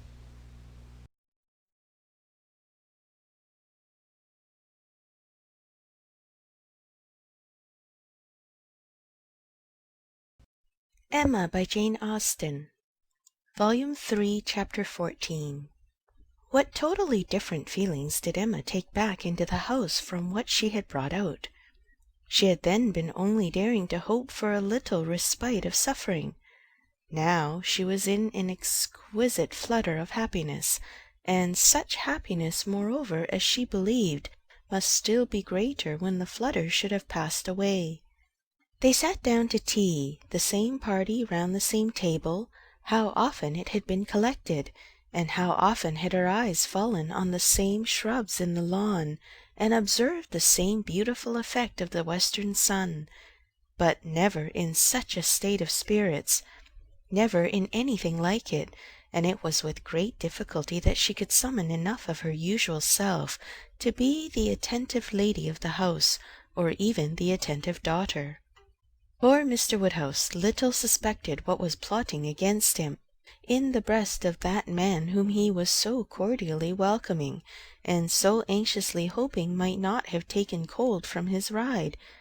Could he have seen the heart, he would have cared very little for the lungs, but without the most distant imagination of the impending evil, without the slightest perception of anything extraordinary in the looks or ways of either, he repeated to them very comfortably all the articles of news he had received from Mr. Perry, and talked on with much self-contentment, totally unsuspicious of what they could have told him in return.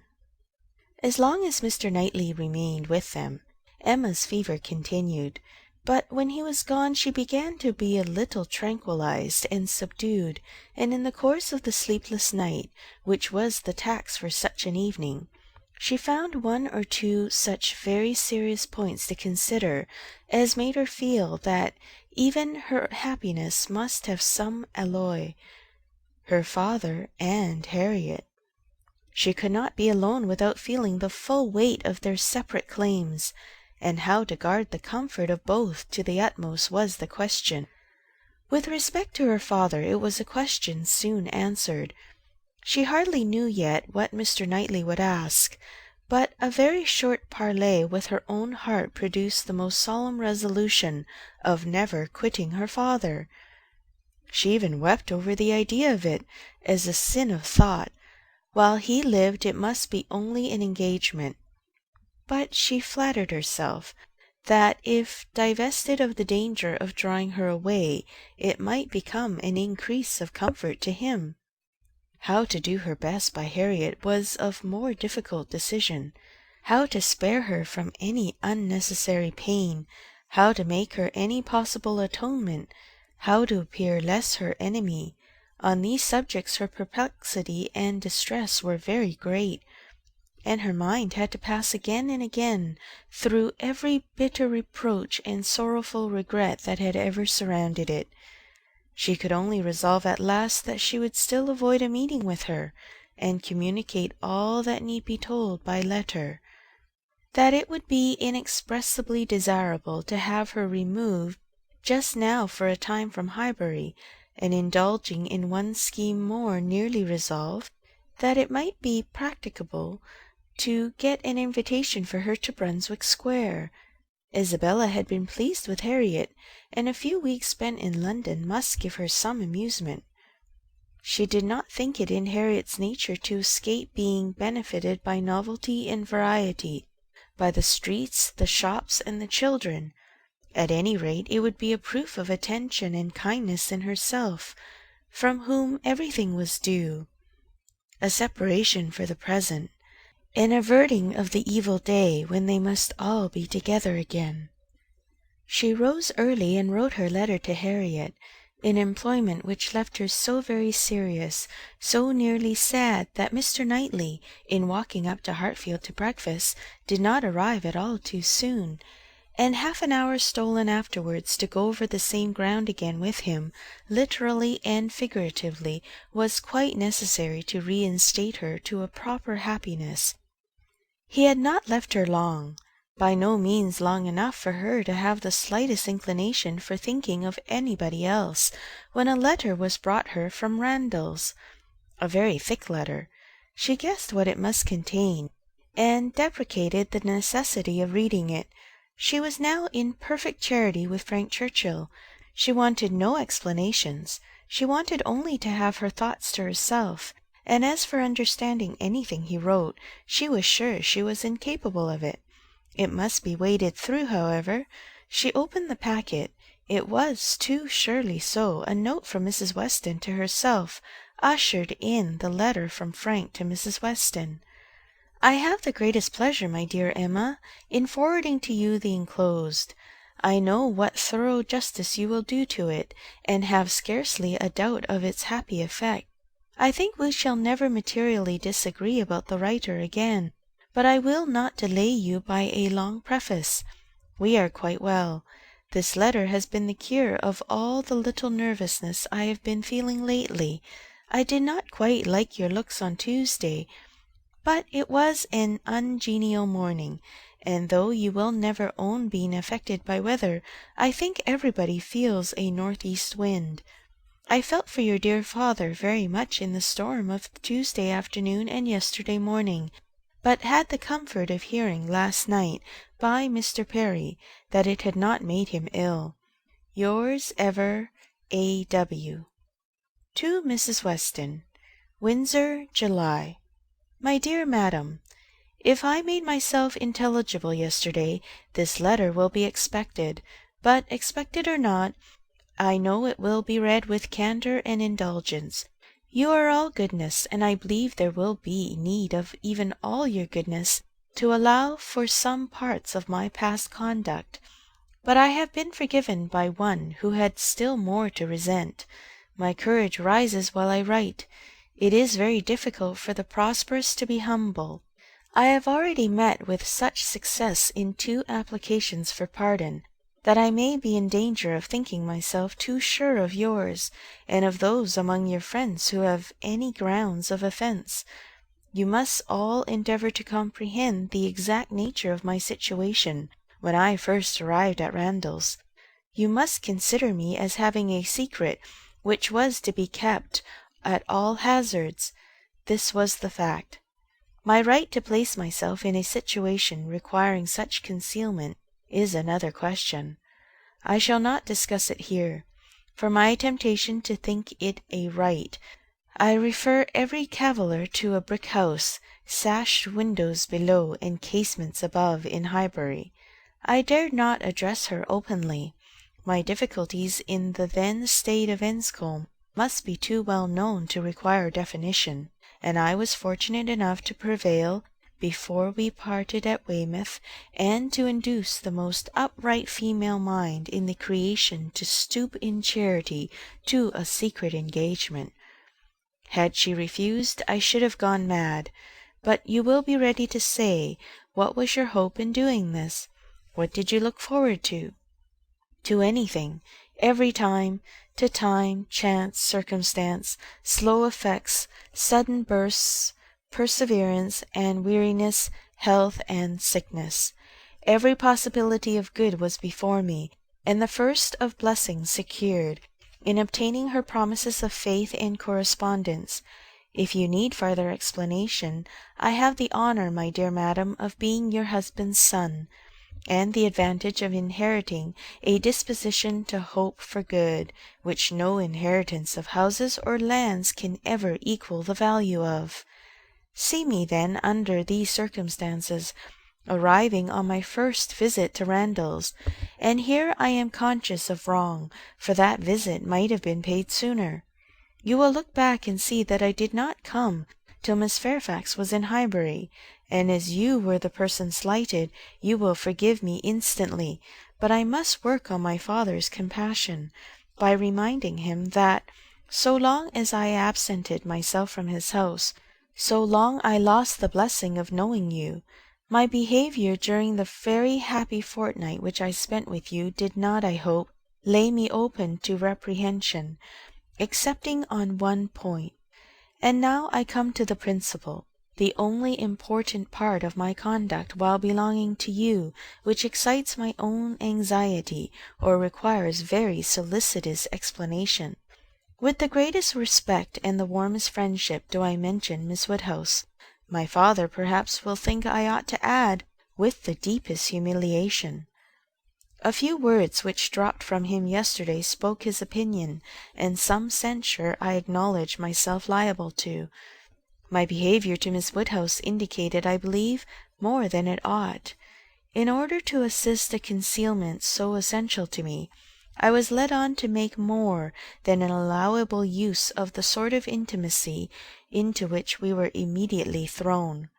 I cannot deny that Miss Woodhouse was my ostensible object, but I am sure you will believe the declaration that had I not been convinced of her indifference, I would not have been induced by any selfish views to go on. Amiable and delightful as Miss Woodhouse is, she never gave me the idea of a young woman likely to be attached, and that she was perfectly free from any tendency to being attached to me was as much my conviction as my wish. She received my attentions with an easy, friendly, good-humoured playfulness which suited me exactly. We seemed to understand each other. From our relative situation, those attentions were her due, and were felt to be so. Whether Miss Woodhouse began really to understand me before the expiration from that fortnight, I cannot say. When I called to take leave of her, I remember that I was within a moment of confessing the truth, and then I fancied she was not without suspicion. But I have no doubt of her having since detected me, at least in some degree. She may not have surmised the whole, but her quickness must have penetrated a part. I cannot doubt it. You will find whenever the subject becomes freed from its present restraints that I did not take her wholly by surprise. She frequently gave me hints of it. I remember her telling me at the ball that I owed Mrs. Elton gratitude for her attentions to Miss Fairfax. I hope this history of my conduct towards her will be admitted by you and my father as great extenuation of what you saw amiss. While you considered me as having sinned against Emma Woodhouse, I could deserve nothing from either.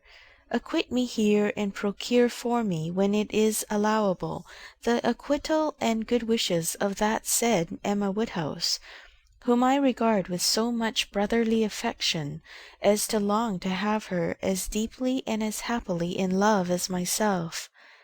Whatever strange things I said or did during that fortnight, you were now a key to. My heart was in Highbury, and my business was to get my body thither as soon as might be, and with the least suspicion. If you remember any queernesses, set them all to the right account. On the pianoforte, so much talked of, I feel it only necessary to say that its being ordered was absolutely unknown to Miss Fairfax, who would never have allowed me to send it, had any choice been given her. The delicacy of her mind throughout the whole engagement, my dear madam, is much beyond my power of doing justice to. You will soon, I earnestly hope, know her thoroughly yourself. No description can describe her. She must tell you herself what she is, yet not by word, for never was there a human creature who would so designedly suppress her own merit. Since I began this letter, which will be longer than I foresaw, I have heard from her. She gives a good account of her own health, but as she never complains, I dare not depend. I want to have your opinion of her looks. I know you will soon call on her. She is living in dread of the visit. Perhaps it is paid already. Let me hear from you without delay. I am impatient for 1,000 particulars. Remember how few minutes I was at Randalls, and in how bewildered, how mad a state, and I am not much better yet, still insane either from happiness or misery. When I think of the kindness and favour I have met with, of her excellence and patience, and my uncle's generosity, I am mad with joy. But when I recollect all the uneasiness I occasioned her, and how little I deserve to be forgiven, I am mad with anger. If I could but see her again! But I must not propose it yet. My uncle has been too good for me to encroach. I must still add to this long letter. You have not heard all that you ought to hear. I could not give any connected detail yesterday, but the suddenness, and in one light the unseasonableness with which the affair burst out, needs explanation. For though the event of the 26th, as you will conclude, immediately opened to me the happiest prospects, I should not have presumed on such early measures, but from the very particular circumstances which left me not an hour to lose. I should not have shrunk from anything so hasty, and she would have felt every scruple of mine with multiplied strength and refinement. but I had no choice. The hasty engagement she had entered into with that woman. Here, my dear madam, I was obliged to leave off abruptly to recollect and compose myself. I have been walking over the country, and am now, I hope, rational enough to make the rest of my letter what it ought to be. It is, in fact, a most mortifying retrospect for me. I behaved shamefully, and here I can admit that my manners to Miss Woodhouse, in being unpleasant to Miss Fairfax, were highly blamable. She disapproved them, which ought to have been enough. My plea of concealing the truth she did not think sufficient. She was displeased. I thought unreasonably so. I thought her on 1,000 occasions unnecessarily scrupulous and cautious. I thought her even cold, but she was always right. If I had followed her judgment and subdued my spirits to the level of what she deemed proper, I should have escaped the greatest unhappiness I have ever known. We quarrelled. Do you remember the morning spent at Donwell? There every little dissatisfaction that had occurred before came to a crisis. I was late. I met her walking home by herself, and wanted to walk with her, but she would not suffer it.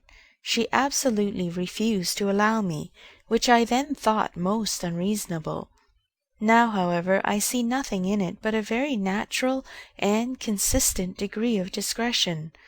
While I, to blind the world to our engagement, was behaving 1 hour with objectionable particularity to another woman, was she to be consenting the next to a proposal which might have made every previous caution useless? Had we been met walking together between Donwell and Highbury, the truth must have been suspected. I was mad enough, however, to resent. I doubted her affection. I doubted it more the next day on Box Hill, when, provoked by such conduct on my side, such shameful, insolent neglect of her, and such apparent devotion to Miss Woodhouse, as it would have been impossible for any woman of sense to endure, she spoke her resentment in a form of words perfectly intelligible to me. In short, my dear madam, it was a quarrel blameless on her side, abominable on mine, and I returned the same evening to Richmond, though I might have stayed with you till the next morning, merely because I would be as angry with her as possible. Even then I was not such a fool as not to mean to be reconciled in time. But I was the injured person, injured by her coldness, and I went away determined that she would make the first advances. I shall always congratulate myself that you were not of the Box Hill party. Had you witnessed my behaviour there, I can hardly suppose you would ever have thought well of me again. Its effect upon her appears in the immediate resolution it produced. As soon as she found I was really gone from Randalls, she closed with the offer of that officious Mrs. Elton. The whole system of whose treatment of her, by the by, has ever filled me with indignation and hatred. I must not quarrel with the spirit of forbearance which has been so richly extended towards myself, but otherwise I should loudly protest against the share of it which that woman has known. Jane, indeed! You will observe that I have not yet indulged myself in calling her by that name, even to you. Think, then, what I must have endured in hearing it bandied between the Eltons, with all the vulgarity of needless repetition, and all the insolence of imaginary superiority. Have patience with me, I shall soon have done. She closed with this offer, resolving to break with me entirely, and wrote the next day to tell me that we were never to meet again. She felt the engagement to be a source of repentance and misery to each. She dissolved it. This letter reached me on the very morning of my poor aunt's death. I answered it within an hour, but from the confusion of my mind and the multiplicity of business falling on me at once, my answer, instead of being sent with all the many other letters of that day, was locked up in my writing-desk, and I, trusting that I had written enough, though but a few lines to satisfy her, remained without any uneasiness. I was rather disappointed that I did not hear from her again speedily, but I made excuses for her, and was too happy, and may I add, too cheerful in my views to be captious. We removed to Windsor, and 2 days afterwards I received a parcel from her, with my own letters all returned, and a few lines at the same time by the post, stating her extreme surprise at not having had the smallest reply to her last, and adding that as silence on such a point could not be misconstrued, and as it must be equally desirable to both to have every subordinate arrangement concluded as soon as possible, she now sent me by a safe conveyance all my letters, and requested that if I could not directly command hers, so as to send them to Highbury within a week, I would forward them after that period to her in short, the full direction to Mr. Smallridge's, near Bristol, stared me in the face. I knew the name, the place, I knew all about it, and instantly saw what she had been doing. It was perfectly accordant with that resolution of character which I knew her to possess, and the secrecy she had maintained as to any such design in her former letter was equally descriptive of its anxious delicacy. For the world would not she have seemed to threaten me. Imagine the shock. Imagine how, till I had actually detected my own blunder, I raved at the blunders of the post. What was to be done? Only one thing. I must speak to my uncle. Without his sanction I could not hope to be listened to again. I spoke. Circumstances were in my favour. The late event had softened his pride, and he was, earlier than I could have anticipated, wholly reconciled and complying, and could say at last, poor man, with a deep sigh, that he wished I might find as much happiness in the marriage state as he had done. I felt that it would be of a different sort. Are you disposed to pity me for what I must have suffered in opening the cause to him, for my suspense while all was at stake? No, do not pity me till I reach Highbury, and saw how ill I had made her. Do not pity me till I saw her wan, sick looks. I reached Highbury at the time of day when, from my knowledge of their late breakfast hour, I was certain of a good chance of finding her alone. I was not disappointed, and at last I was not disappointed either in the object of my journey. A great deal of very reasonable, very just displeasure I had to persuade away, but it is done. We are reconciled, dearer, much dearer than ever, and no moment's uneasiness can ever occur between us again. Now, my dear madam, I will release you, but I could not conclude before. 1,000 thanks for all the kindness you have ever shown me, and 10,000 for the attentions of your heart which will dictate towards her. If you think me in a way to be happier than I deserve, I am quite of your opinion. Miss Woodhouse calls me the child of good fortune. I hope she is right. In one respect my good fortune is undoubted, that of being able to subscribe myself your obliged and affectionate son, F. C. Weston Churchill. End of Volume 3, Chapter 14. Emma by Jane Austen. Volume 3, Chapter 15. This letter must make its way to Emma's feelings. She was obliged, in spite of her previous determination to the contrary, to do it all the justice that Mrs. Weston foretold. As soon as she came to her own name, it was irresistible. Every line relating to herself was interesting, and almost every line agreeable. And when this charm ceased, the subject could still maintain itself by the natural return of her former regard for the writer, and the very strong attraction which any picture of love must have for her at the moment. She never stopped till she had gone through the whole, and though it was impossible not to feel that he had been wrong, yet he had been less wrong than she had supposed. And he had suffered and was very sorry, and he was so grateful to Mrs. Weston, and so much in love with Miss Fairfax, and she was so happy herself, that there was no being severe, and could he have entered the room, she must have shaken hands with him as heartily as ever. She thought so well of the letter that when Mr. Knightley came again, she desired him to read it. She was sure of Mrs. Weston's wishing it to be communicated, especially to one who, like Mr. Knightley, had seen so much to blame in his conduct. "I shall be very glad to look it over," said he, "but it seems long. I will take it home with me at night."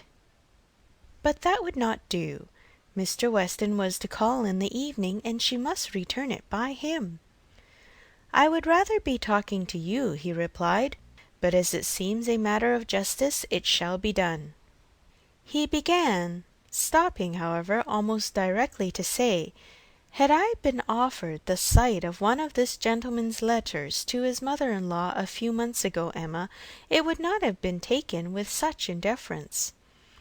He proceeded a little farther, reading to himself, and then with a smile observed, "Humph! A fine complimentary opening. But it is his way. One man's style must not be the rule of another's. We will not be severe. It will be natural for me," he added shortly afterwards, "to speak my opinion aloud as I read. By doing it I shall feel that I am near you. It will not be so great a loss of time, but if you dislike it—" "Not at all. I should wish it." Mr. Knightley returned to his reading with greater alacrity. "He trifles here," said he, "as to the temptation. He knows he is wrong, and has nothing rational to urge. Bad. He ought not to have formed the engagement. His father's disposition. He is unjust, however, to his father. Mr. Weston's sanguine temper was a blessing on all his upright and honourable exertions. But Mr. Weston earned every present comfort before he endeavoured to gain it. Very true, he did not come till Miss Fairfax was here." "And I have not forgotten," said Emma, "how sure you were that he might have come sooner if he would. You pass it over very handsomely, but you were perfectly right." "I was not quite impartial in my judgment, Emma, but yet I think, had you not been in the case, I should still have distrusted him." When he came to Miss Woodhouse, he was obliged to read the whole of it aloud, all that related to her, with a smile, a look, a shake of the head, a word or two of assent or disapprobation, or merely of love, as the subject required, concluding, however, seriously, and after steady reflection, thus: "Very bad, though it might have been worse. Playing a most dangerous game. Too much indebted to the event for his acquittal. No judge of his own manners by you. Always deceived in fact by his own wishes, and regardless of little besides his own convenience. Fancying you to have fathomed his secret. Natural enough. His own mind full of intrigue that he should suspect it in others. Mystery, finesse, how they pervert the understanding! My Emma, does not everything serve to prove more and more the beauty of truth and sincerity in all our dealings with each other?" Emma agreed to it, and with a blush of sensibility on Harriet's account, which she could not give any sincere explanation of. "You had better go on," said she. He did so, but very soon stopped again to say, "The pianoforte. Ah, that was the act of a very, very young man, one too young to consider whether the inconvenience of it might not very much exceed the pleasure. A boyish scheme indeed! I cannot comprehend a man's wishing to give a woman any proof of affection which he knows she would rather dispense with, and he did know that she would have prevented the instrument's coming, if she could." After this he made some progress without any pause. Frank Churchill's confession of having behaved shamefully was the first thing to call for more than a word in passing. "I perfectly agree with you, sir," was then his remark. "You did behave very shamefully. You never wrote a truer line." And having gone through what immediately followed of the basis of their disagreement, and his persisting to act in direct opposition to Jane Fairfax's sense of right, he made a fuller pause to say, "This is very bad." He had induced her to place herself, for his sake, in a situation of extreme difficulty and uneasiness, and it should have been his first object to prevent her from suffering unnecessarily. She must have had much more to contend with in carrying on the correspondence than he could. He should have respected even unreasonable scruples, had there been such, but hers were all reasonable. We must look to her one fault, and remember that she had done a wrong thing in consenting to the engagement, to bear that she should have been in such a state of punishment. Emma knew that he was now getting to the Box Hill party, and grew uncomfortable. Her own behaviour had been so very improper.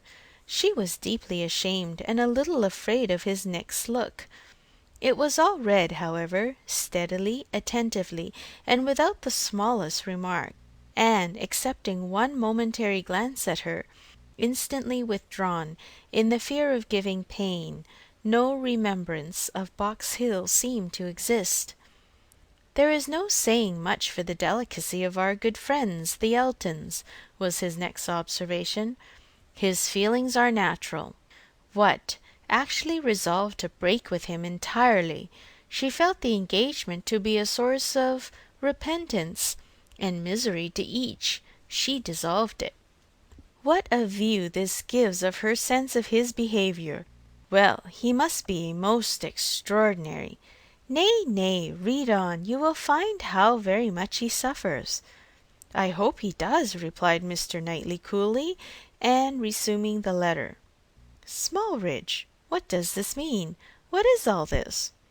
She had engaged to go as governess to Mrs. Smallridge's children, a dear friend of Mrs. Elton's, a neighbour of Maple Grove.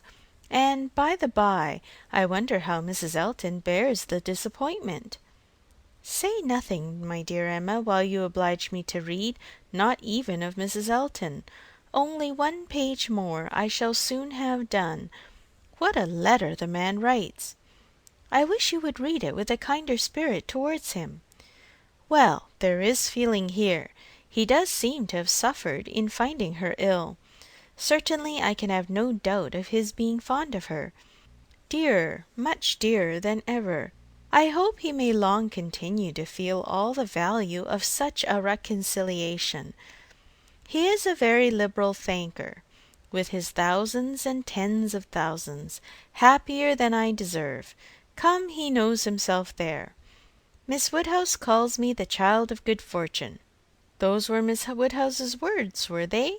And a fine ending. And there is the letter. The child of good fortune. That was your name for him, was it? You do not appear so well satisfied with his letter as I am, but still you must, at least I hope you must, think the better of him for it. I hope it does him some service with you. Yes, certainly it does. He has had great faults, faults of inconsideration and thoughtlessness, and I am very much of his opinion in thinking him likely to be happier than he deserves. But still as he is, beyond a doubt, really attached to Miss Fairfax, and will soon, it may be hoped, have the advantage of being constantly with her, I am very ready to believe his character will improve, and acquire from hers the steadiness and delicacy of principle that it wants. And now let me talk to you of something else. I have another person's interest at present so much at heart that I cannot think any longer about Frank Churchill. Ever since I left you this morning, Emma, my mind has been hard at work on one subject. The subject followed. It was in plain, unaffected, gentlemanlike English, such as Mr. Knightley used even to the woman he was in love with, how to be able to ask her to marry him without attacking the happiness of her father. Emma's answer was ready at the first word. While her dear father lived, any change of condition must be impossible for her. She could never quit him. Part only of this answer, however, was admitted. The impossibility of her quitting her father, Mr. Knightley felt as strongly as herself, but the inadmissibility of any other change he could not agree to. He had been thinking it over most deeply, most intently. He had at first hoped to induce Mr. Woodhouse to remove with her to Donwell. He had wanted to believe it feasible, but his knowledge of Mr. Woodhouse would not suffer him to deceive himself long. And now he confessed his persuasion that such a transplantation would be a risk of her father's comfort, perhaps even of his life, which must not be hazarded. Mr. Woodhouse taken from Hartfield? No, he felt that it ought not to be attempted. But the plan which had arisen on the sacrifice of this, he trusted his dearest Emma would not find in any respect objectionable. It was, that he should be received at Hartfield, that so long as her father's happiness, in other words his life, required Hartfield to continue her home, it should be his likewise. Of their all removing to Donwell, Emma had already had her own passing thoughts. Like him, she had tried the scheme and rejected it, but such an alternative as this had not occurred to her. She was sensible of all the affection it evinced. She felt that, in quitting Donwell, he must be sacrificing a great deal of independence of hours and habits, that in living constantly with her father, and in no house of his own, there would be much, very much, to be borne with. She promised to think of it, and advised him to think of it more, but he was fully convinced that no reflection could alter his wishes or his opinion on the subject. He had given it, he could assure her, very long and calm consideration.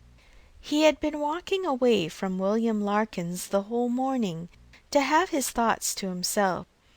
"Ah, there is one difficulty unprovided for," cried Emma. "I am sure William Larkins will not like it. You must get his consent before you ask mine."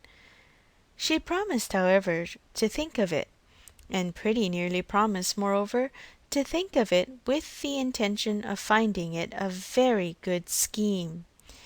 It is remarkable that Emma, in the many, very many points of view in which she was now beginning to consider Donwell Abbey, was never struck with any sense of injury to her nephew Henry, whose rights as heir expectant had formerly been so tenaciously regarded.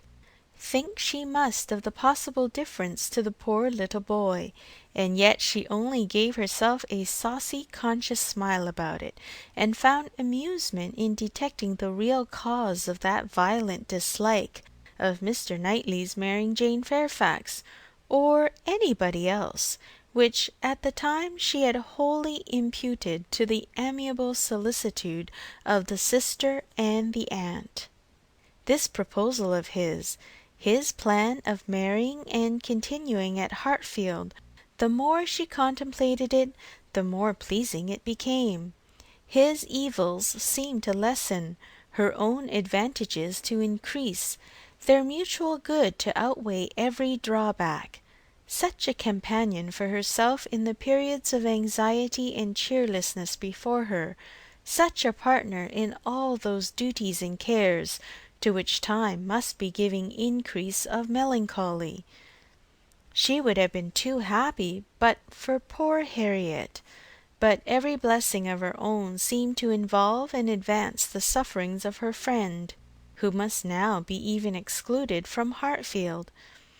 The delightful family party which Emma was securing for herself, poor Harriet must, in mere charitable caution, be kept at a distance from. She would be a loser in every way. Emma could not deplore her future absence as any deduction from her own enjoyment. In such a party, Harriet would be rather a dead weight than otherwise. But for the poor girl herself, it seemed a peculiarly cruel necessity that was to be placing her in such a state of unmerited punishment. In time, of course, Mr. Knightley would be forgotten, that is, supplanted, but this could not be expected to happen very early. Mr. Knightley himself would be doing nothing to assist the cure, not like Mr. Elton. Mr. Knightley, always so kind, so feeling, so truly considerate for everybody, would never deserve to be less worshipped than now, and it really was too much to hope, even of Harriet, that she could be in love with more than 3 men in 1 year. End of Volume 3, Chapter 15. Emma by Jane Austen, Volume 3, Chapter 16. It was a very great relief to Emma to find Harriet as desirous as herself to avoid a meeting. Their intercourse was painful enough by letter. How much worse had they been obliged to meet!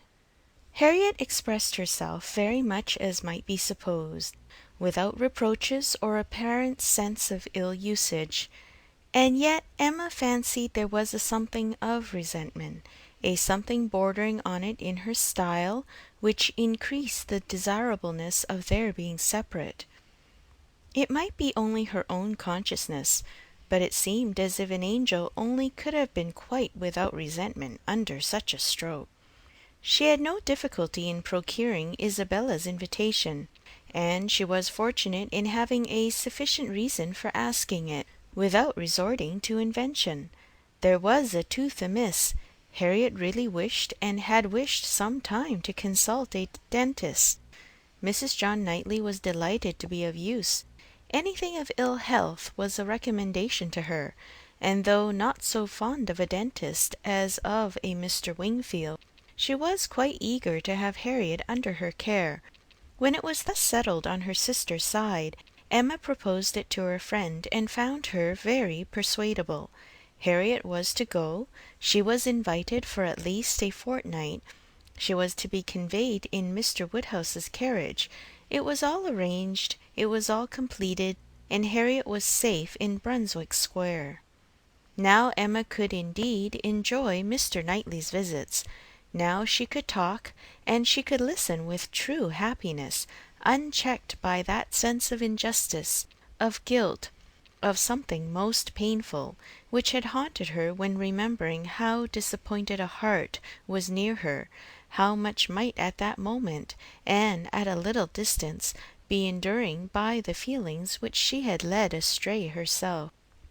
The difference of Harriet at Mrs. Goddard's or in London made perhaps an unreasonable difference in Emma's sensations, but she could not think of her in London without objects of curiosity and employment, which must be averting the past, and carrying her out of herself. She would not allow any other anxiety to succeed directly to the place in her mind which Harriet had occupied. There was a communication before her, one which she only could be competent to make, the confession of her engagement to her father. But she would have nothing to do with it at present. She had resolved to defer the disclosure till Mrs. Weston were safe and well. No additional agitation should be thrown at this period among those she loved, and the evil should not act on herself by anticipation before the appointed time.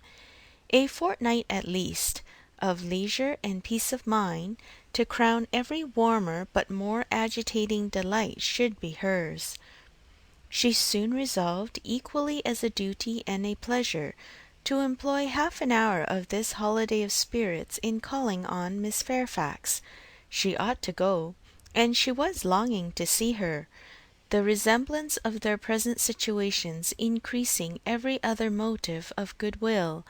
It would be a secret satisfaction, but the consciousness of a similarity of prospect would certainly add to the interest with which she should attend to anything Jane might communicate. She went. She had driven once unsuccessfully to the door, but had not been into the house since the morning after Box Hill, when poor Jane had been in such distress as had filled her with compassion, though all the worst of her sufferings had been unsuspected. The fear of being still unwelcome determined her, though assured of their being at home, to wait in the passage and send up her name. She heard Patty announcing it. but no such bustle succeeded as poor Miss Bates had before made so happily intelligible. No, she heard nothing but the instant reply of "Beg her to walk up," and a moment afterwards she was met on the stairs by Jane herself, coming eagerly forward, as if no other reception of her were felt sufficient. Emma had never seen her look so well, so lovely, so engaging. There was consciousness, animation, and warmth. There was everything which her countenance or manner could ever have wanted. She came forward with an offered hand, and said, in a low but very feeling tone, "This is most kind indeed. Miss Woodhouse, it is impossible for me to express. I hope you will believe. Excuse me for being so entirely without words." Emma was gratified, and would soon have shown no want of words, if the sound of Mrs. Elton's voice from the sitting room had not checked her, and made it expedient to compress all her friendly and all her congratulatory sensations into a very, very earnest shake of the hand. Mrs. Bates and Mrs. Elton were together. Miss Bates was out, which accounted for the previous tranquillity.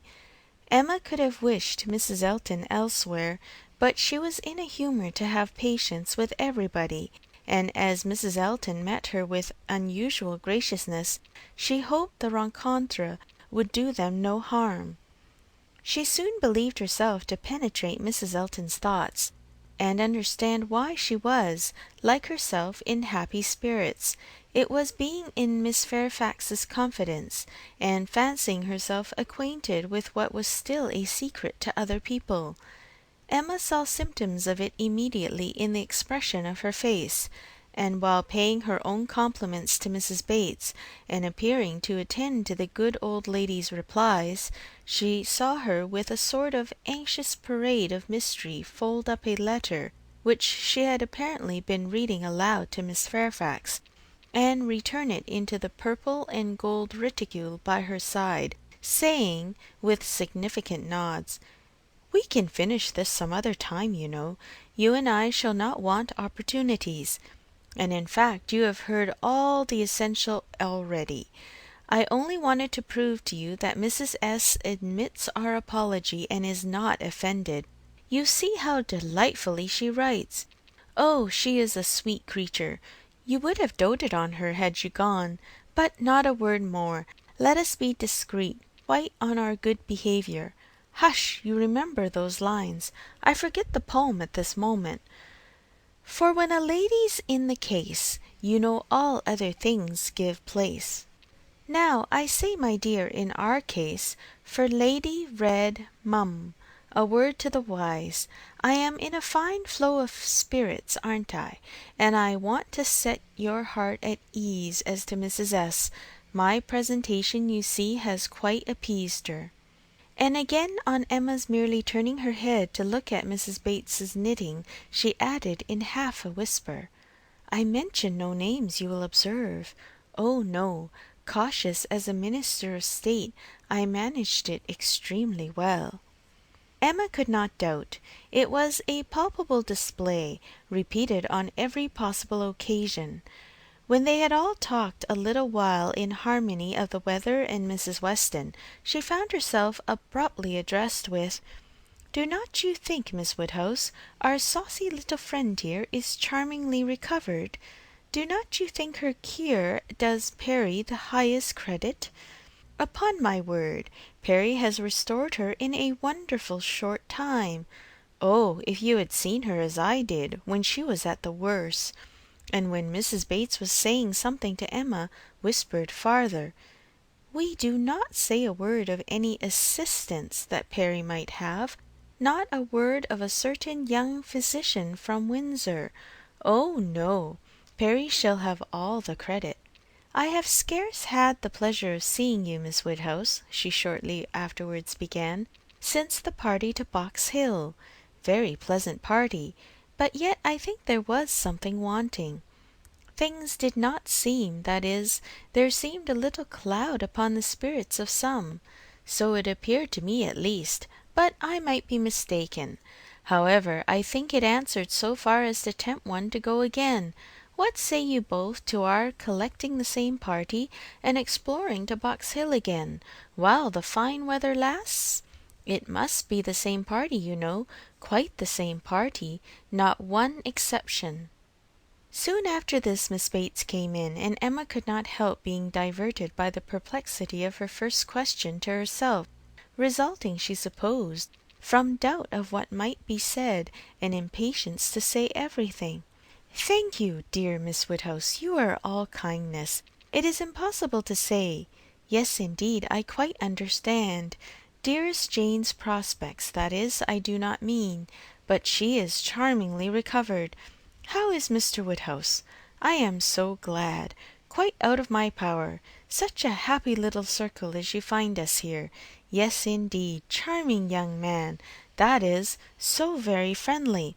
I mean good Mr. Perry. Such attention to Jane. And from her more than commonly thankful delight towards Mrs. Elton for being there, Emma guessed that there had been a little show of resentment towards Jane from the vicarage quarter, which was now graciously overcome. After a few whispers, indeed, which placed it beyond a guess, Mrs. Elton, speaking louder, said, "Yes, here I am, my good friend, and here I have been so long that anywhere else I should think it necessary to apologize. But the truth is that I am waiting for my lord and master. He promised to join me here and pay his respects to you. What? Are we to have the pleasure of a call from Mr. Elton? That will be a favor indeed, for I know gentlemen do not like morning visits, and Mr. Elton's time is so engaged." "Upon my word it is, Miss Bates. He really is engaged from morning to night. There is no end of people coming to him, on some pretence or other. The magistrates, the overseers, the churchwardens, are always wanting his opinion. They seem not able to do anything without him. Upon my word, Mr. E., I often say, rather you than I. I do not know what would become of my crayons and my instrument if I had half so many applicants. Bad enough as it is, for I absolutely neglect them both to an unpardonable degree. I believe I have not played a bar this fortnight. However, he is coming, I assure you. Yes, indeed, on purpose to wait on you all." And putting up her hand to screen her words from Emma, "A congratulatory visit, you know. Oh, yes, quite indispensable." Miss Bates looked about her so happily. "He promised to come to me as soon as he could disengage himself from Knightley. But he and Knightley are shut up together in deep consultation. Mr. E. is Knightley's right hand." Emma would not have smiled for the world, and only said, "Is Mr. Elton gone on foot to Donwell? He will have a hot walk." "Oh, no, it is a meeting at the Crown, a regular meeting. Weston and Cole will be there too, but one is apt to speak only of those who lead. I fancy Mr. E. and Knightley have everything their own way." "Have not you mistaken the day?" said Emma. "I am almost certain that the meeting at the Crown is not till to-morrow. Mr. Knightley was at Hartfield yesterday, and spoke of it as for Saturday."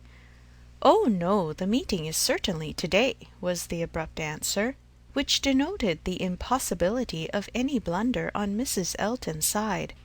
"I do believe," she continued, "this is the most troublesome parish that ever was. We never heard of such things at Maple Grove." "Your parish there was small," said Jane. "Upon my word, my dear, I do not know, for I never heard the subject talked of. But it is proved by the smallness of the school which I have heard you speak of, as under the patronage of your sister and Mrs. Bragg. The only school, and not more than 25 children. Ah, you clever creature, that's very true. What a thinking brain you have! I say, Jane, what a perfect character you and I should make, if we could be shaken together. My liveliness and your solidity would produce perfection. Not that I presume to insinuate, however, that some people may not think you perfection already. But hush, not a word, if you please." It seemed an unnecessary caution. Jane was wanting to give her words, not to Mrs. Elton, but to Miss Woodhouse, as the latter plainly saw. The wish of distinguishing her, as far as civility permitted, was very evident, though it could not often proceed beyond a look. Mr. Elton made his appearance. His lady greeted him with some of her sparkling vivacity. "Very pretty, sir, upon my word, to send me on here, to be an encumbrance to my friends, so long before you vouchsafe to come. But you knew what a dutiful creature you had to deal with. You knew I should not stir till my lord and master appeared. Here have I been sitting this hour giving these young ladies a sample of true conjugal obedience, for who can say, you know, how soon it may be wanted?" Mr. Elton was so hot and tired that all this wit seemed thrown away. His civilities to the other ladies must be paid, but his subsequent object was to lament over himself for the heat he was suffering, and the walk he had had for nothing. "When I got to Donwell," said he, "Knightley could not be found. Very odd, very unaccountable, after the note I sent him this morning, and the message he returned, that he should certainly be at home till 1. "Donwell!" cried his wife. "My dear Mr. E., you have not been to Donwell, you mean the Crown. You come from the meeting at the Crown?" "No, no, that's to-morrow, and I particularly wanted to see Knightley to-day on that very account. Such a dreadful broiling morning. I went over the fields too," speaking in a tone of great ill usage, which made it so much worse, and then not to find him at home. I assure you I am not at all pleased. And no apology left, no message for me. The housekeeper declared she knew nothing of my being expected. Very extraordinary. And nobody knew at all which way he was gone. Perhaps to Hartfield, perhaps to the Abbey Mill, perhaps into his woods. Miss Woodhouse, this is not like our friend Knightley. Can you explain it?" Emma amused herself by protesting that it was very extraordinary indeed, and that she had not a syllable to say for him. "I cannot imagine," said Mrs. Elton, feeling the indignity as a wife ought to do, "I cannot imagine how he could do such a thing by you, of all the people in the world. The very last person whom one should expect to be forgotten. My dear Mr. E., he must have left a message for you. I am sure he must. Not even Knightley could be so very eccentric, and his servants forgot it. Depend upon it, that was the case, and very likely to happen with the Donwell servants, who are all, I have often observed, extremely awkward and remiss. I am sure I would not have such a creature as his Harry stand at our sideboard for any consideration. And as for Mrs. Hodges, Wright holds her very cheap indeed. She promised Wright a receipt and never sent it." "I met William Larkins," continued Mr. Elton, "as I got near the house, and he told me I should not find his master at home, but I did not believe him. William seemed rather out of humour. He did not know what was come to his master lately, he said, but he could hardly ever get the speech of him. I have nothing to do with Williams's wants, but it really is of very great importance that I should see Knightley to-day. And it becomes a matter, therefore, of very serious inconvenience that I should have had this hot walk to no purpose." Emma felt that she should not do better than go home directly. In all probability she was at this very time waited for there, and Mr. Knightley might be preserved from sinking deeper in aggression towards Mr. Elton, if not towards William Larkins. She was pleased on taking leave to find Miss Fairfax determined to attend her out of the room, to go with her even downstairs. It gave her an opportunity which she immediately made use of to say, "It is as well, perhaps, that I have not had the possibility. Had you not been surrounded by other friends, I might have been tempted to introduce a subject, to ask questions, to speak more openly than might have been strictly correct. I feel that I should certainly have been impertinent." "Oh!" cried Jane, with a blush and an hesitation, which Emma thought infinitely more becoming to her than all the elegance of all her usual composure. "There would have been no danger. The danger would have been of my wearying you. You could not have gratified me more than by expressing an interest. Indeed, Miss Woodhouse, speaking more collectedly, with the consciousness which I have of misconduct, very great misconduct, it is particularly consoling to me to know that those of my friends whose good opinion is most worth preserving are not disgusted to such a degree as to— I have not time for half that I could wish to say. I long to make apologies, excuses, to urge something for myself. I feel it so very due. But, unfortunately, in short, if your compassion does not stand, my friend— "Oh, you are too scrupulous, indeed you are," cried Emma warmly, and taking her hand. "You owe me no apologies, and everybody to whom you might be supposed to owe them is so perfectly satisfied, so delighted even." "You are very kind, but I know what my manners were to you, so cold and artificial. I had always a part to act. It was a life of deceit. I know that I must have disgusted you. Pray say no more. I feel that all the apologies should be on my side. Let us forgive each other at once. We must do whatever is to be done quickest, and I think our feelings will lose no time there. I hope you have pleasant accounts from Windsor?" "Very. And the next news, I suppose, will be that we are to lose you, just as I begin to know you." "Oh, as to all that, of course nothing can be thought of yet. I am here till claimed by Colonel and Mrs. Campbell." "Nothing can be actually settled yet, perhaps," replied Emma, smiling, "but excuse me, it must be thought of." The smile was returned as Jane answered, "You are very right. It has been thought of, and I will own to you, I am sure it will be safe, that so far as our living with Mr. Churchill at Enscombe, it is settled. There must be 3 months at least of deep mourning, but when they are over, I imagine there will be nothing more to wait for."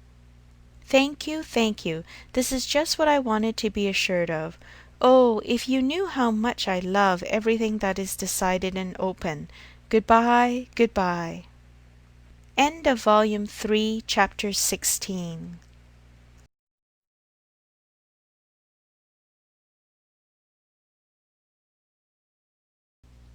Emma by Jane Austen.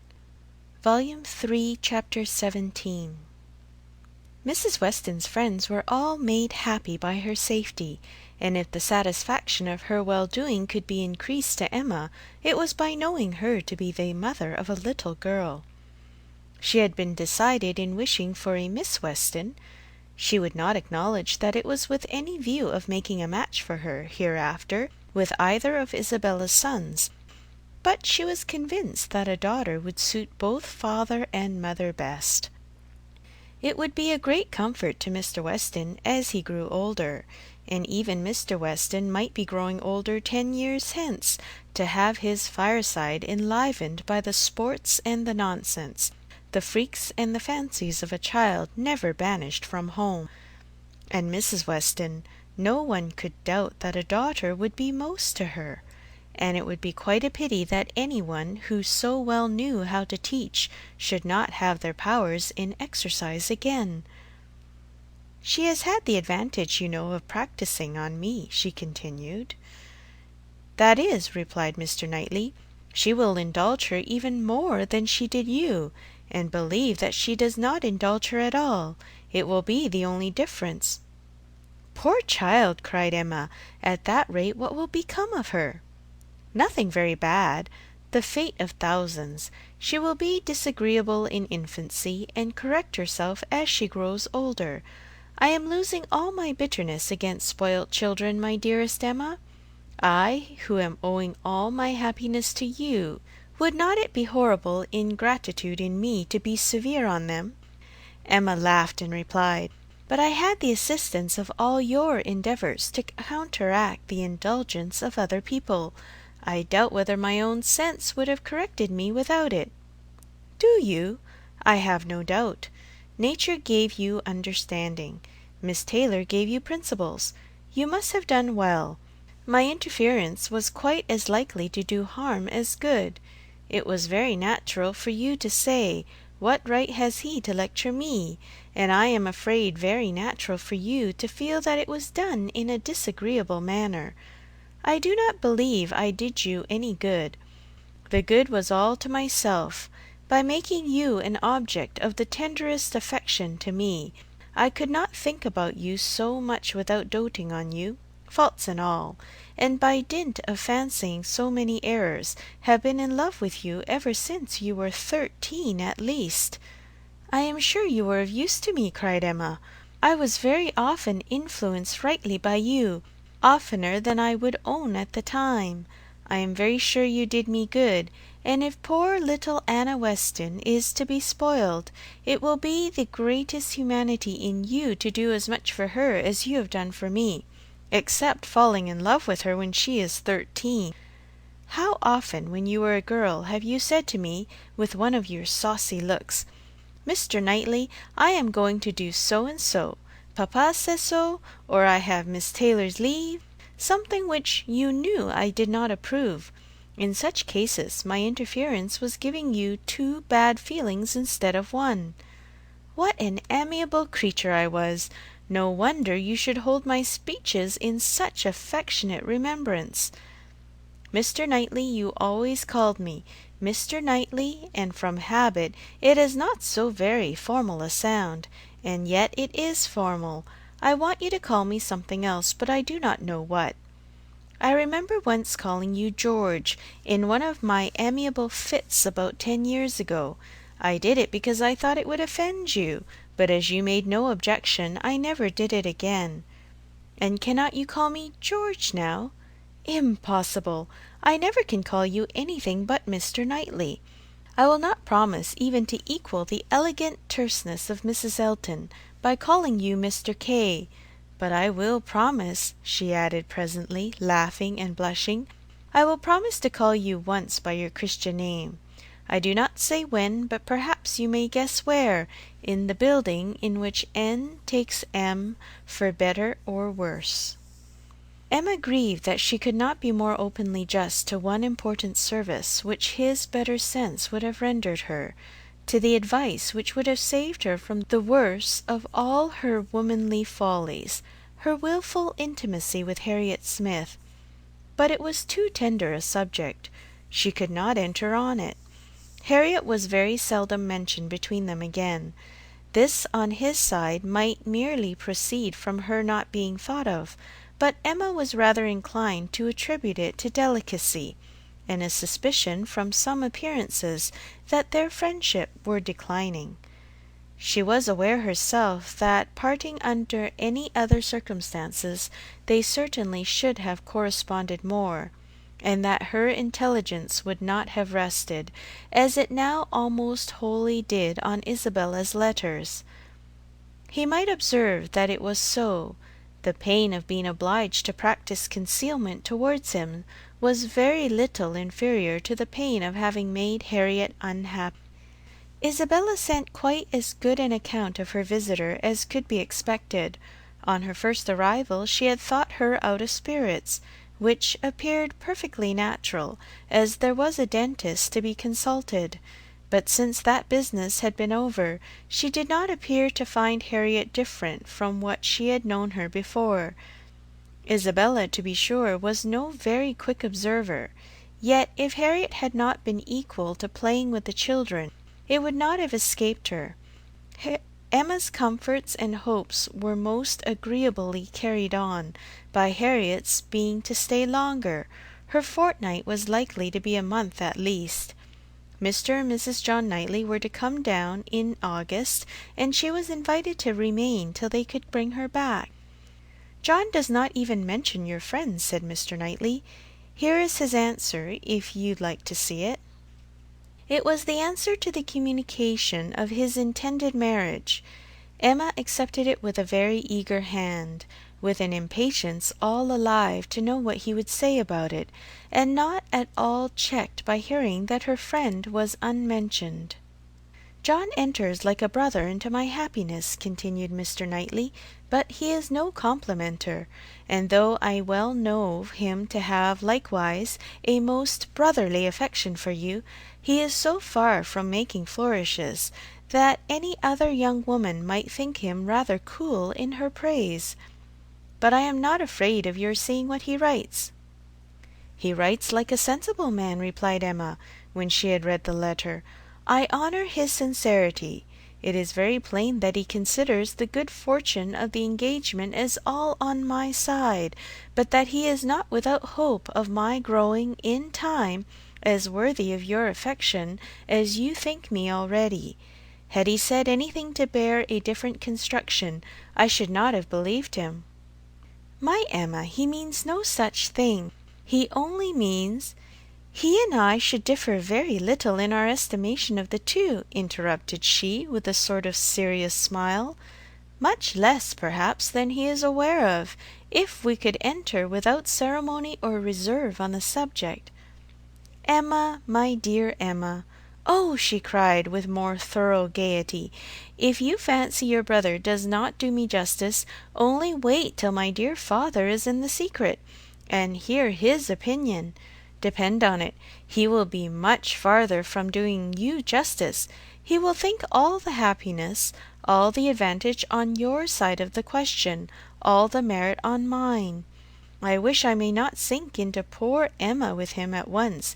His tender compassion towards oppressed worth can go no farther.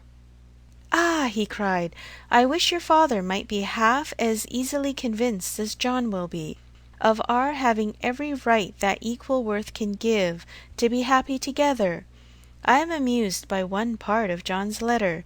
Did you notice it, where he says that my information did not take him wholly by surprise, that he was rather in expectation of hearing something of the kind? If I understand your brother, he only means so far as your having some thoughts of marrying. He had no idea of me. He seems perfectly unprepared for that. But I am amused that he should have seen so far into my feelings. What has he been judging by? I am not conscious of any difference in my spirits or conversation that could prepare him at this time for my marrying any more than at another. But it was so, I suppose. I dare say there was a difference when I was staying with them the other day. I believe I did not play with the children quite so much as usual. I remember one evening the poor boy saying, Uncle seems always tired now. The time was coming when the news must spread farther, and other persons' reception of it tried. As soon as Mrs. Weston was sufficiently recovered to admit Mr. Woodhouse's visits, Emma, having it in view that her gentle reasonings should be employed in the cause, resolved first to announce it at home, and then at Randalls. But how to break it to her father at last? She had bound herself to it in such an hour of Mr. Knightley's absence, or when it came to the point her heart would have failed her, and she must have put it off. But Mr. Knightley was to come at such a time, and follow up the beginning she was to make. She was forced to speak, and to speak cheerfully too. She must not make it a more decided subject of misery to him, by a melancholy tone herself. She must not appear to think it a misfortune.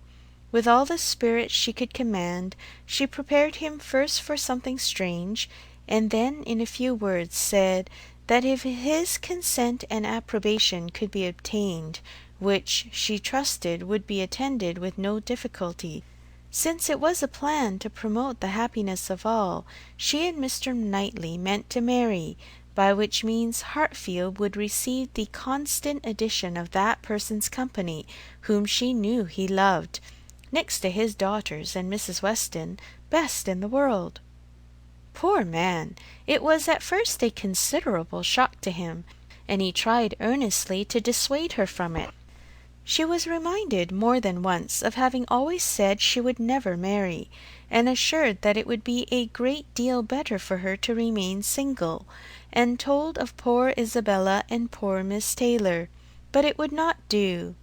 Emma hung about him affectionately and smiled, and said it must be so, and that he must not class her with Isabella and Mrs. Weston, whose marriages, taking them from Hartfield, had indeed been a melancholy change. But she was not going from Hartfield. She should be always there. She was introducing no change in their numbers or their comforts, but for the better, and she was very sure that he would be a great deal the happier for having Mr. Knightley always at hand. When he were once got used to the idea, did he not love Mr. Knightley very much? He would not deny that he did, she was sure. Whom did he ever want to consult on business but Mr. Knightley? Who was so useful to him?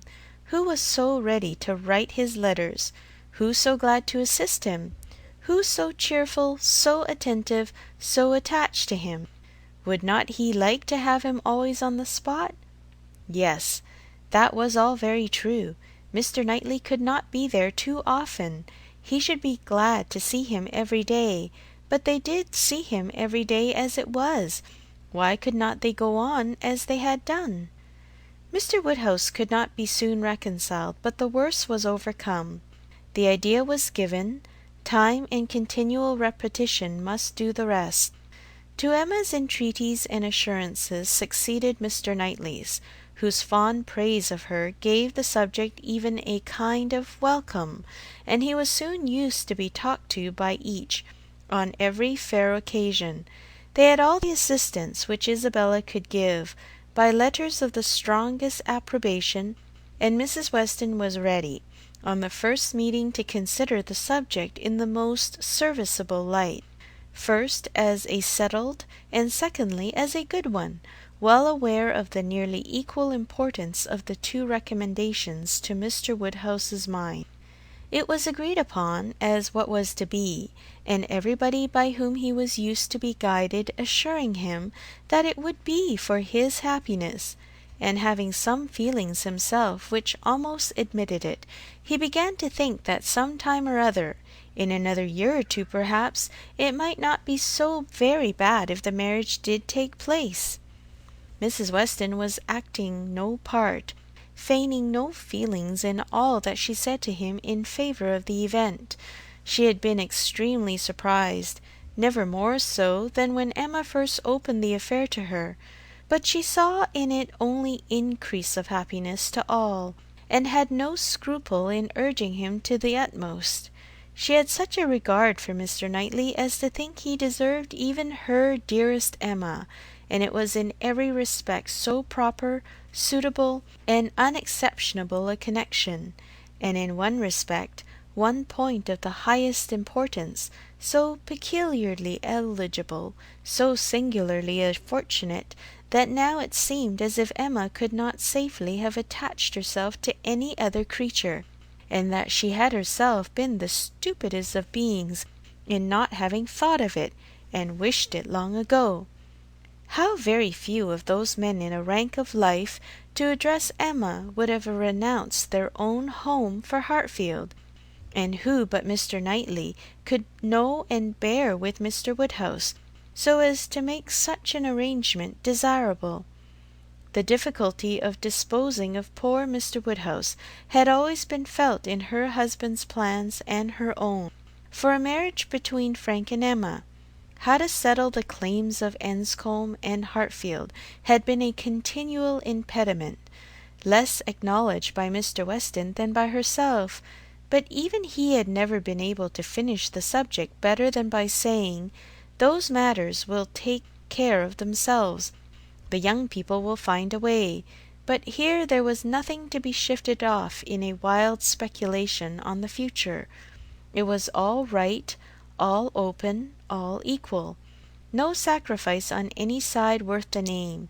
It was a union of the highest promise of felicity in it, and without one real rational difficulty to oppose or delay it. Mrs. Weston, with her baby on her knee, indulging in such reflections as these, was one of the happiest women in the world. If anything could increase her delight, it was perceiving that the baby would soon have outgrown its first set of caps. The news was universally a surprise wherever it spread, and Mr. Weston had his 5 minutes' share of it, But 5 minutes were enough to familiarize the idea to his quickness of mind. He saw the advantages of the match, and rejoiced in them with all the constancy of his wife, but the wonder of it was very soon nothing, and by the end of an hour he was not far from believing that he had always foreseen it. "It is to be a secret, I conclude," said he. "These matters are always a secret, till it is found out that everybody knows them. Only let me be told when I may speak out. I wonder whether Jane has any suspicion." He went to Highbury the next morning, and satisfied himself on that point. He told her the news. Was not she like a daughter, his eldest daughter? He must tell her. And Miss Bates being present, it passed of course to Mrs. Cole, Mrs. Perry, and Mrs. Elton, immediately afterwards. It was no more than the principals were prepared for. They had calculated from the time of its being known at Randalls how soon it would be over Highbury, and were thinking of themselves as the evening wonder in many a family circle, with great sagacity. In general it was a very well approved match. Some might think him, and others might think her, the most in luck. One set might recommend their all removing to Donwell, and leaving Hartfield for the John Knightleys, and another might predict disagreement among their servants, but yet upon the whole there was no serious objection raised, except in one habitation, the vicarage. There the surprise was not softened by any satisfaction. Mr. Elton cared little about it. Compared with his wife, he only hoped the young lady's pride would now be contented, and supposed she had always meant to catch Knightley if she could, and on the point of living at Hartfield, could daringly exclaim, "Rather he than I." But Mrs. Elton was very much discomposed indeed. Poor Knightley! Poor fellow! Sad business for him. She was extremely concerned, for, though very eccentric, he had 1,000 good qualities. How could he be so taken in? Did not think him at all in love, not in the least. Poor Knightley! There would be an end of all pleasant intercourse with him. How happy he had been to come and dine with them whenever they asked him! But that would be all over now. Poor fellow! No more exploring parties to Donwell made for her. Oh no! There would be a Mrs. Knightley to throw cold water on everything. Extremely disagreeable. But she was not at all sorry that she had abused the housekeeper the other day. Shocking plan, living together. It would never do.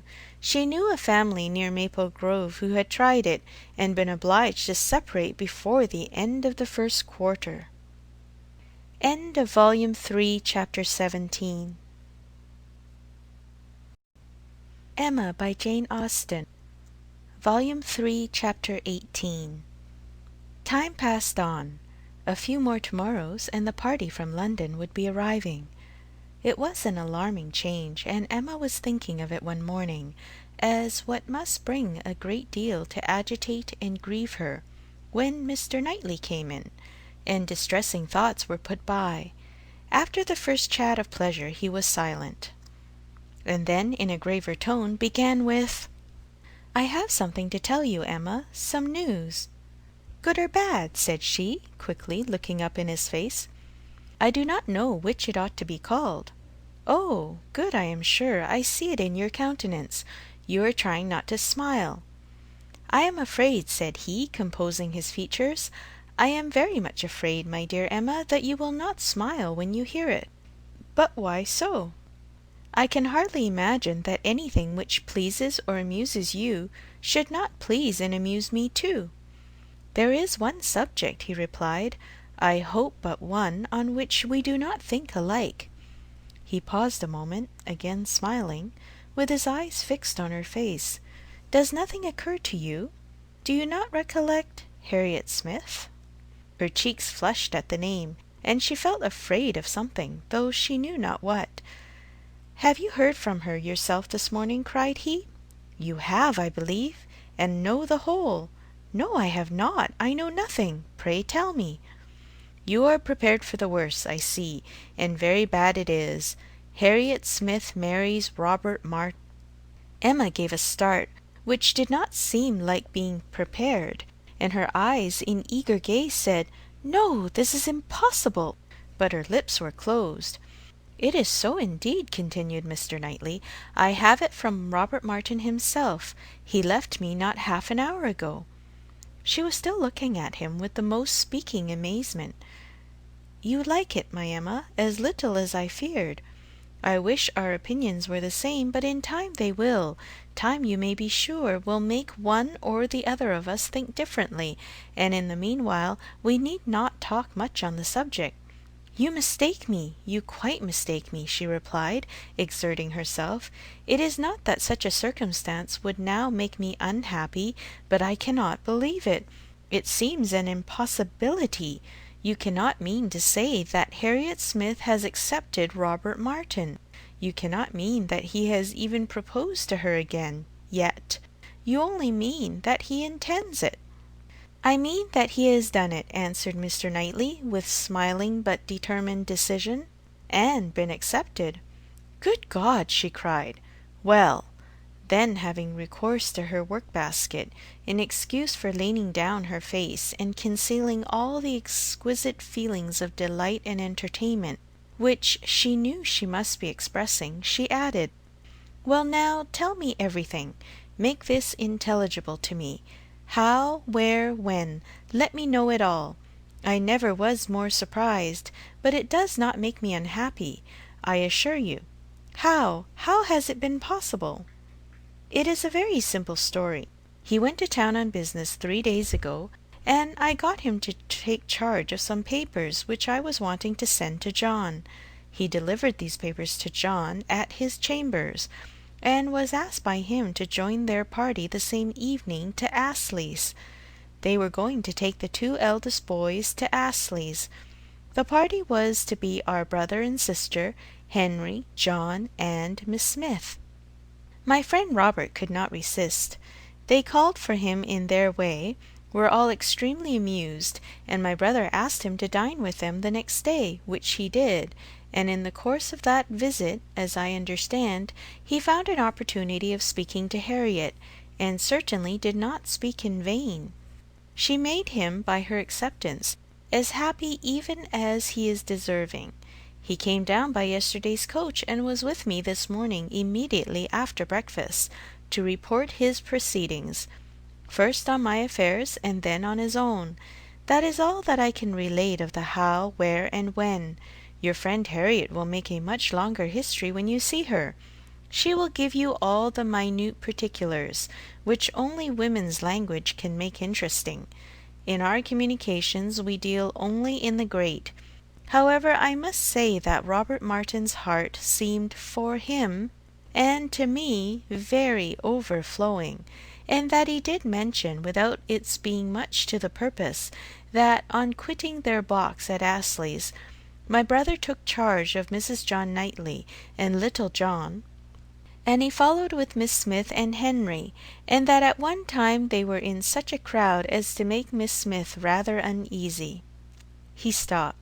Emma dare not attempt any immediate reply. To speak, she was sure, would be to betray a most unreasonable degree of happiness. She must wait a moment, or he would think her mad.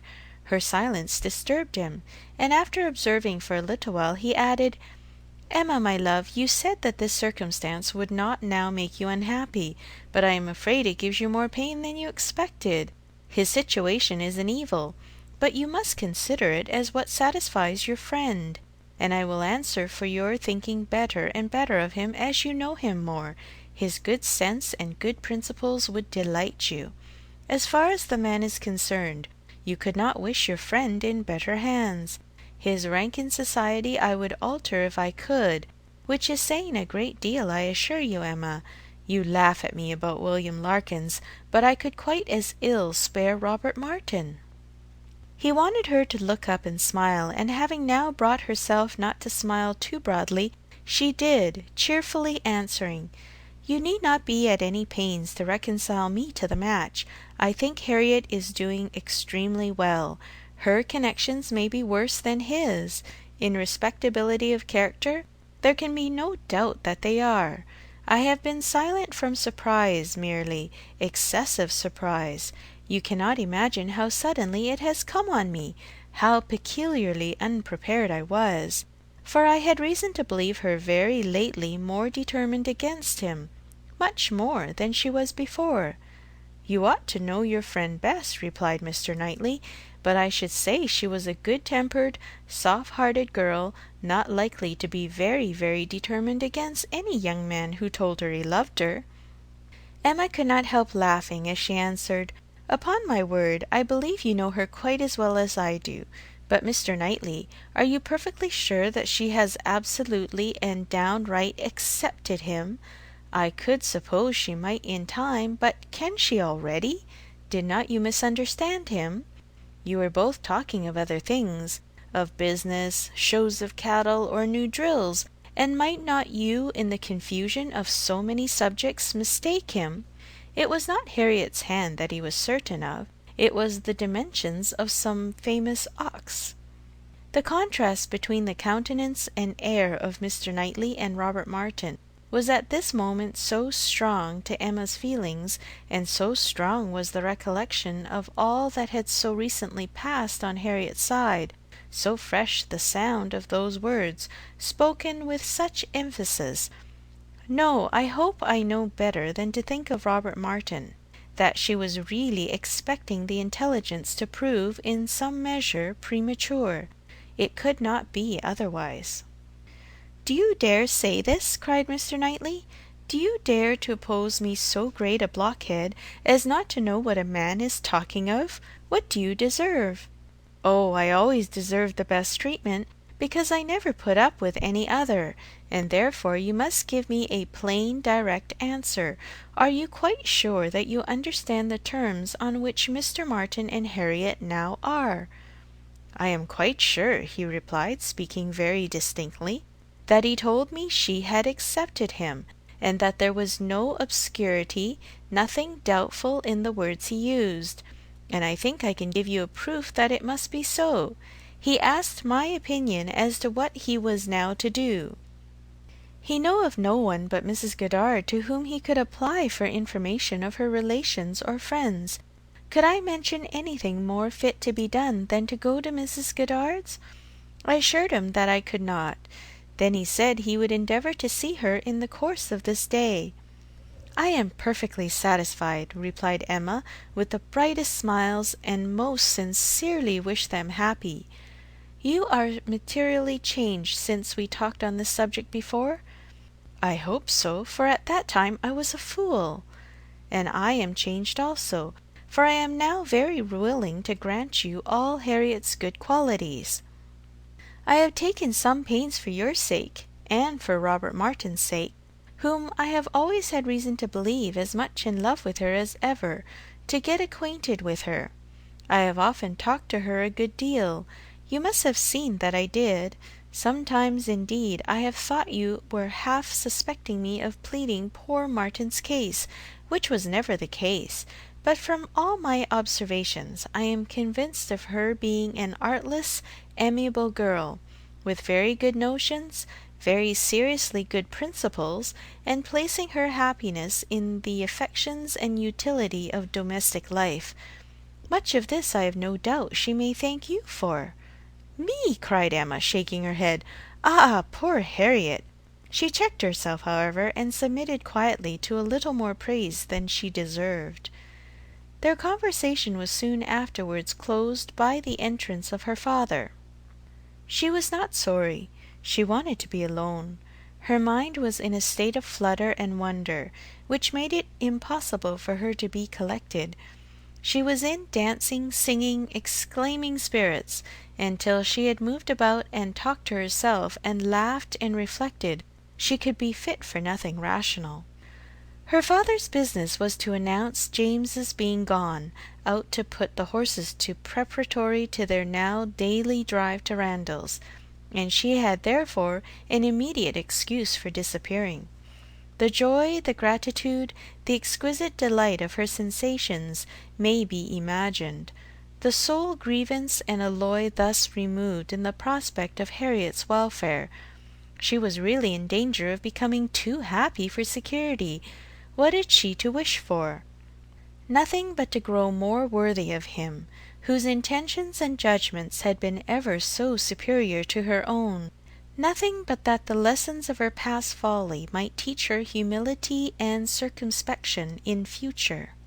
Serious she was, very serious in her thankfulness and in her resolutions, and yet there was no preventing a laugh, sometimes in the very midst of them. She must laugh at such a close, such an end of the doleful disappointment of 5 weeks back. Such a heart, such a Harriet! Now there would be pleasure in her returning. Everything would be a pleasure. It would be a great pleasure to know Robert Martin. High in the rank of her most serious and heartfelt felicities was the reflection that all necessity of concealment from Mr. Knightley would soon be over. The disguise, equivocation, mystery, so hateful to her to practice, might soon be over. She could now look forward to giving him that full and perfect confidence which her disposition was most ready to welcome as a duty. In the gayest and happiest spirit she set forward with her father, not always listening, but always agreeing to what he said, and whether in speech or silence, conniving at the comfortable persuasion of his being obliged to go to Randalls every day, or poor Mrs. Weston would be disappointed. They arrived. Mrs. Weston was alone in the drawing-room, but hardly had they been told of the baby, and Mr. Woodhouse received the thanks for coming, which he asked for, when a glimpse was caught through the blind of 2 figures passing near the window. "It is Frank and Miss Fairfax," said Mrs. Weston. "I was just going to tell you of our agreeable surprise in seeing him arrive this morning. He stays till to-morrow, and Miss Fairfax has been persuaded to spend the day with us. They are coming in, I hope." In half a minute they were in the room. Emma was extremely glad to see him, but there was a degree of confusion, a number of embarrassing recollections on each side. They met readily and smiling, but with a consciousness which at first allowed little to be said, and having all sat down again, there was for some time such a blank in the circle, that Emma began to doubt whether the wish now indulged, which she had long felt of seeing Frank Churchill once more, and of seeing him with Jane, would yield its proportion of pleasure.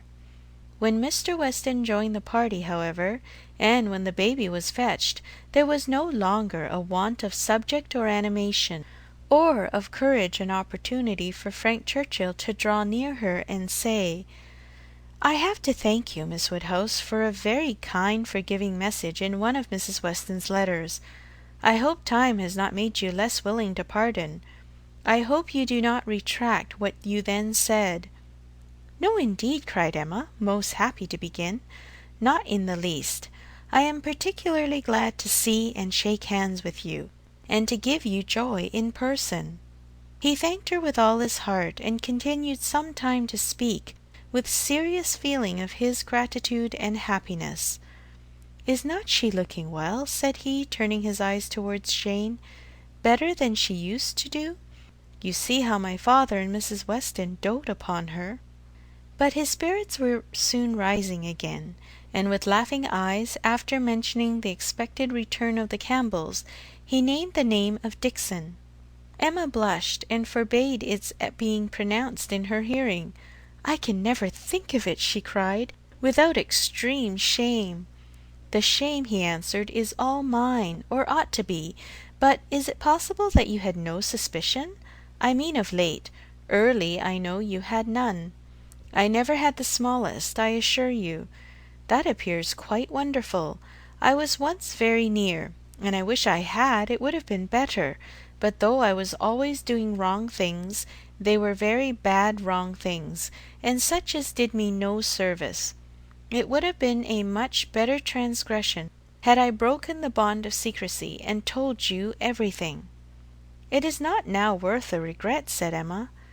"I have some hope," resumed he, "of my uncle's being persuaded to pay a visit to Randalls. He wants to be introduced to her." When the Campbells are returned, we shall meet them in London, and continue there, I trust, till we may carry her northward. Is not it hard, Miss Woodhouse? Till this morning we had not once met since the day of reconciliation. Do not you pity me?" Emma spoke her pity so very kindly, and with a sudden accession of gay thought, she cried, "Ah, by the by," then sinking his voice, and looking demure for the moment, "I hope Mr. Knightley is well?" He paused. She coloured and laughed. "I know you saw my letter, and think you may remember my wish in your favour. Let me return your congratulations. I assure you that I have heard the news with the warmest interest and satisfaction. He is a man whom I cannot presume to praise." Emma was delighted, and only wanted him to go on in the same style, but his mind was the next moment in his own concerns, and with his own Jane, and his next words were, "Did you ever see such a skin? Such smoothness, such delicacy, and yet without being actually fair. One cannot call her fair. It is a most uncommon complexion. With her dark eyelashes and hair, a most distinguishing complexion, so peculiarly the lady in it, just colour enough for beauty." "I have always admired her complexion," replied Emma archly, "but do not I remember the time when you found fault with her for being so pale, when we first began to talk of her? Have you quite forgotten?" "Oh, no, what an impudent dog I was! How could I dare?" But he laughed so heartily at the recollection, that Emma could not help saying, "I do suspect that in the midst of your perplexities at that time, you had very great amusement in tricking us all. I am sure you had. I am sure it was a consolation to you." "Oh, no, no, no! How can you suspect me of such a thing? I was the most miserable wretch." "Not quite so miserable as to be insensible to mirth. I am sure it was a source of high entertainment to you, to feel that you were taking us all in.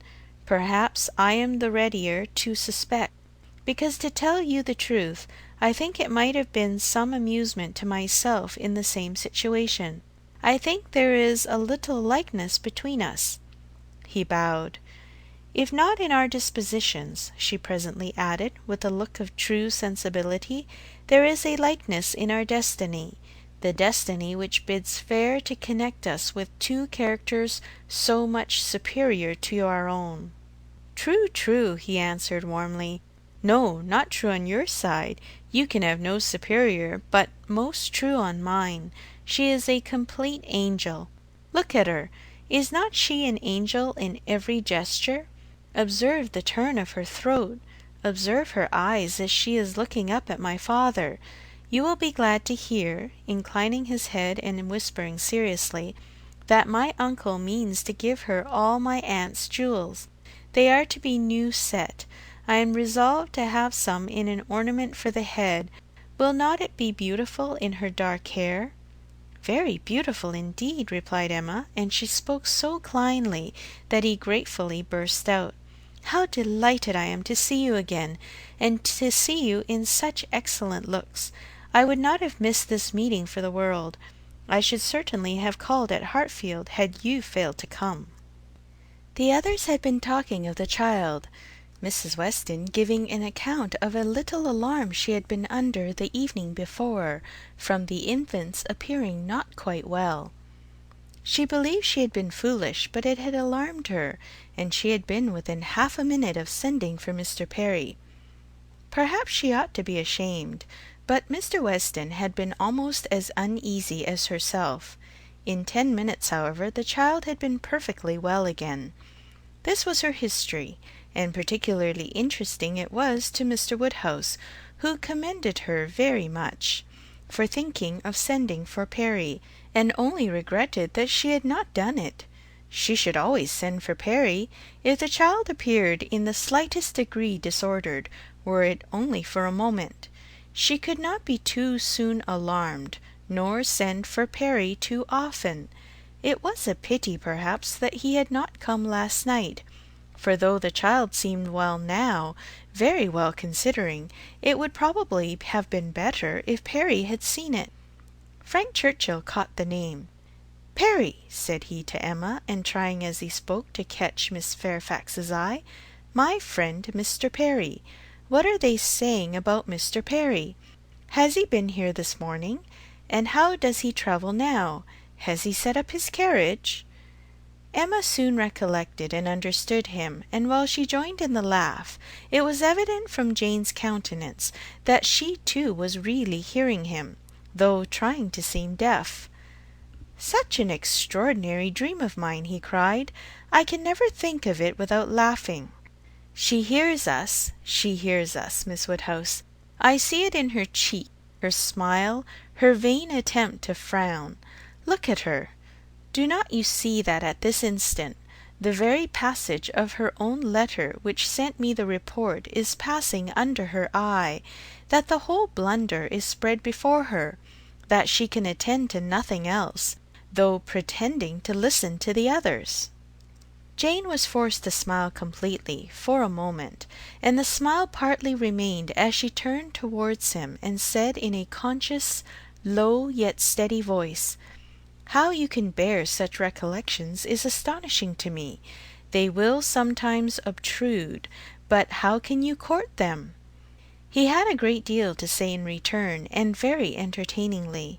But Emma's feelings were chiefly with Jane in the argument, and on leaving Randalls and falling naturally into a comparison of the two men, she felt that, pleased as she had been to see Frank Churchill, and really regarding him as she did with friendship, she had never been more sensible of Mr. Knightley's high superiority of character.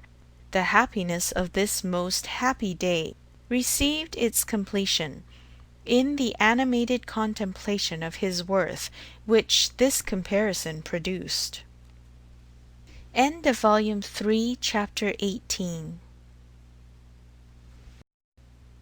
Emma by Jane Austen, Volume 3, Chapter 19. If Emma had still, at intervals, an anxious feeling for Harriet, a momentary doubt of its being possible for her to be really cured of her attachment to Mr. Knightley, and really able to accept another man from unbiassed inclination, it was not long that she had to suffer from the reoccurrence of any such uncertainty. A very few days brought the party from London, and she had no sooner an opportunity of being 1 hour alone with Harriet than she became perfectly satisfied, unaccountable as it was, that Robert Martin had thoroughly supplanted Mr. Knightley, and was now forming all her views of happiness. Harriet was a little distressed, did look a little foolish at first, but having once owned that she had been presumptuous and silly, and self-deceived before, her pain and confusion seemed to die away with the words, and leave her without a care for the past, and with the fullest exultation in the present and future, for, as to her friend's approbation, Emma had instantly removed every fear of that nature, by meeting her with the most unqualified congratulations. Harriet was most happy to give every particular of the evening at Astley's, and the dinner the next day. She could dwell on it all with the utmost delight. But what did such particulars explain? The fact was, as Emma could now acknowledge, that Harriet had always liked Robert Martin, and that his continuing to love her had been irresistible. Beyond this, it must ever be unintelligible to Emma. The event, however, was most joyful, and every day was giving her fresh reason for thinking so. Harriet's parentage became known. She proved to be the daughter of a tradesman, rich enough to afford her the comfortable maintenance which had ever been hers, and decent enough to have always wished for concealment. Such was the blood of gentility which Emma had formerly been so ready to vouch for. It was likely to be as untainted, perhaps, as the blood of any a gentleman. But what a connection had she been preparing for Mr. Knightley, or for the Churchills, or even for Mr. Elton? The stain of illegitimacy, unbleached by nobility or wealth, would have been a stain indeed. No objection was raised on the father's side. The young man was treated liberally. It was all as it should be, and as Emma became acquainted with Robert Martin, who was now introduced at Hartfield, she fully acknowledged in him all the appearance of sense and worth which could bid fairest for her little friend. She had no doubt of Harriet's happiness with any good-tempered man, but with him, and in the home he offered, there would be the hope of more, of security, stability, and improvement. She would be placed in the midst of those who loved her, and who had better sense than herself, retired enough for safety, and occupied enough for cheerfulness. She would be never led into temptation, nor left for it to find her out. She would be respectable and happy, and Emma admitted her to be the luckiest creature in the world, to have created so steady and persevering an affection in such a man, or if not quite the luckiest, to yield only to herself. Harriet, necessarily drawn away by her engagements with the Martins, was less and less at Hartfield, which was not to be regretted. The intimacy between her and Emma must sink. Their friendship must change into a calmer sort of goodwill, and unfortunately what ought to be and must be seemed already beginning, and in the most gradual, natural manner. Before the end of September, Emma attended Harriet to church, and saw her hand bestowed on Robert Martin, with so complete a satisfaction as no remembrances, even connected with Mr. Elton as he stood before them, could impair. Perhaps, indeed, at that time she scarcely saw Mr. Elton, but as the clergyman whose blessing at the altar might next fall on herself, Robert Martin and Harriet Smith, the latest couple engaged of the three, were the first to be married. Jane Fairfax had already quitted Highbury, and was restored to the comforts of her beloved home with the Campbells. The Mr. Churchills were also in town, and they were only waiting for November. The immediate month was the one fixed on, as far as they dared, by Emma and Mr. Knightley. They had determined that their marriage ought to be concluded while John and Isabella were still at Hartfield, to allow them the fortnight's absence in a tour to the seaside, which was the plan. John and Isabella and every other friend were agreed in approving it, but Mr. Woodhouse, how was Mr. Woodhouse to be induced to consent, he who had never yet alluded to their marriage but as a distant event? When first sounded on the subject, he was so miserable that they were almost hopeless. A second allusion, indeed, gave less pain. He began to think it was to be, and that he could not prevent it, a very promising step of the mind on its way to resignation. Still, however, he was not happy.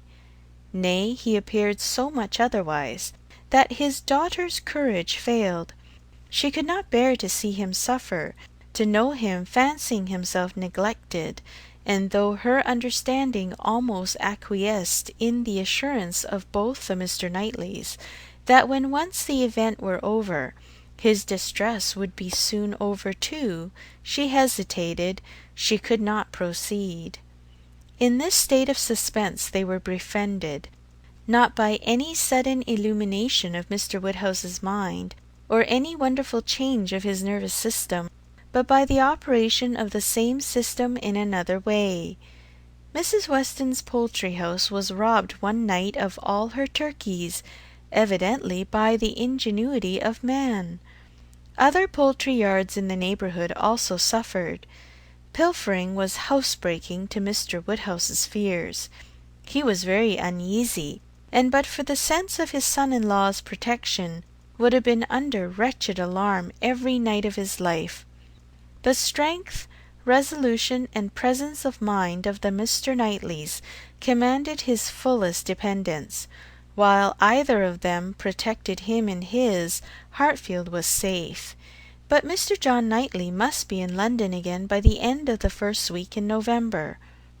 The result of this distress was that, with a much more voluntary, cheerful consent than his daughter had ever presumed to hope for at the moment, she was able to fix her wedding day, and Mr. Elton was called on, within a month from the marriage of Mr. and Mrs. Robert Martin, to join the hands of Mr. Knightley and Miss Woodhouse. The wedding was very much like other weddings, where the parties have no taste for finery or parade, and Mrs. Elton, from the particular details by her husband, thought it all extremely shabby and very inferior to her own. Very little white satin, very few lace veils, a most pitiful business. Selina would stare when she heard of it. But in spite of these deficiencies, the wishes, the hopes, the confidence, the predictions of the small band of true friends who witnessed the ceremony were fully answered in the perfect happiness of the union. End of Volume 3, Chapter 19. End of Emma.